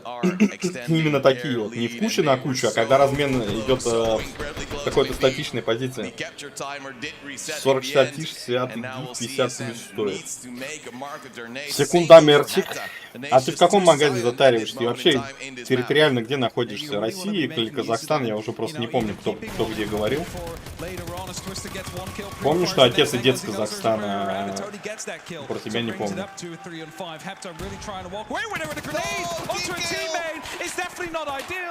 Еба, они просто снесли их нахуй. Красные, не, красные прям на плюс морали фигарят, это видно. Это прям, они прям мету какую-то для себя поняли и херачат, короче.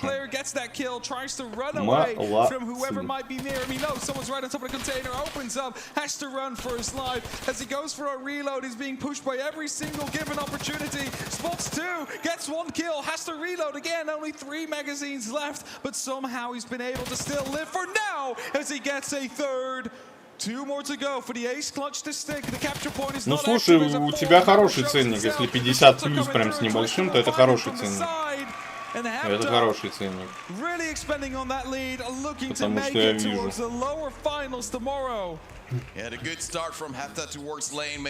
Но опять же, я бы говорил тебе клише от производительности, чисто с практической стороны смотри на это на все. But Chris was able to fight back so strongly, so diligently, but unable to close it out in the end. A 1v5 not possible for himself, and now 5 rounds on the board for Hepta. 2 more needed to progress in the tournament, and of course get a bit more prize money to boot as well. It's not just that, but they were looking for an organization as well to maybe carry them through or carry each other through when the Tarkov esports really pops off over the next. Вот у нас, я смотрю, есть джетстрим хороший, обвес политовский. Продажный ценник уже нормальный, 54, 40-60 Ti, 16 гигабайт. Да. 54 уже продажи получается. Россия в ДНС обычная от 46. Ну, кстати, ради интереса я гляну, сколько в ДНС такая же стоит, как вот эти названия. Если она у них есть, конечно, наличие.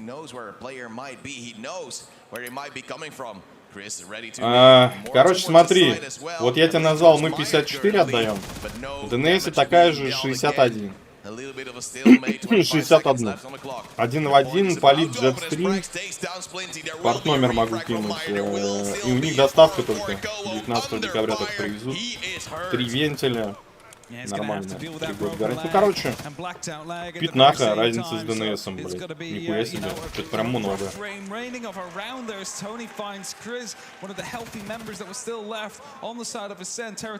Не, зря боишься. Полит уже давно нормально делает. У них очень хорошие питальники. У Полита порядок вообще сейчас скачется.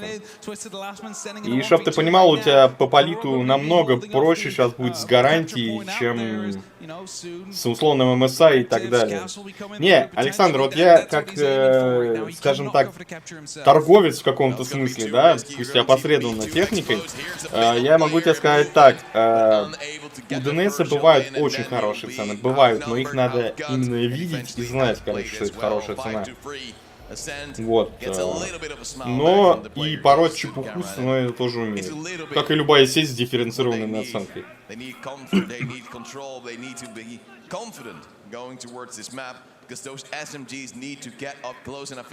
Барыга ты. Не, я мастер по сборке и ремонту компьютеров. Барыга это я по выходным.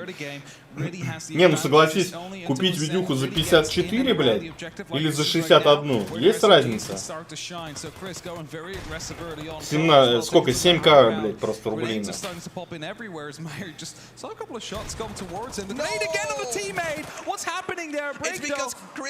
Так, ладно, смотрим каточку. Тут как бы финал раунды пошли. Не, ну слушай, синенький камбэчик теперь. Красненькие что-то подрасслабили булки.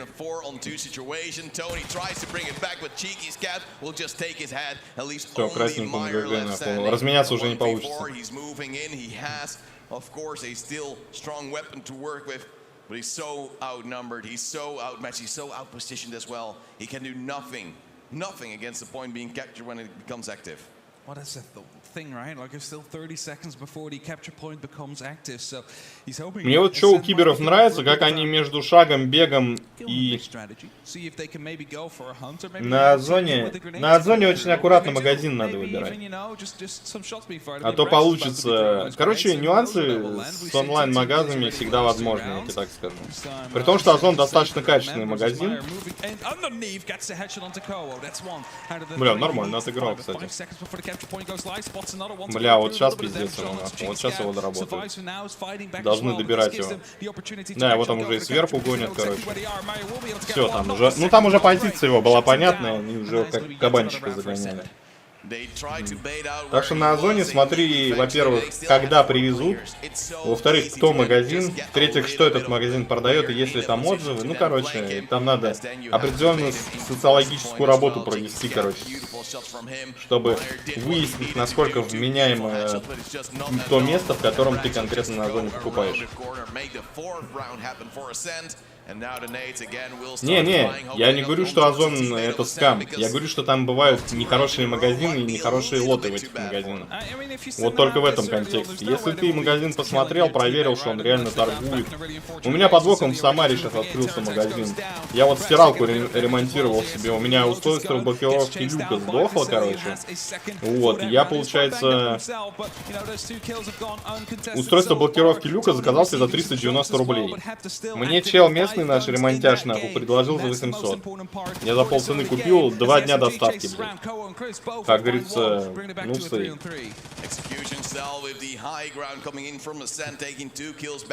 3060 за 28к. Но хороший ценник, кстати. Хороший ценник.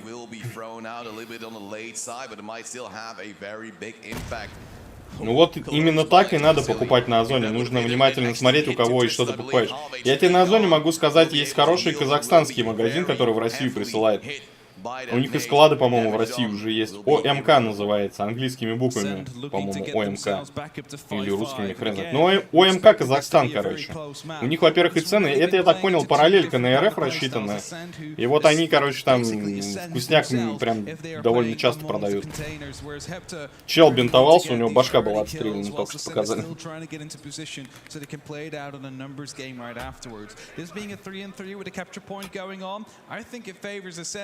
Like as soon as the fight is going on around the actual objective, they are most likely going to be ending up on top unless it's going to be able to show up as a team and isolate these 1v3s and make sure that Ascend doesn't stand a chance of fighting back.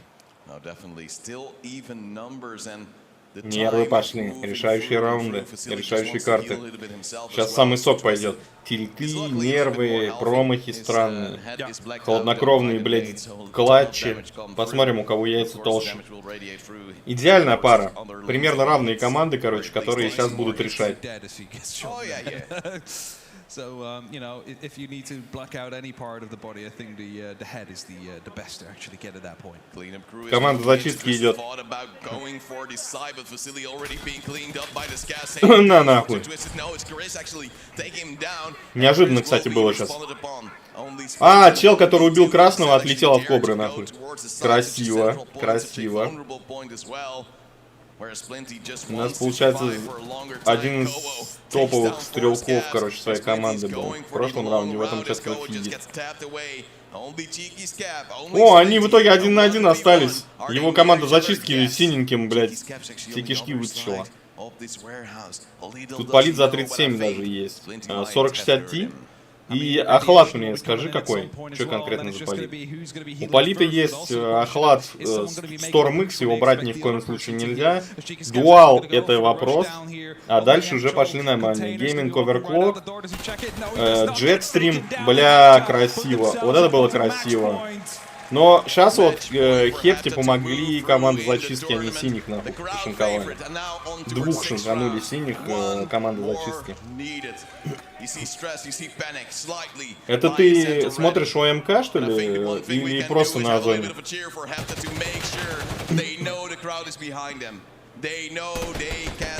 Это финальный фраг был. Чел топал, а тут, ну, не повезло, он просто не знал, у него не было информации никакой. Это чисто совпадение.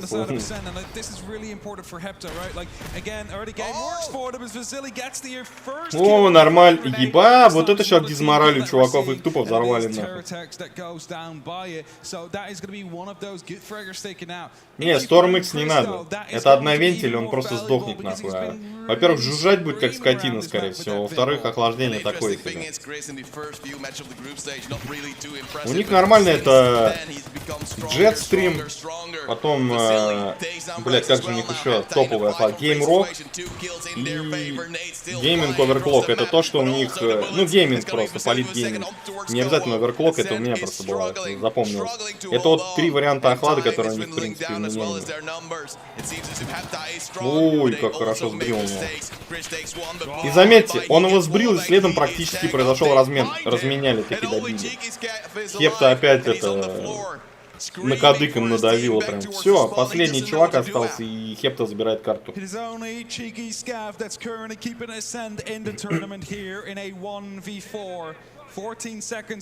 Ты сам по картинке на этот Storm X глянь, там одна вертушка.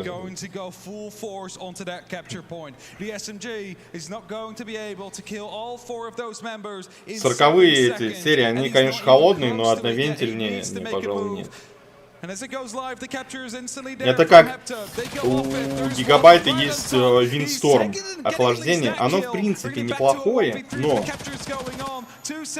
очень шумное может быть на некоторых видеокартах. Ну чё, Хепта забирает. Команда, которая типа слабже на бумаге была, забрала. Если я правильно все помню. Пузаны пошли обниматься. Пацаны в полуфинал продвигаются. Поздравляем пацанов. Не, молодцы, они реально хорошо отыграли. Закомбэчили.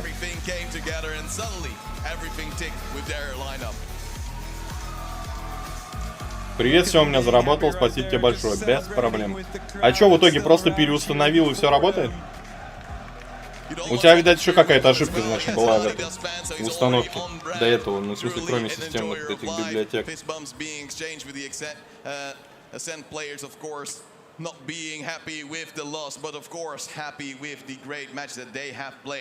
Да, ну понял. Кажется, приятные игры.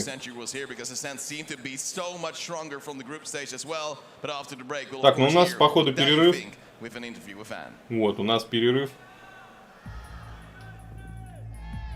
Game 5, короче. Сейчас мы переключимся на эту тетеньку. Ну, блядь, там пантомиму, это уже даже смешно немного смотреть. Вот, кстати, вот этот матч, оставим за скобки мельтешения, короче, и всю эту херню. Именно по сюжету и по интриге, да, которая в матче был, матч был топовый. Вот прямо вот, смотрите, это первый Best of 3 на турнире был. И как на его фоне Best of One, короче, проигрывает. Best of One это было прям плохо, блядь. Это прям вот херовый. По времени, да, быстро, но решение дерьмовое. Вот, Best of 3 сразу показывает, что это другой градус накала. И если команды, ну, дают контент, как бы, не одна сильнее другой и катком убивает, а именно вот конкурентный матч, и мы смотрим интересный матч. Еще бы завтра получить арену одним из первых. Ну, я не парюсь. Дадут, не дадут, ну... Когда дадут, тогда поиграем. Не особо как бы из-за этого переживаю. Девка из Икеи пришла. That must feel amazing. Yeah, thank you very much. Thanks for the crowd. Вот заметьте, насколько более расслаблен этот персонаж по сравнению с прошлым.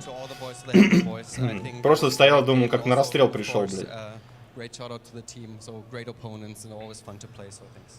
Мне похер, завтра не до компа будет. А у тебя что, работа или что завтра? Или выходной?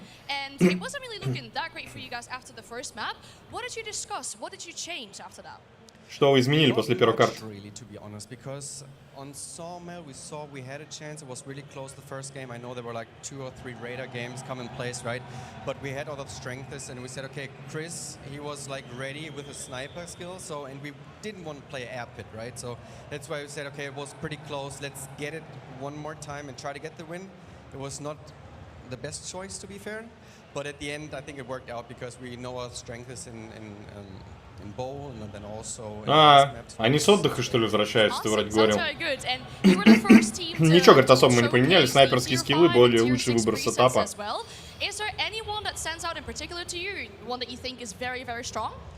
6 часов это заебись, тебе повезло. It's pretty cool because he has like a full Gen 4, he has a ULAC, and he has like some nades, right? And the ammo is nice. Я говорю, там, ты говорил, что они куда-то там летали. With the AK guys and with the nades, so that's why we picked some of the nades. That's good. All right, cool. Now your opponent will be decided in the match after this one, and I'm gonna ask the question. I might know the answer, but who would you rather play against tomorrow? Да хер пойми, Захар. Вроде понимаем, что происходит. Иногда прям кайфовые хайлайты прям на лету получаются. Но Илюха Хелик ушел анимешки какие-то смотреть, говорит, заебало мельтешение на экране. I mean, we'll have to wait and see, of course, who you're playing against. Once again, congratulations. Very well deserved. We will toss it back. Почувствуйте разницу в интервью, да? After this game. О, тетеньку кажет. Да, и мальчика я не стеснялся сейчас вообще ни капли. Задротные они разные бывают.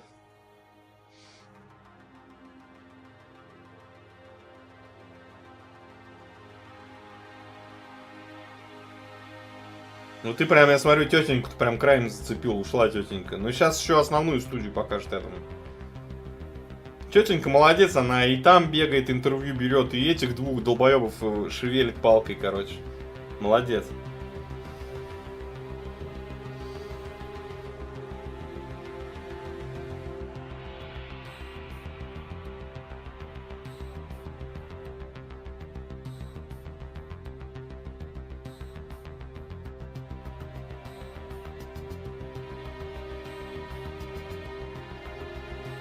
Бля, какой же классный все-таки у Таркова саундтрек. Я помню, когда я первый раз услышал, это был разъебно. Я даже в игре его не выключал. Потом, правда, выключил, но все равно.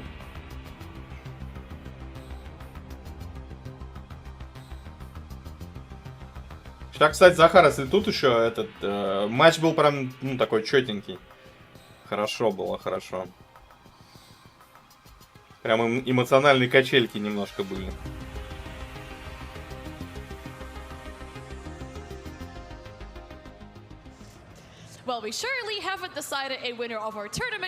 Она так улыбается, говорит, думает, как же я заебалась уже, сука, мужиков этих развлекать. А вот сейчас и будут играть наши, в следующем матче. 1-0 after the first map, and they managed to come back. Yeah, best of threes, that's the benefit you get. You know, there's teams around the world. Они про это и говорят. Best of 3 это как раз есть возможность исправить ошибки. Типа Best of 1, если твоя тактика не сработала, очень сложно в таком быстром геймплее перестроиться.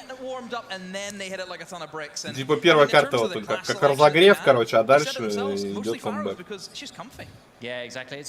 Антипылы, хлеб селедкой мазал, короче, затарился хрищем, прихожу, тут тетеньке нравится, ну да, конечно. 43 рубля на Озоне. Это что конкретно?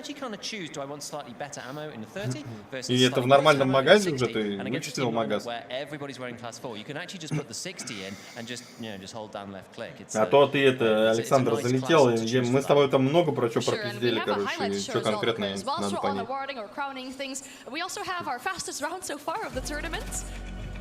23 seconds. That's the new record. VP did 29. 23 секунды на раунд, кстати. Было быстро, да. As we know, were the trendsetters in terms of how quick they could finish out rounds and how quick they could finish out games, but have to have set the record straight. 23 seconds. Ну, Игл нормальный, там 2 вертушки, в принципе, должно нормально быть. Probably is because of that lineup, you know. You've got Sen pushing in there with like 5 SMG players. They want to get it done, and it's just completely. Ну, нормальный ценник, кстати. По идее, подожди, я гляну сейчас. Секундомерчик. 4060 Ti, Eagle, 8 гигабайт. We were talking a lot about the lineup from Ascent, or the presets rather, that 5 stack of the Vimple. You're really headshot reliant with that? Yeah, I wasn't really convinced about it. I think it can work against certain teams, and it depends on what presets they pick. But because a lot of players are picking this like Pharaoh class and also potentially Ajax as well, like you have this class 5 armor on. Да, хороший ценник, хороший ценник. You do have one of the better bullets for the SMGs, but it's really нормальная цена, прям хорошая. Интересно, а ДНС почем это отдает? А, погоди, так эта версия даже на 3 винта получается. Я думал, двухвентильная. На 3 винта, в принципе, пойдет. Ну, слушай, она в этом, ценник хороший, и она в ДНС, вот у меня, например, 42 500 я отдаю. Если сравнивать ДНС с Озон, как бы, то можно, в принципе, в ДНС брать, так как это меньше геморроя с гарантией в случае чего. Потому что ДНС это магазин на земле. Так что вот 4060 Ti... А, погоди, стопы отставить. Нахуй ДНС она не та. Почему-то он мне не гуглит-то не ту карточку. Алло, блядь.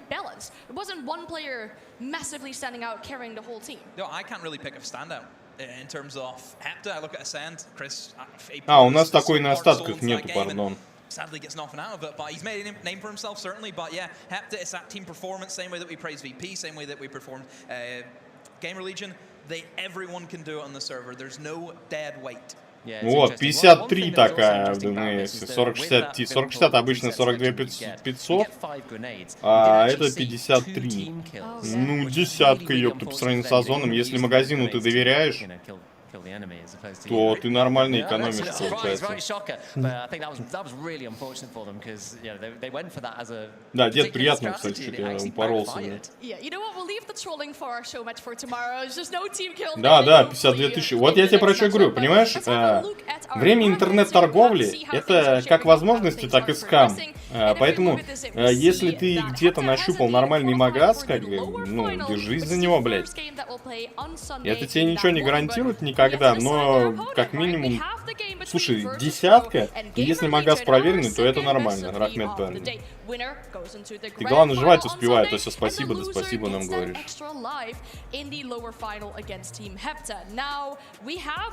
Так, ну вы все жрете, бля, я пойду себе компота налью, какую-нибудь печенюшку пожую, сейчас вернусь. Ладно, не жрете, кушайте, я грубый, просто привыкайте.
как я на месте. Да, ОМК, я тебе как раз про него и говорил. У них там распродажи бывают, и в целом магаз, ну, адекватный. Так, вы ж нам параллелите, дед. А ОМК как раз-таки, ну, грубо говоря, драйвер параллели, блядь. Поэтому на ОМК, в принципе, можно брать и гарантия там, и железо по вменяемым бывает ценам. Бывает прям по вообще хорошим ценам там. Одна рука на бутере, вторая на клаве, я таки именно жру, с чавканием, все такое. Крошки на пузе и на бороде, блядь. А девка все разговаривает. Бля, ей респект, просто она ебашит, короче, как стахановец, на. Просто это стахановка среди ведущих. Гарантия у тебя 3 года, в том числе от Озона. У Озона есть свои обязательства по гарантии, короче говоря, и в плане гарантии, в принципе, Озон такие достаточно вменяемая контора, как для интернет-магаза. Тем более, даже не интернет-магаз, а агрегатор, грубо говоря, интернет-магазов. Я не знаю, как нам по-умному это называется.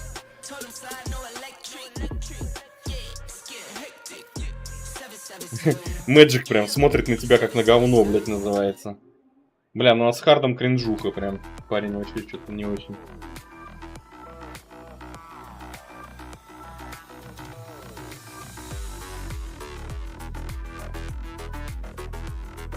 За себя и за Сашку чуть отрабатывает. Да, да, кстати. Прям уместно.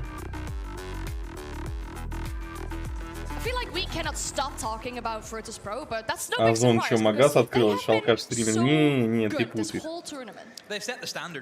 А может и он открыл, кстати, кто что знает. Задроты на пафосе. Ну им сказали лица построить опасные, а получилось задроты на пафосе, блядь. Flawless pretty much throughout the majority of it. The way that they've won their rounds, the tempo that they've set, the gun skill, just everything about it.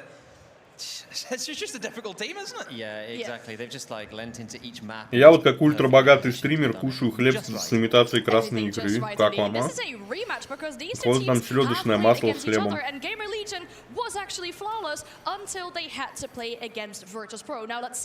Бля, девка точно на энергетиках каких-то. Нельзя просто на протяжении такого времени так заебись отрабатывать.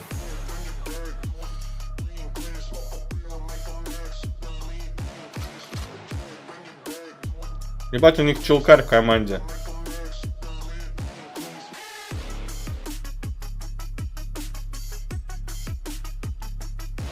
Не, ну слушайте, та была кринжовая, но тут, по-моему, вообще ультра задроты. По опыту говорю, самые опасные ребятки всегда лыбу давят. Не впервые, не впервые. Наши сутулики уже 4 матча выиграли. Вы не докажете, Захар.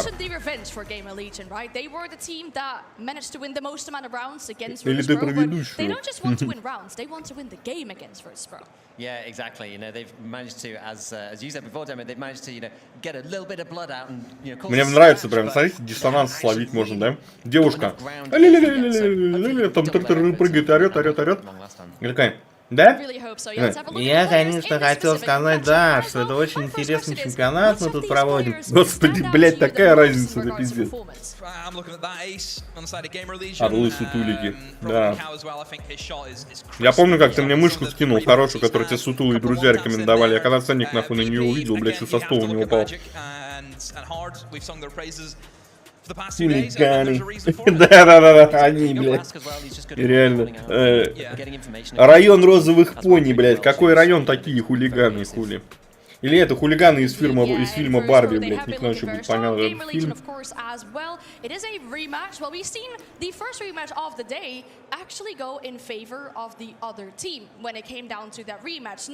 Слушай, а фильм Барби, он же миллиард собрал, нет? Если собрал, то я в шоке. Как это говно могло хоть что-то собрать вообще?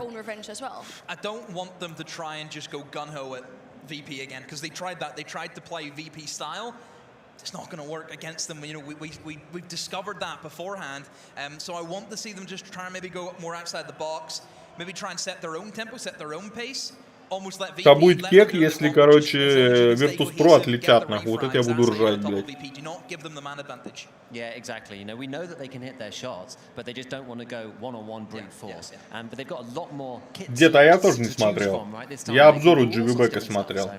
И обзор у Дока, по-моему, смотрел. Но он там на стриме смотрел, я смотрел этот хайлайт.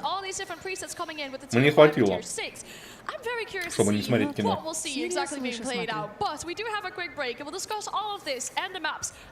Скуфы вперед. А что выше смотреть? Ничего не вижу выше.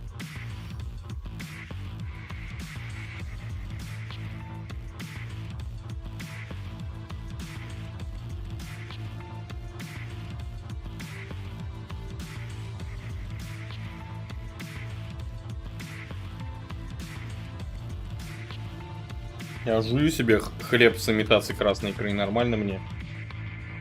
Выше, а выше ничего не написано.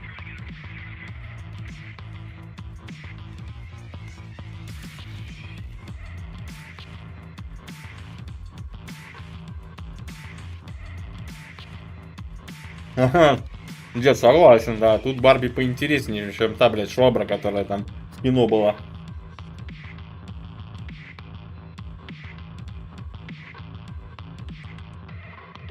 Захар, уж лучше, блядь, Звездный десант, нахуй, весь посмотреть, чем эту порнографию.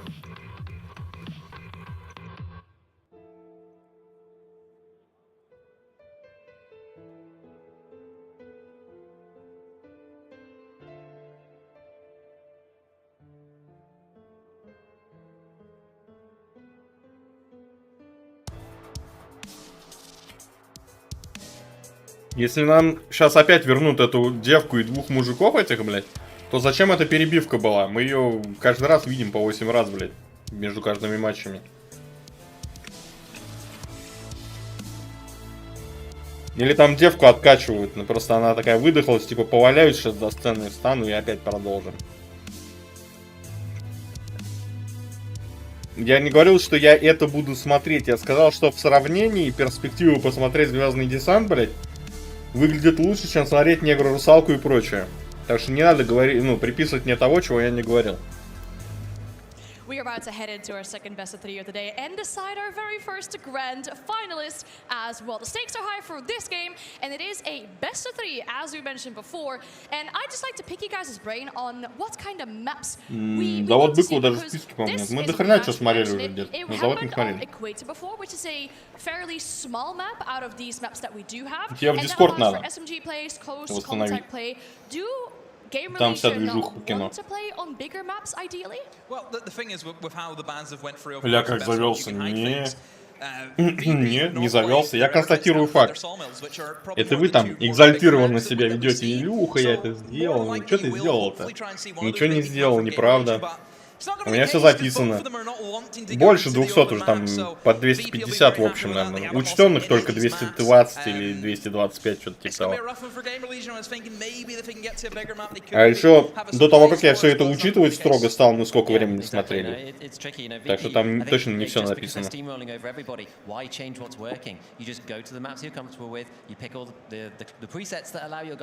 Может, лучше немецкое липа пиво? Пиво, может, у них и неплохое. А, у нас, кстати, там есть немецкий фильм один, да. Но не тот, что вы подумали, не про сантехника. Чешская, тоже вполне. Чехи, по-моему, легкое пиво любят. Presets than just Agent. It could play differently, of course, Equator, and we know sort of the second map. Both these teams played it earlier, but you just think VP, they get that map again, they're going to love that map. It's going to be difficult seeing over it. If Gamer Legion don't win this first Давайте map, уже I стрельбу. don't see them getting the second. Приятно поправиться обязательно. Я и так это не худенький. Причем я, в принципе, ем-то не сказать, что прям до хрена. Но как-то интересно организм работает.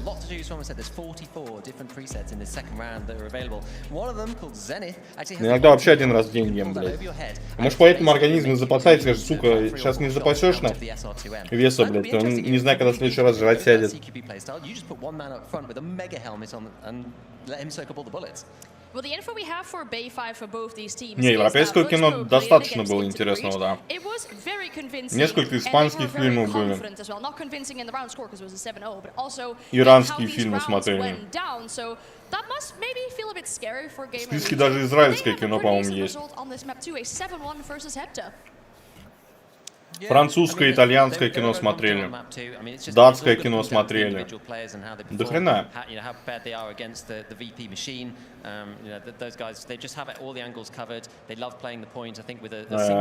Мы его можем дописать, завод Быкова. Вот. У нас там есть определенные нюансы, как бы, чтобы фильму попасть на просмотр. На эту неделю уже вряд ли, наверное. А вот на следующую неделю вполне возможно, если население не будет против.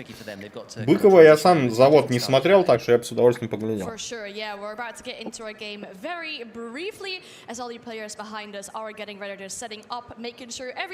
Дид, ну ты побольше будешь. Я где-то 100, там, может, 102.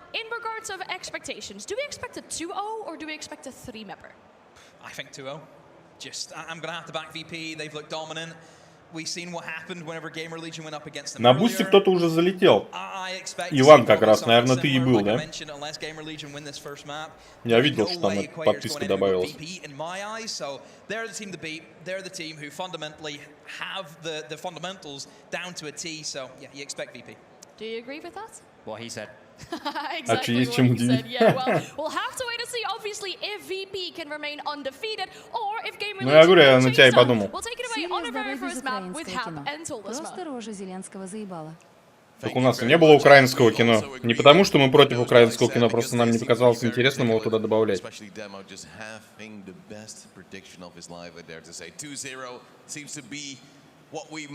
Вот ты знаешь, как-то у меня с украинскими музыкантами сложилось, у них есть хорошие группы. А вот с украинским кино что-то как-то не очень.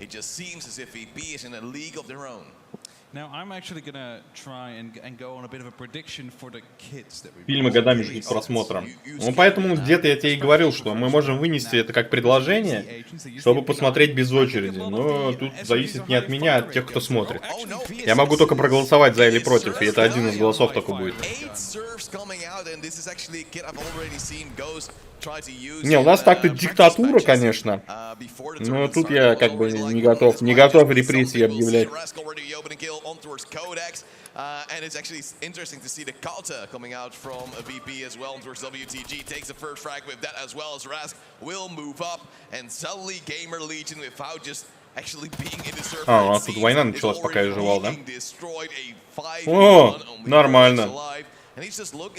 Они все с винторезом и один с аугом. Неплохо. Разъебали уже, в принципе, всех. Щепки, нахуй. Ну что, будет 5-0, нет? Да кинчик-то стоящий, и посмотреть я его давно, в принципе, хотел, но это такое. Если народ выскажется против, тут, как говорится, мои полномочия все. Там, Зет, по-хорошему, ну, нормального кино достаточно. Мы уже и посмотрели много интересного кино. И осталось еще вполне.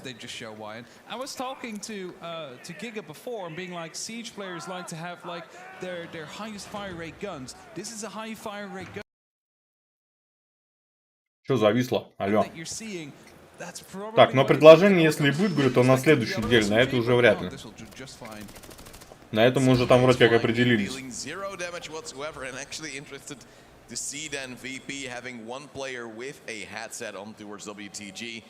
Тебе, говорю, надо в Discord, там увидишь, как все это происходит.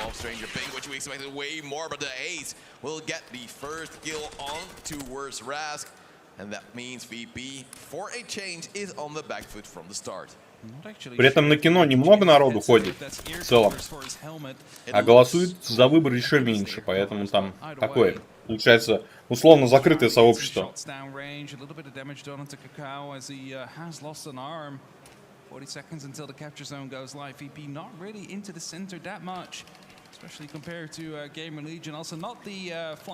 Да разгребем как, почему не разгребем? Два кинострима, получается, минус Ютуба. Из Ютуба когда-то выпадаешь из постоянных стримов, он тебя из ротации выкидывает нахрен. Не говорю, что я пиздец выигрываю от того, что я типа в ротации нахожусь, но пока мать прет, надо, как говорится, играть.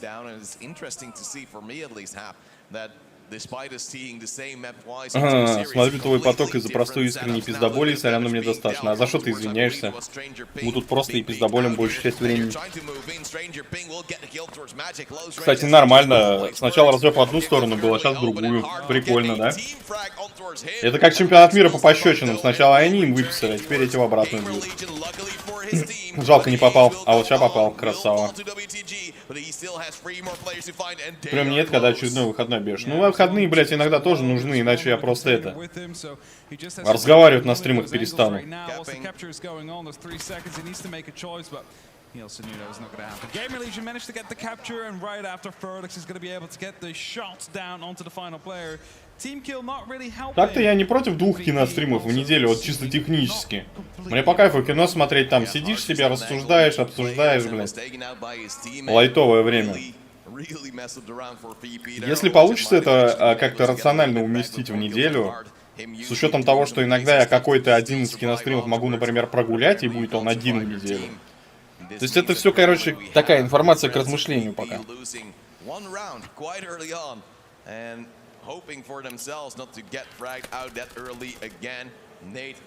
Начало мне нравится. Начало мне нравится. Укаточки. Вполне, вполне пока.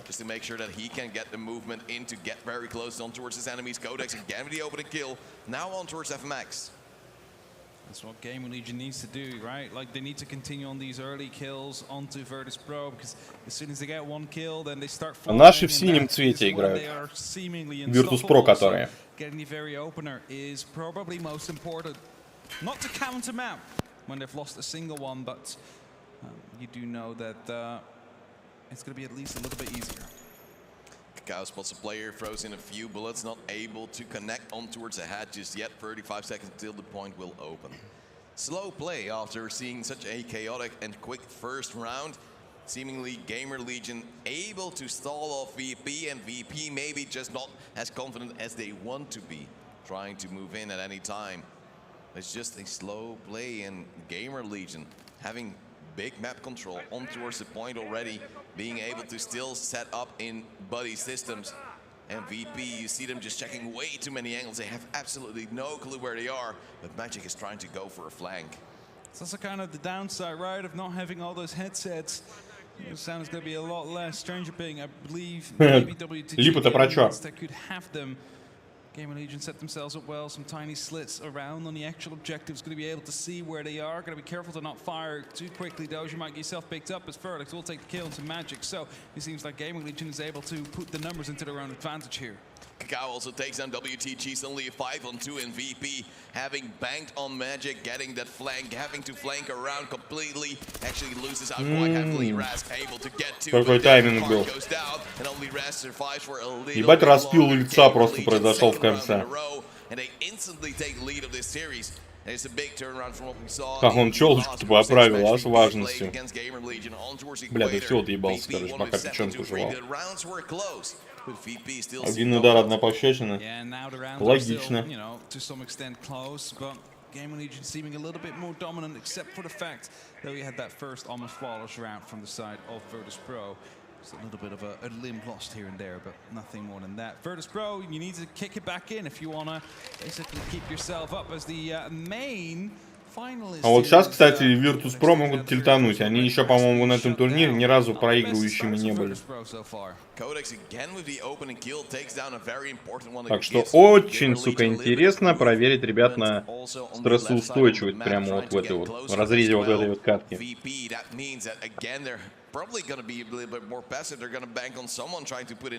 Ну, Александр не прям горит, но сейчас посмотрим, если тильтанут, как бы, то будет очень интересно, если они как сучки сейчас сольются при первом же шухере.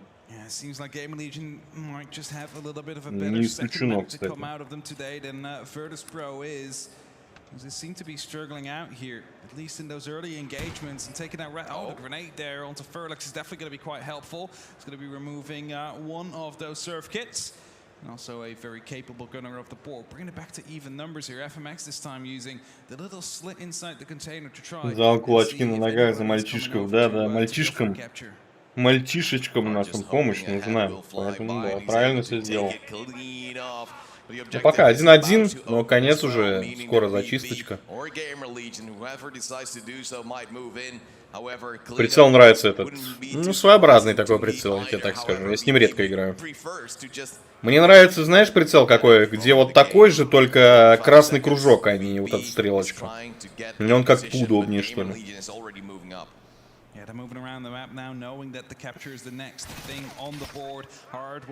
Субъективно, постоянно делают. Я не понимаю липа про что-то. Бля, вот сейчас лицо снесли просто пиздец. Ну, короче, красных распилили просто в моменте. Пока на тильт не похоже. And once again, it also sort of shows where VP is very reliant on, and that is the player called Hard. He is able to get kill after kill, and especially in this situation, Киберспортсмены, ну.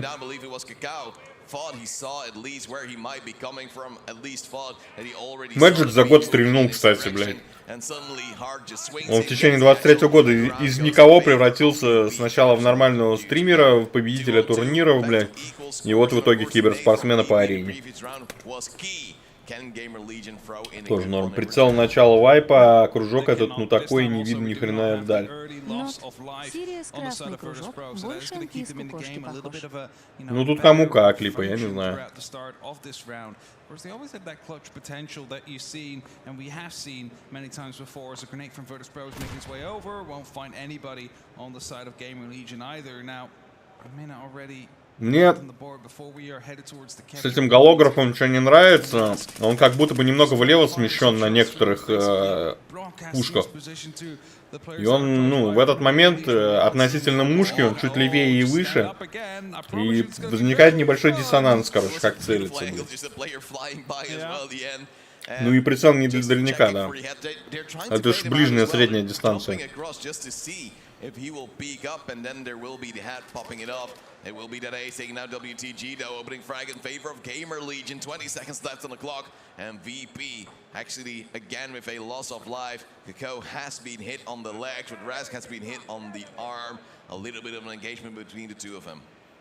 Again, another one very close here. You gotta wonder if there's cover out there for Gaming Legion for the player that's close around the corner on the box. Definitely some shots coming through. Magic will get one. He's instantly being chased down and gets taken down by Stranger Ping. A lot more. Быстро Мэджика с Хардом. Мэджика разменяли, а потом Хард отъехал. Оно всех с обращением озвучивать будет. Вопрос в том, что без мата, там, без запрещенных слов тогда озвучить. Is not able to get any rounds into him though. I would assume it to be hard on towards the container, trying to move in and try to refrag his teammate. And now we see FMX with a headshot. Люблю, говорит, несерьезно. Ты чё это липа?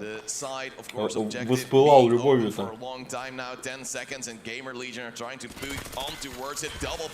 Ой-ой, только вынул лицо, отъехал. Бля, вот мне сейчас нравится катка, плотно идут. Я думал, здесь менее интересная эта история будет. А товарищи из Геймер Леги, он прям нормально так сопротивляется. Magic being chased down here as he had to reload. I mean, that's the disadvantage of that VSS, right? Like, it's only 20 rounds into the magazine. And, well, as you see in most engagements, it's either like between 10 and 20 being shot to actually get that kill, meaning you need to go for a reload on a second engagement. It doesn't really allow you to Magic-то пока фидит в основном. Одно убийство за все катки. Причем оно было в прошлой катке на размене. Его он убил, его убили. А сейчас, получается, Раска на ДТС разменяли. Тебя в самый раз. Тут с точки зрения алгоритмов, вот если банально брать, то если чат не молчит, значит все хорошо.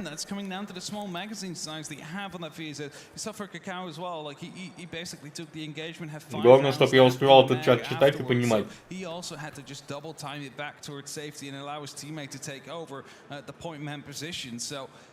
There's 40 seconds left before the capture goes live. It's basically just a one-on-one, a slightly more damage done to Kakao. He's not completely healing back up.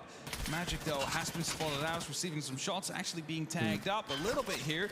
Бля, походу будет неожиданно потненько. Ну я за повторение прошлого противостояния, когда было 3 карты и прям плотно рубил его. Killing his teammate and then making sure that VP is on the back foot for the remainder of the round. Успех — это когда всех не учитать. Да, когда ставишь сотку за донат, и те сообщения донатами засылают, как в дундуку каком-нибудь. Вот. И ты типа разговариваешь только с теми, кто этот донат прислал и кому успел в чате увидеть, да?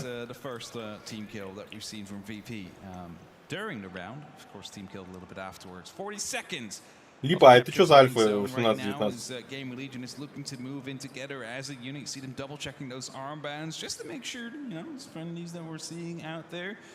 Это кто и про что? It's VP just holding off there and a disadvantage in the man count. They will not be trying to attempt a capture until they do have the advantage. And as FMX takes down Codex, it's going to be swinging around. Отыграл здорово, кстати. Вот это сейчас был счет. Кстати, Virtus.pro сейчас самое время начинать потеть. Они друг дружку снесли, что ли? Ой, хорошо красный собирал. Какао просто сделал грязно. Он сделал грязь, но не успел добить второго. Их там двое на захвате было. Ну, кстати, такие, блядь, мощные стрелки, как Virtus.pro, выиграли с захватом. Это тоже, кстати, интересно. А, Хамас в деле. Ну, так это мы видели. Это мы видели. Либо это мы в курсе. Захар там держит руку на пульсе и подкидывает, когда свежие выходят. Yeah, that's it. It's great for like a one-on-one duel, but as soon as you're meeting up against a group like that's coming around the corner, like это мы знаем тогда. Я помню, что-то знакомое, вот откуда, не помню.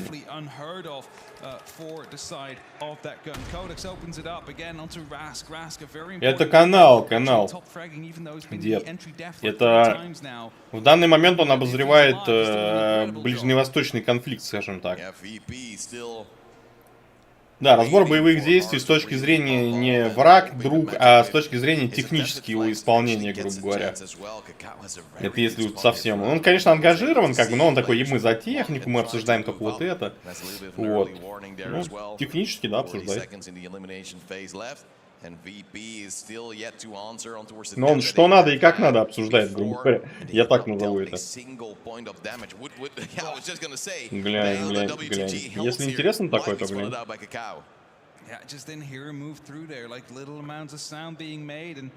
It's going to give you these kind of situations. Magic holding off the angle. Hard was able to find a kill from earlier. Still alive, both of them. Together with конфетку леденцовую закинул, сейчас зубами греметь буду на топ-нее. In their pockets, but they need to have capture point control in their pockets if they want to be making sure. Бродкаст отсекает эту фигню, кстати. Gets a kill into Codex. We see FMX going aggressive as well, but a fracture and a heavy bleed is going to be stopping him from actually trying to go for the objective as effectively as he wanted to go for it. Так. Gets taken down as well. So Magic basically. В чем прикол? Virtus.pro, короче, догоняет, но всегда следом выходит вперед этот JS. Ну его как этого на буйки загнали на. Yeah, Gamer Legion the set and ready all across the side, and there you saw again the issue of the ammo count of this weapon. Unable to Челкарь говорит, да мы можем, бить, мы можем. That means that VP again is on the back foot. Magic tried so hard, but a 1v4 is going to be way too difficult. So many players all around the corner for him. And let's see what the Sheriff can do right now. Nades will fly, but deal no real damage just yet. And that means that currently VP needs to bank on towards their gunplay, which is a little bit lackluster in this play so far. Да, была такая мысль.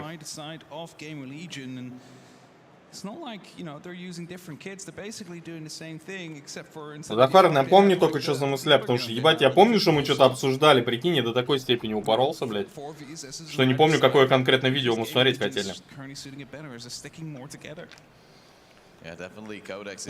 Все, вспомнил. Мы ж про конфликт хотели смотреть. Мы ближневосточный конфликт рассматривали с точки зрения истории и культуры. на стрим был. Вот, давно, правда. Тут еще идея пришла. Я сейчас этот Илюха кидал, который видос про Таджикистан, войну в Таджикистане, исторические предпосылки к этому и все как там было. Хорошее видео, кстати. Я где-то час, наверное, из 3 отсмотрел уже.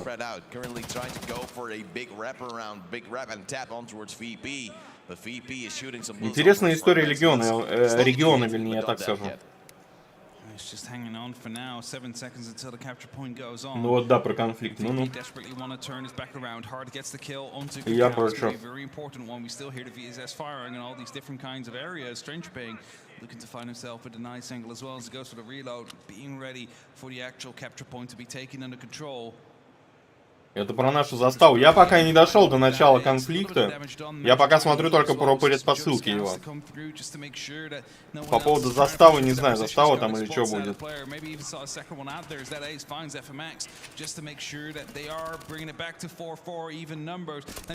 Для меня этот конфликт, вот, который, если там и будет в Таджикистане, как бы, я, получается, не в курсе, что там было, не интересовался. It around, gets one hard as well, and that ace might have been spotted as well. Now, Харда патроны кончились еще. With the pistol in hand, is trying to move, but look at the damage he's already taken. He's so incredibly low, but now the cleanup crew will also deal more damage if they can. Ебать, он в трубку стрелял, перепугался. Only stranger ping on top here will be surviving. He shoots, they know where he is. Хард молодец, кстати. He makes the most noise of all. Пистолета чувака упокоил. А, там еще... Ой, там еще и боты пришли. Боты пришли. Еба, просто повезло, что синий выжил последним.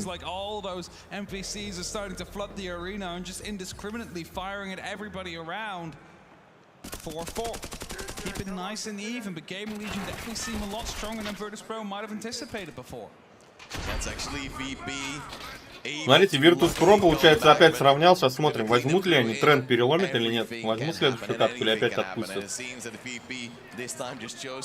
История всегда интереснее любых игр престолов. Вопрос подачи, а касаемо застав, был в КЗ случай. Был с Шелахом.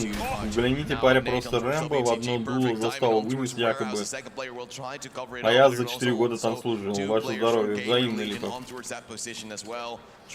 Я понял, не, я согласен, что история интереснее любого кино и так далее. Просто я многим из историй современных, скажем так, условно, конфликтов вообще не... Я вообще как бы с конфликтами не очень интересовался.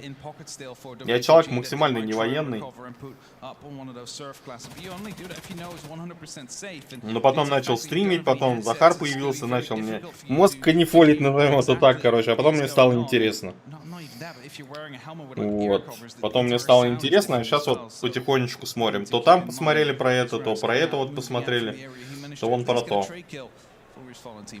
Если знаете, канал есть такой, Бушвайкер. Это харьковский историк-культуролог. Вот. И у него очень крутые стримы про историю. По истории многих стран, там, в целом цивилизацию с точки зрения культуры, он культурологии рассматривает.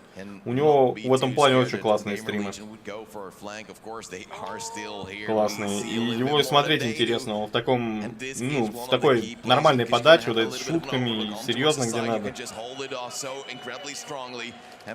Без всяких там нацподтекстов и прочего, вот просто слушаешь, и человека интересно слушать.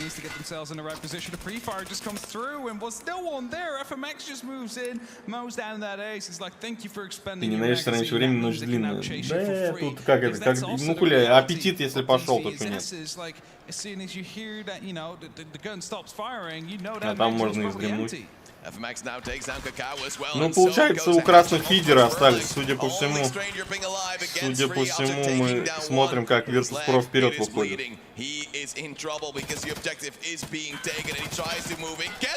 Бля, он снял его! Не, ну слушай, красный красава.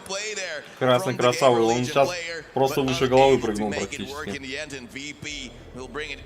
Так что как-нибудь можно устроить. Да, можно. Вопрос нет. Это знаешь, что будет, когда в следующий раз, я тебе скажу? Вот понедельник кино посмотрим, потом поиграем. Будет влом, если игра стрим запускать, то, получается, можно будет. Просто это, блядь, спонтанно может быть. А нам бы желательно заранее это обговорить, чтобы собрались все, кто кому интересно будет.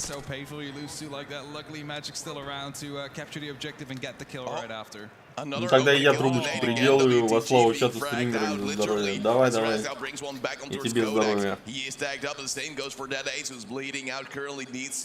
Здоровья много не бывает. Так, ну походу Virtus Pro пошли крошить, да. О, все, пошло нахуй дело. А как так случилось-то, блядь? Bring it to 2-2, quickly checking if there's anything they can find, maybe some extra magazines, maybe the grenade that Kakao has just managed to pick out of the body from WTG. He's just going to be tossing that into a random spot. Won't find anybody this time around. That's a very good pickup, especially if it would have given another kill, but at least they can create a little bit of a safe space, knowing that a certain position will be clear as well. Magic trying to hold on that upper floor where Kakao just killed 2 of his teammates. And with 20 seconds left until the point goes open, maybe the player will have to move once or twice. Напряженный момент. 2-2. Magic что-то отвратительно играет в этой карте. Так-то достойные сопернички остались. Харт и Magic против Какао и Стронгер Принга. Стронгер Пинг, сильный пинг. Нет, только на смену приехал. А, ну поздравляю, смена всегда за радость.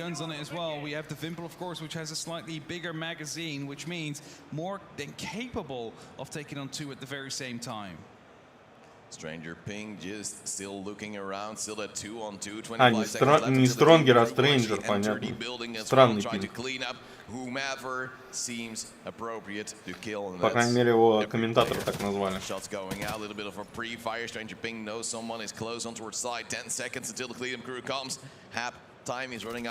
наверное, получим его бой, ну чё. Как говорится, не вижу вижу цель, не вижу препятствий.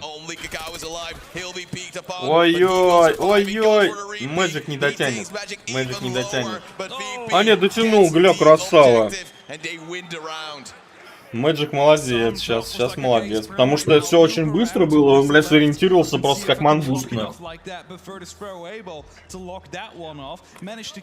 Хаду спилили прям вообще в лед, на.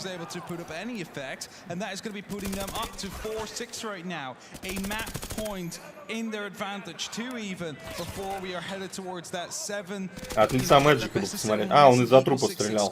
Вот что. А у Мэджика просто ни живота, ни ног, на. Четко. For cover. We've seen it happen before. People have a difficulty in seeing where the player might be. And Ace now takes down Raz to prevent the match. Как там Олег писал, о, Атомстрой? Still player advance in favor of Gamer Legion, but not for long. Magic with the turn onto his fur like goes back, has cover from his teammate, and now they want to move forward. А, Харт фиданул опять.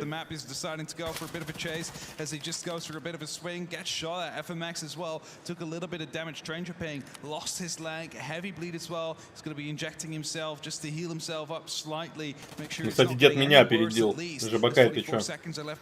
Железобетонная конструкция, наверное, да? А ТТ или что? ТТ, да? Монтаж ТТ. Теплотрасса? Получается, железобетонная конструкция, теплотрасса? По-моему, так. Железная бочка кильки, блин. Здорово, Дин. Здорово.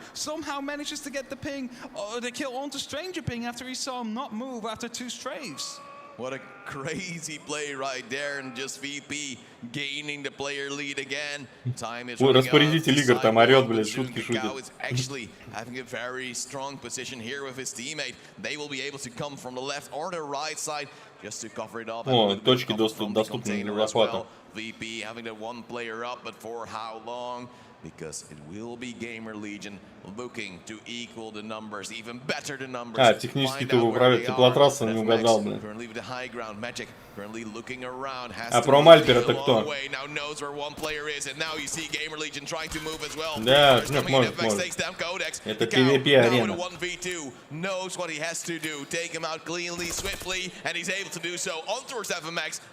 Это PvP. Escape From Tarkov. Только арена.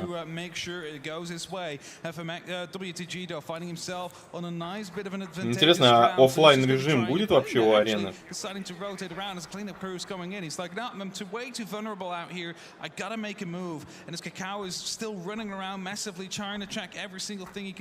Так, у нас кто в ЭТГ?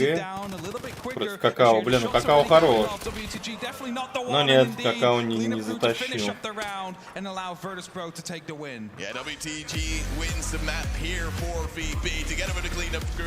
А, понял, промышленная МП наверху, кстати, мой монтирование. Ни хера себе опасная история.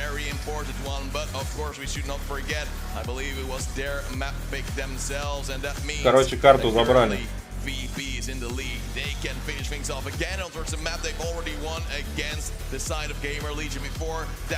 Ну, было так это, пришлось пацанам напрячься.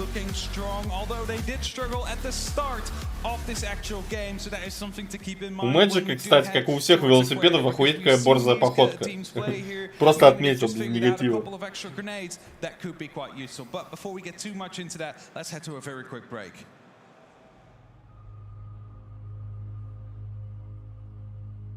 Брейк. Ну чё, брейк так брейк, хуль 3 минуты, чё. Подождем. Какой у нас еще выбор? Так, ну на сегодня это финал получается. Сейчас доиграют. Если получается вторую катку заберут тоже Virtus Pro, у чего высокая вероятность, то мы закончим довольно быстро.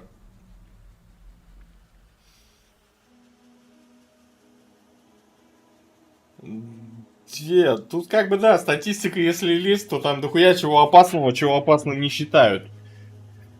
Вот. Есть еще момент опасно просто тупым быть еще тоже. Вот.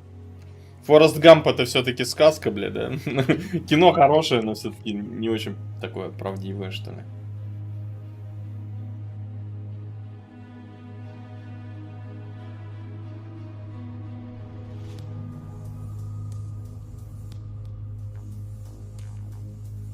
Захар там, короче, Эйсман у Макса опять какую-то ёбу хуйню космическую собрал.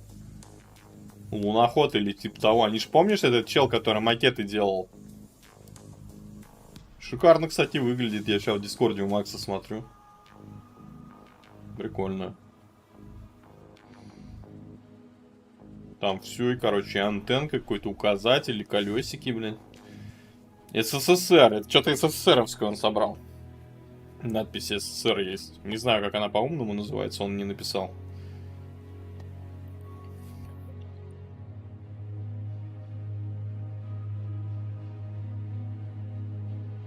Не, они макеты шикарные делают, я согласен. Но вот он еще один выложил.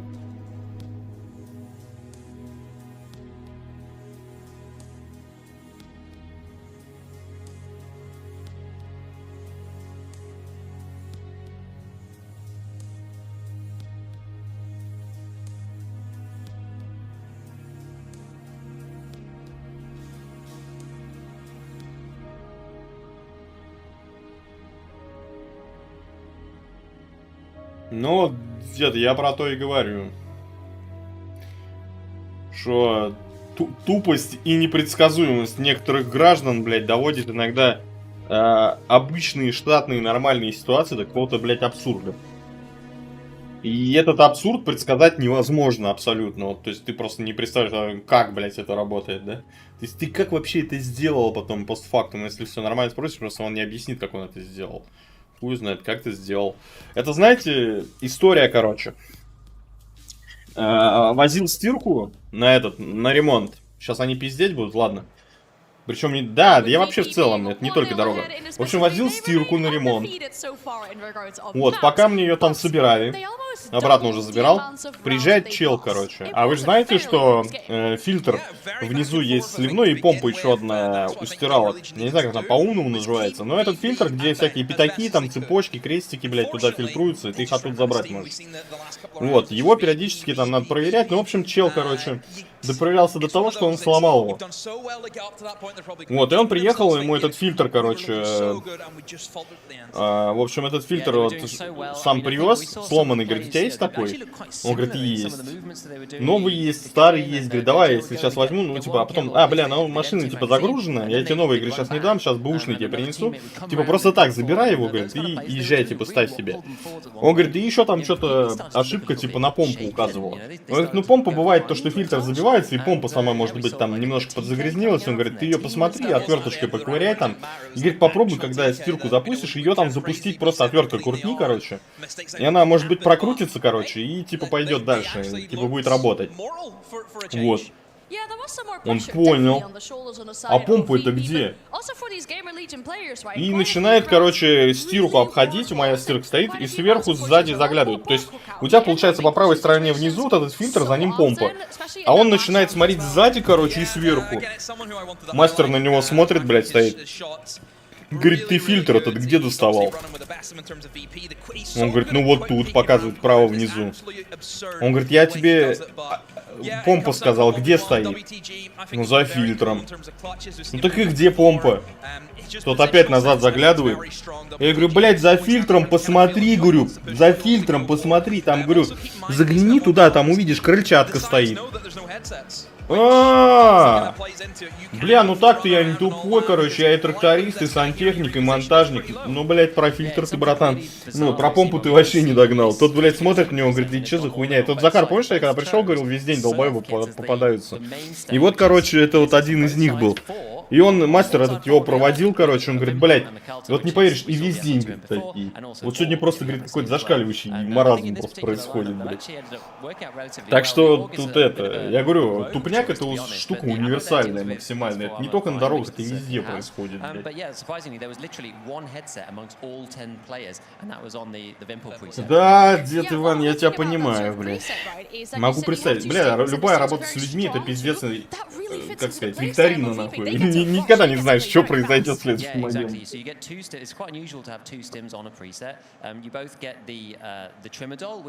Но это укрепляет нервную систему там и так далее. Хотя не всегда, наверное. Ну с этой хуйни я угорел, короче. Вот там снимаешь, вот где фильтр снимал, там крыльчатка. А помпу-то где? Я вообще упал просто, думаю, ёбана, тебе ж только что на пальцах, сука, все объяснили.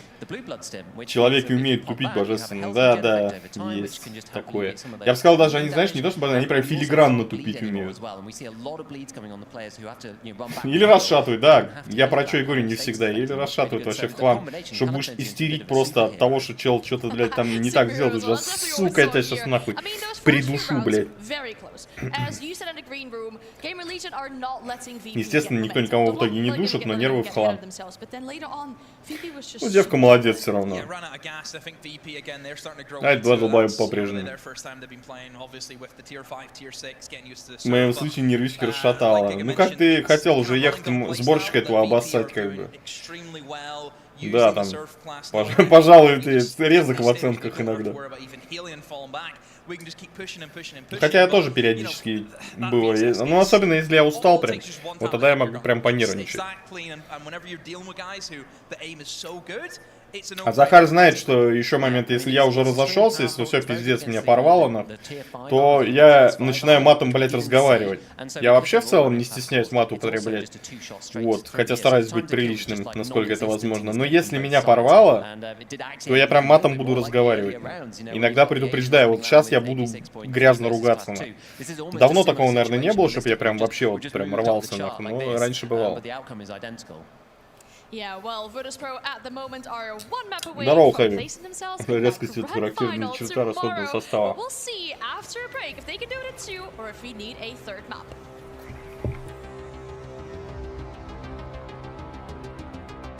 Приходится иногда быть резким, это да. Есть такое, правда, говорит.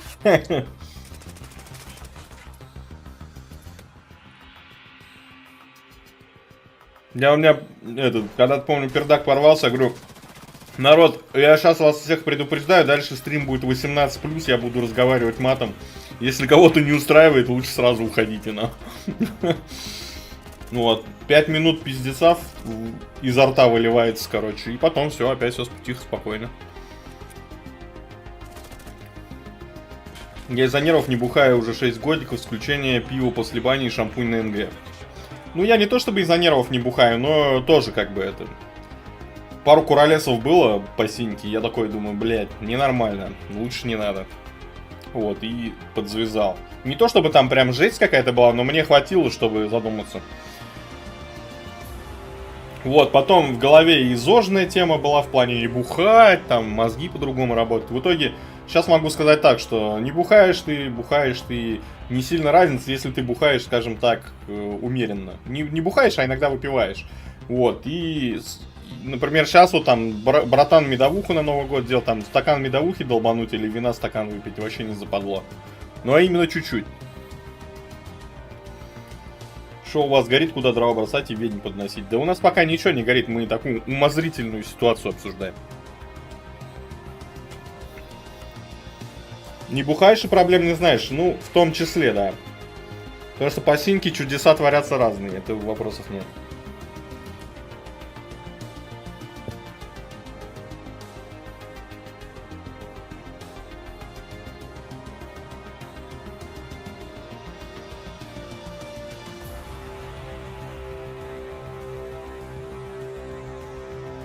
У меня еще есть такая фишка, я человек довольно-таки совестливый. И вот если я наебенился вчера, то мне на завтра стыдно будет. Даже если я ничего плохого не сделал. А уж если сделал, блядь, ну что-нибудь такое эдакое, то совсем прям I'm in негатив такой, да? Ухожу в нервики.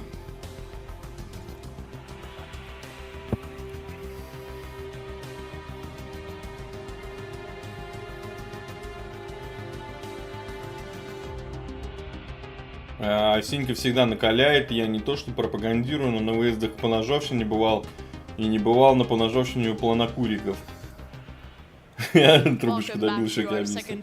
Я понимаю, про что ты говоришь. В каком-то смысле, возможно, даже я согласен. Но я на поножовщине вообще никому не ездил, поэтому моя выборка не актуальна. There has been something going on with this map pick or the map picks of these two teams in regards of what's happening in this best of three because that previous Ну да, курильщики, как правило, народ такой спокойненький планктончик такой, сидит на своей волне, там планктонит, блядь, и нормально. У нее лицо такое, может вы уже поговорите со мной, мальчики?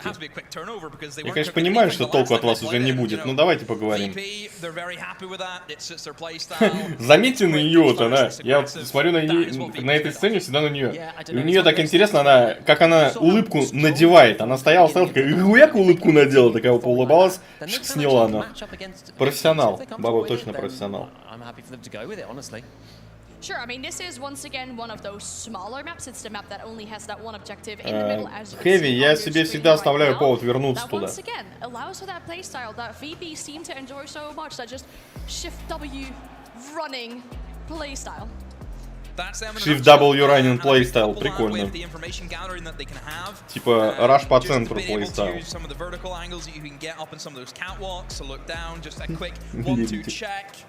You know, it just fits their playstyle and of course how they want to operate. But I think whenever you've got a Maverick on the team like Hard, who can always just show up at a moment's notice. Короче, я требую на следующем турике по арене, она тоже ведущей должна быть. В следующем году приедет, но это не точно.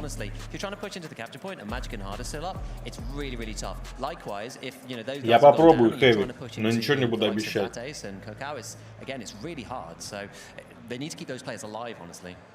Там их настолько много магнитиков, что выбрать очень сложно. Я же хотел лучше для КБ выбрать, а тут, понимаешь. Ты должен понять мою ситуацию. The team play and refract from Gamer Legion has been really good. Yeah, I just hope they don't go into the same thing where they're trying to play the same style of Tarkov as what VP are doing. VP will outgun you. That's a no-brainer. So we hope to see them go for a different play style, and we want to see them, you know, be. Бля, чел по центру усирается, чел справа. Я у самого в голове, а в тюрьме сейчас ужин, макароны. Бля, такой чудик. I think so if they continue to play that way. I mean, we say it every single time. If you want to play against VP, you want to choose something different. Ну, умеешь ты, конечно, выиграть. Да не, я никогда не оправдываюсь, я всегда правду говорю. У меня дядька, пусть и не родной, но по духу прям родной, сказал, не оправдывайся никогда. Вот я как он настолько жестким быть не умею, но, блядь, иногда приходится. Он похож как раз и курнул. Ну, я не стал об этом говорить, но не исключено. Это, знаете, у нас тоже ситуация по жизни была. У нас товарищ есть, короче, который, вот, пардон, всегда выглядит, сука, как обкуренный.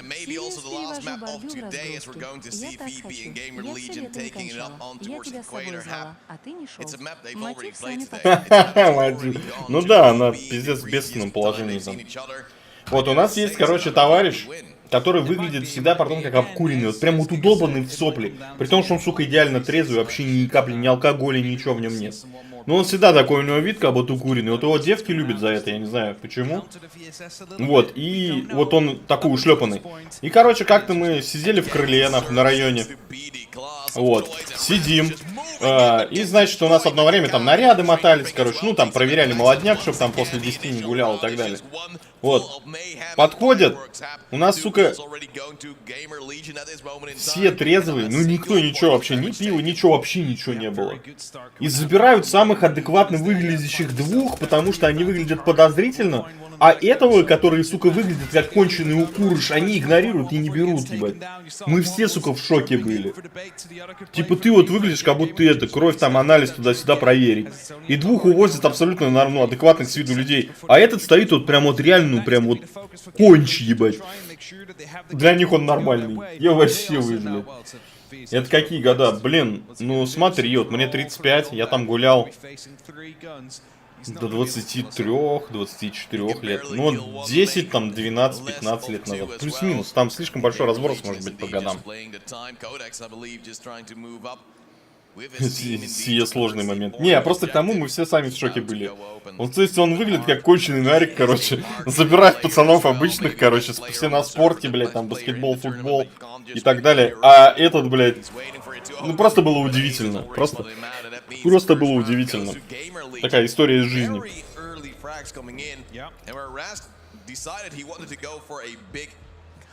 Нам нужен виртуальный киллер. Я сейчас в оффлайн мод играю. Ого, слово пацана смотрел мои года. Не смотрел. Это какие года были? Я просто не шарю.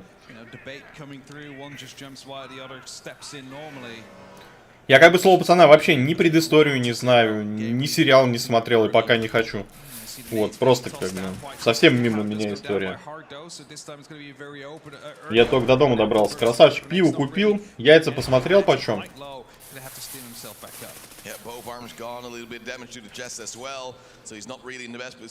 Да, иногда даже на игру внимание обращаем. Бля, уже 1-0 GL ведут?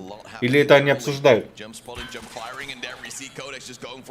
Карта-то другая, все, GL уже 1-0 ведут.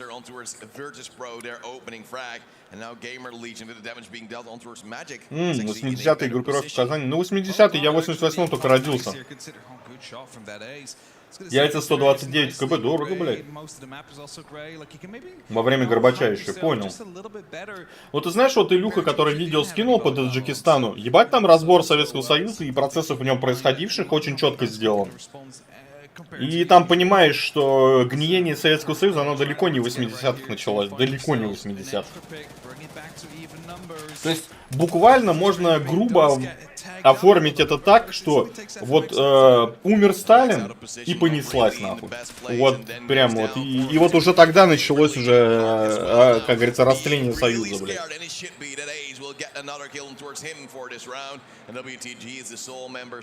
Поправка, нам нужен осуждающий донат. Ну, это не в моей власти.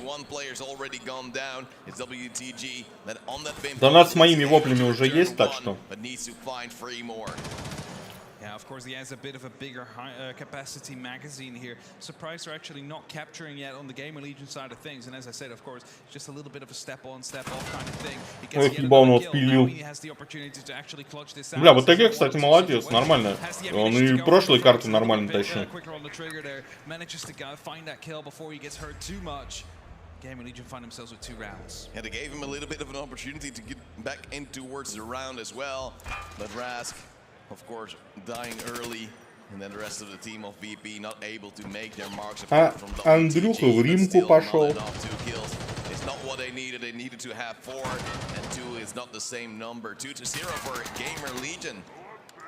And they are showing up on towards equation. Бля, ну вот тут вот сейчас был хайлайт, красного он четко забанил в голову. They know they just have to be fast, have to take a lot of map control, and surprise VP with the angles they have.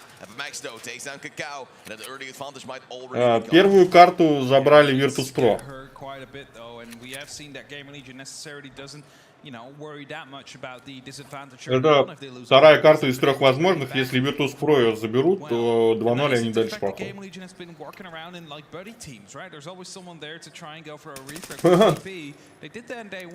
Оказывается, говорит, когда не плачешь, на него отключаешь. Тот грядун. Ну, я не виноват, Steam просто уведомление отправил. А я ждал, поэтому нихуя не испугался. Ну, я вообще на чили сейчас, поэтому меня этой херней не пробьешь. Но спасибо. За попытку спасибо. Хэви, такой осуждающий донат надо.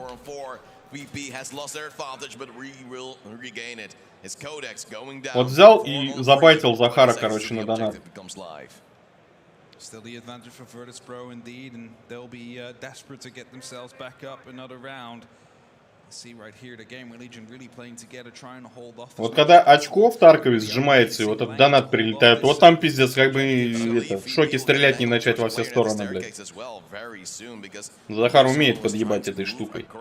And now we see indeed Magic taking down Furlex. They have to move in more. They know there will be a player nearby as well. Stranger ping that A's are trying to move on towards the side, hoping to at least move on the other side. And VP is hiding. But WTG already takes down one. О, забанил четко. Ну, тут размен был, там понимали уже примерно, где он.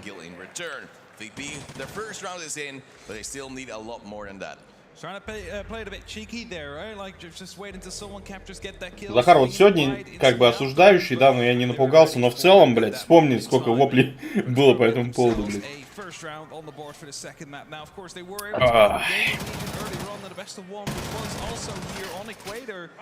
Я так с хоррор-игр, блядь, кипятком не писал, как иногда с этого доната, блядь.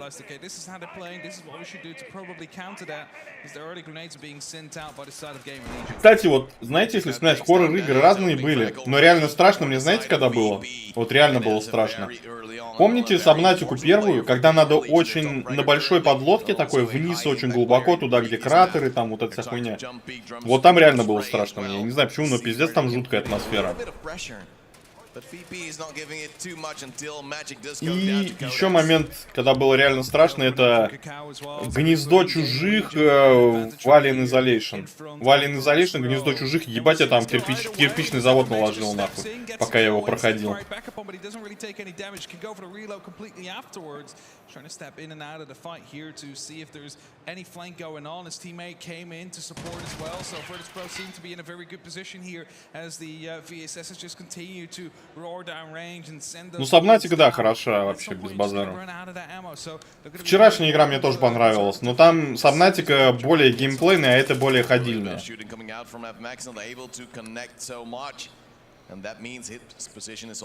Ну, Тарков, он такой, как бы, но, блядь, просто привыкнуть надо немного.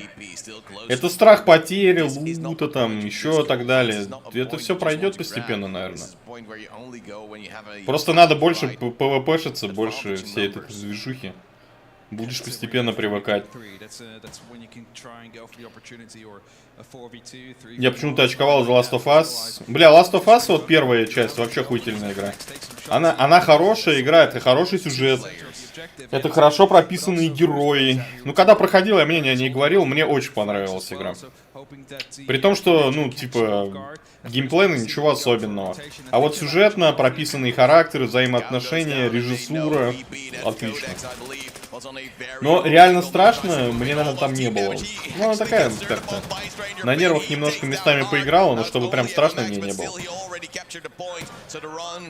Бля, он его убивал так интересно. Пум-пум. Ну, Александр, будешь больше в ПВП участвовать, будешь меньше нервничать. Я только в первую играл, вторую... Не, я вторую даже на ютубе не смотрел. Обзоры на нее смотрел, а саму игру нет. Вот, и поиграю в нее только тогда, когда она, ну, ремастер выйдет на ПК, тогда поиграю. You can imagine Codex just screaming like sorry coming, but then you just don't know what's happening. Double kill. Тоха Бранты был, да. Хорошая игра. Хорошая игра. Не без минусов, но игра хорошая. Прям 100% не без минусов, но игра хорошая.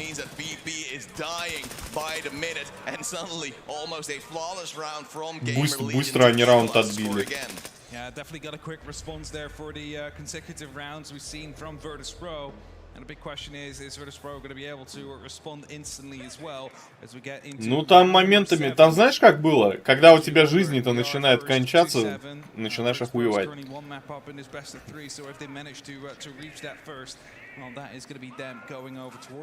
Кстати, раунд очень быстро кончился до этого. Пока мы трындели, я даже не обратил внимания. Но вообще у нас GL-ки 3-2 ведут, так что... Есть подобие интриги.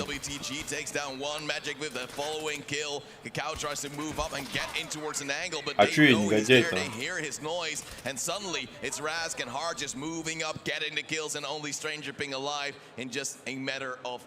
432 негодяя, уже 433 должно быть.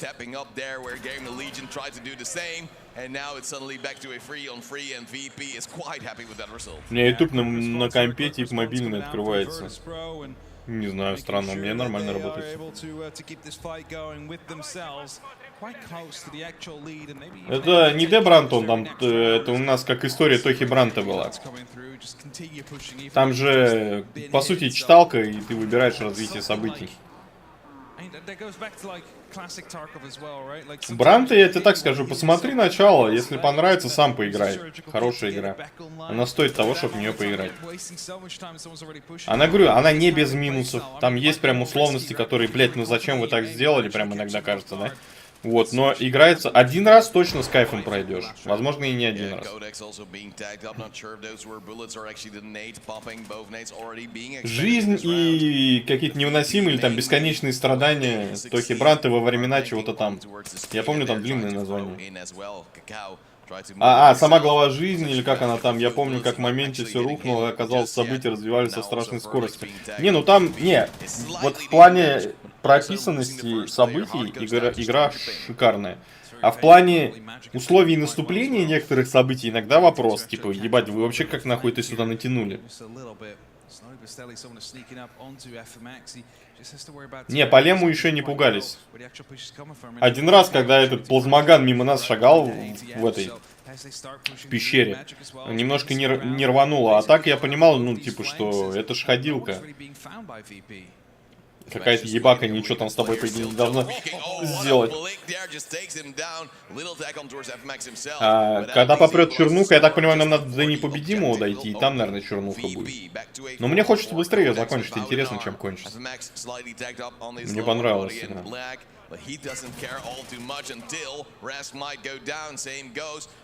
А книгу, знаешь, я читал Соляриса, и что-то я по юности читал, я что-то не помню чернушки там никакой. Может, я просто не вкурил силу возраста эту чернуху? Да, жаль этого добряка, блядь. Дрон реально молодец. Даже так сходу и не решишь, кто лучше, он или C3PO за Star 2D2.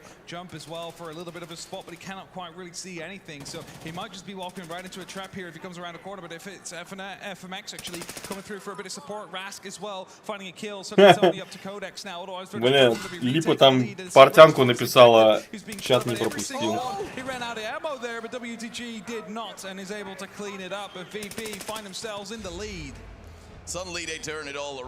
Есть ощущение, что сейчас Virtus.pro самый сложный свой матч играет. Я курю всю жизнь и норм. Ошибка выжившего. В массе своей курить не норм для здоровья. Хотя всегда есть нюансы.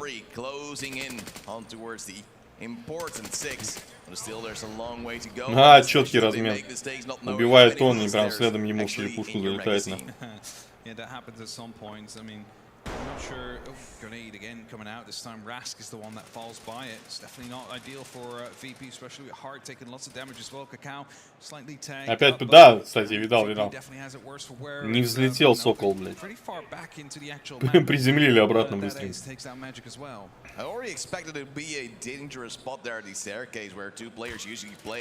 Как-то они нормально виртусам лицо разломали нахуй. Now a 5-on-3 Gamer Legion having the player lead. Of course, on the back of a very good trade and VP trying to. Ну, кстати, они прям ровненько идут. Нет откровенных фидеров, нет откровенных лидеров. Кодекс только, получается, выделяется немного. А по фидам, в принципе, прям от откровенных лузеров-то нет.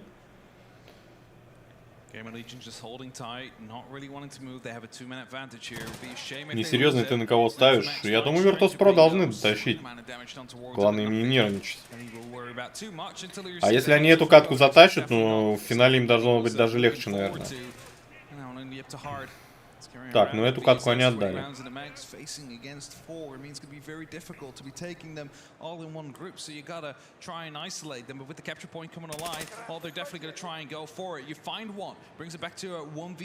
Так, ну и пишет трое аж, блядь.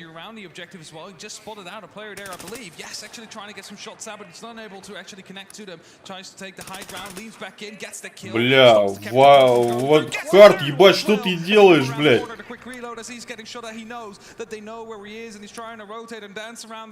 Еба Хард просто, блядь, зарешал. Даже если он раунд отдаст, он уже красава.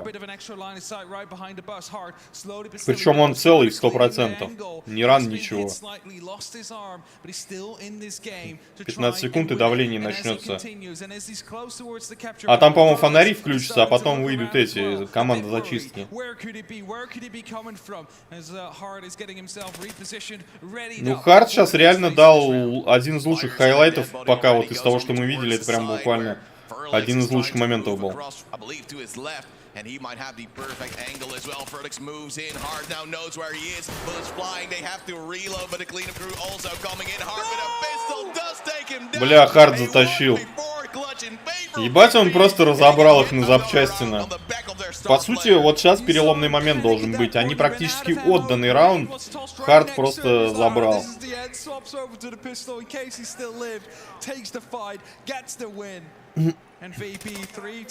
Так Virtus.pro это и есть, по сути, представитель СНГ, блядь.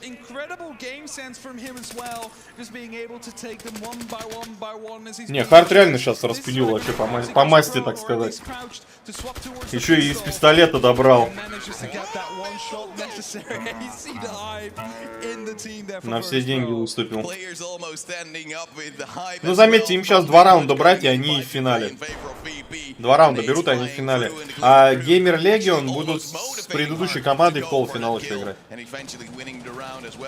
VP with a flashlight actually on towards the VSS, trying to move in. Good spray, good damage on towards Ferlax, but the same goes on towards the VP players. Look at Rask, WTG, have a max, all being hit as well as Hard. So, Gamer Legion might not really have the kill just yet, but they've already put a dent in towards VP. Yeah, but those are all healable though, so it's literally only going to be affecting their healing. Деритесь, блядь. Где трупы, сука, да? Распорядитель орёт. Rask actually lost a limb. WTG loses his life. Trades are coming through to as Kakao gets dropped by Hard as well. The man, of course, of that last round with that 1v4 clutch, making sure that Gamer Legion was unable to tidy up the score, bring it back to 4-4. Right now, Virtus.pro are only 2 rounds away from pushing Gamer Legion down to the lower finals. Oh, definitely, and it seems as if VP is moving towards the point already a little bit like Luster maybe in holding their flanks. Еще никто толком никого не поубивал. Кстати, мы можем сейчас до команды зачистки даже. They don't know where Gamer Legion is coming from. We know there's someone in the FCK, so there might be a chance of a Gamer Legion player getting a good angle. Rest now takes down Codex. That's a very big one up for Gamer Legion. They're on towards the objective. 5, 4, 3, 2, 1. They go off as Ferlax takes down Hard. And why do they do so? They could have already captured it. Блять, фарш происходит. Luckily, Magic is still alive, and that H will be taken down. поставлен на блок. Блок шустрый как минимум. Все, походу. Я говорю, переломный момент был, когда Харт заломал просто всю команду практически. Это был перелом. Психологический в том числе. Right there, at that moment, the person was still in the middle of it getting shot down. He tried to, I believe, peek on the right to see if he could actually see the player coming out, but unable to do so. Now we do see 6-3. Что, финал раунд может быть на сегодня? Going in towards the upper final. They now take down that ace. They now take down Codex. 2 kills already coming in. Team kill coming in from Counter Stranger Pink. Team kill? О, у них там еще самострел произошел. Seems to be strong. Seem to create chaos towards their opponents. Все, короче, господа. Again, these first 2-3 rounds of the game, Gamer Legion seemed like they might have had Virtus.pro's number, but right then and there, they turn it around. And now in a 5v2, Furlex and Kakao need to try and clutch this out. Shots are being fired by Virtus.pro towards their general direction, and they just need to try and isolate these players. Так бы не может быть, да. That gives them the trading Может быть и в opportunity if сухую. Virtus.pro pushes them, which is also not unlike them to actually attempt, but you need to find one, then another, to really get yourself back into this round, because otherwise Virtus.pro is just going to attempt to capture, and you just don't have the ammunition to deal with it. VP still not giving any opportunities to Gamer Legion, still not really Кошкин towards their side. And Gamer Legion is scared of a flank, scared of VP just moving in the back of him. You see them trying to hold down every angle behind them as well. FMX, заметь дисциплину в команде Virtus.pro. Их 5, врагов 2, но они не танкуют.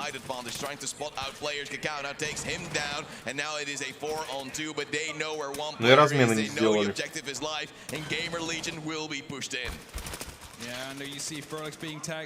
Но позицию поняли и распилили нахуй чувака. Бля, не убил. Не убил. А вот этого убил. Не, молодец тоже, кстати, нормально отыгрывает. Учитывая, что позиция его известна. Но тут его уже ждали.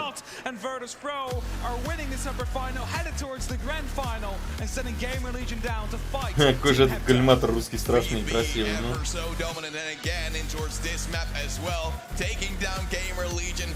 Сгорел на работе.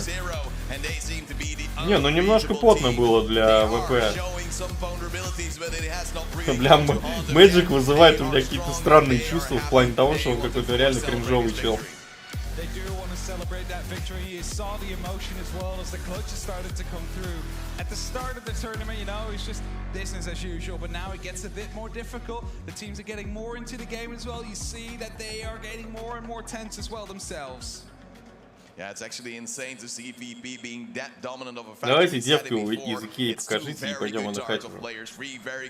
Я сейчас думаю, это, наверное, дедсайд часика на 2-3, наверное, запустим. Бойцы невидимого фронта. Да лучше такой фронт, блин. Надпись лозер, блядь. Лузер. И пацаны там железки свои собирают. Director of Battle State Games. We'll be back with an interview with winners after the break.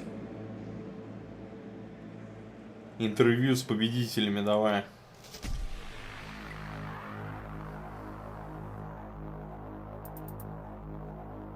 Я свалю на часик, моя вызывает на борьбу. Че, бить тебя будешь? Воспитывать тебя всячески.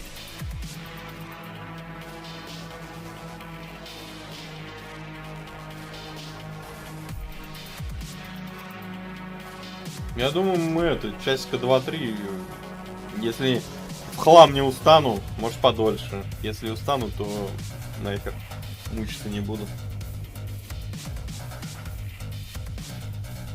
Липа, с чего ты взял, что я за кого-то переживал? Было похоже, что я за кого-то переживал. Единственное, за кого я переживал, реально, кто зацепили, это Хепта, потому что, ну, они по ходу турнира прям были говно, а вот под конец собрались и дали нормального джаза, блядь. Вот, они молодцы, за ними было интересно понаблюдать. О, Витя Харт. Ну, судя по тому, как он интервью давал тогда нулику, блядь, он хуёво все сейчас будет. Yeah, I'm feeling great. That was a good match. Both teams was good. Like Gamer Legion had 5 best players who had impressive aim, and our first and second maps was like 1 by 1. We took in round, they took in round, and in both maps we ruined their game by our clutches, like 2v4, 1v4, and they was broken. Indeed, yes, a very close game, and then in Ты regards to видела, that как event, я did их... you respect the creator at all? Because that game from you earlier against Gamer Legion was pretty solid. Yeah. We feel comfortable. We believe in ourselves, and I think if everyone playing good, mental thing, just give you answer. У него реально, кстати, блядь, зажим от наушников, видели на голове, на волосах? Реально от наушников такая впадина, блядь.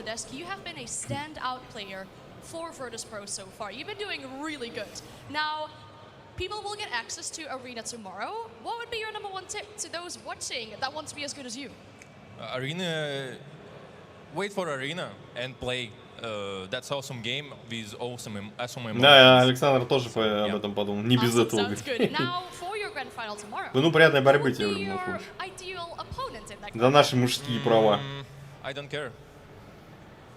You'll beat them anyways. Yeah. Confidence is in an all-time high. I can see you for you. Once again, congratulations on making it to the grand final. It is so very well deserved. Unbeaten so far. And we have some things that we can say about that on the endless desk. So we'll be ну, она здесь самое интересное, в принципе, было. Вот и думаем за буренку. А так я тоже согласен, русская игра, типа, да, и первый же турик весь на английском. Шоу-матч первый был на Вегасе. Ну, не зря говорят, что Буянов больше ориентирован на западную аудиторию. Как бы по факту. Так и выглядит. Так, сейчас Илюхе писанем в Дискорде. Он мыл задницу и в дедсайт выдвигался.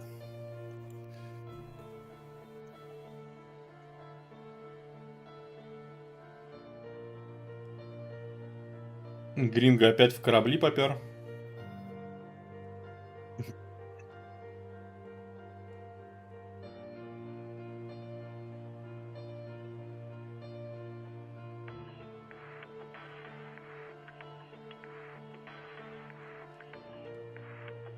Ладно, всем пока. Давай, Александр. Возможно, будет, заходи, я сейчас еще этот сайт запишу.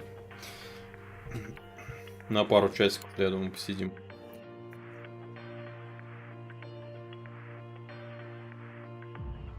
Так, надо купоны еще написать. Купон что делает? В Stellaris играет. Значит, мы еще купоны сейчас заманим.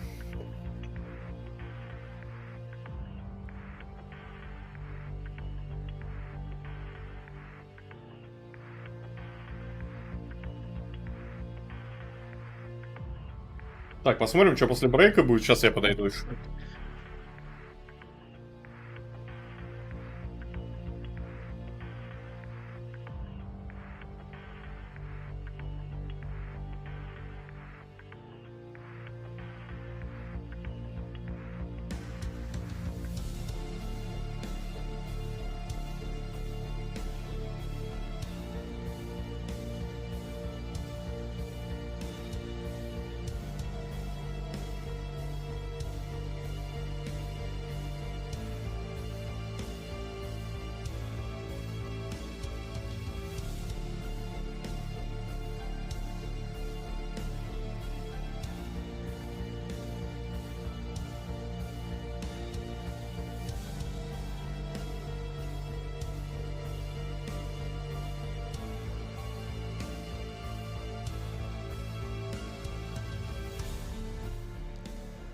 Welcome back for the final post-game of our stream today. But that is not all for it. We do have this little bit of discussion about the game. And then after that, we will have a Q&A with the game director, Nikita, as well. So we can ask him a few questions about Tarkov, about Липа, в чем тебя поддержать-то надо?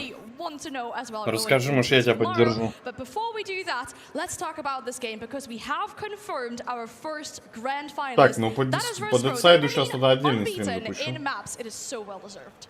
Surprise, surprise, said no one, pretty much, because the team is just that good. Ну, короче, нам дальше не интересно, в принципе, они сейчас будут рассказывать, как охуенно играли Virtus.pro, как Gamer Legion боролись.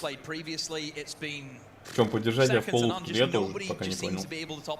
Yeah, exactly. It's like we said, you know, you pick the same kind of presets. Так, ладно, камрады. Play the same way. Стоплю тут и сейчас запущу децейни. It's just surpassing the через apex пару of that минут. hill to get over it, which they just can't seem Так to что do. это And до going скорых head to head встреч. with them, it's a really tough challenge.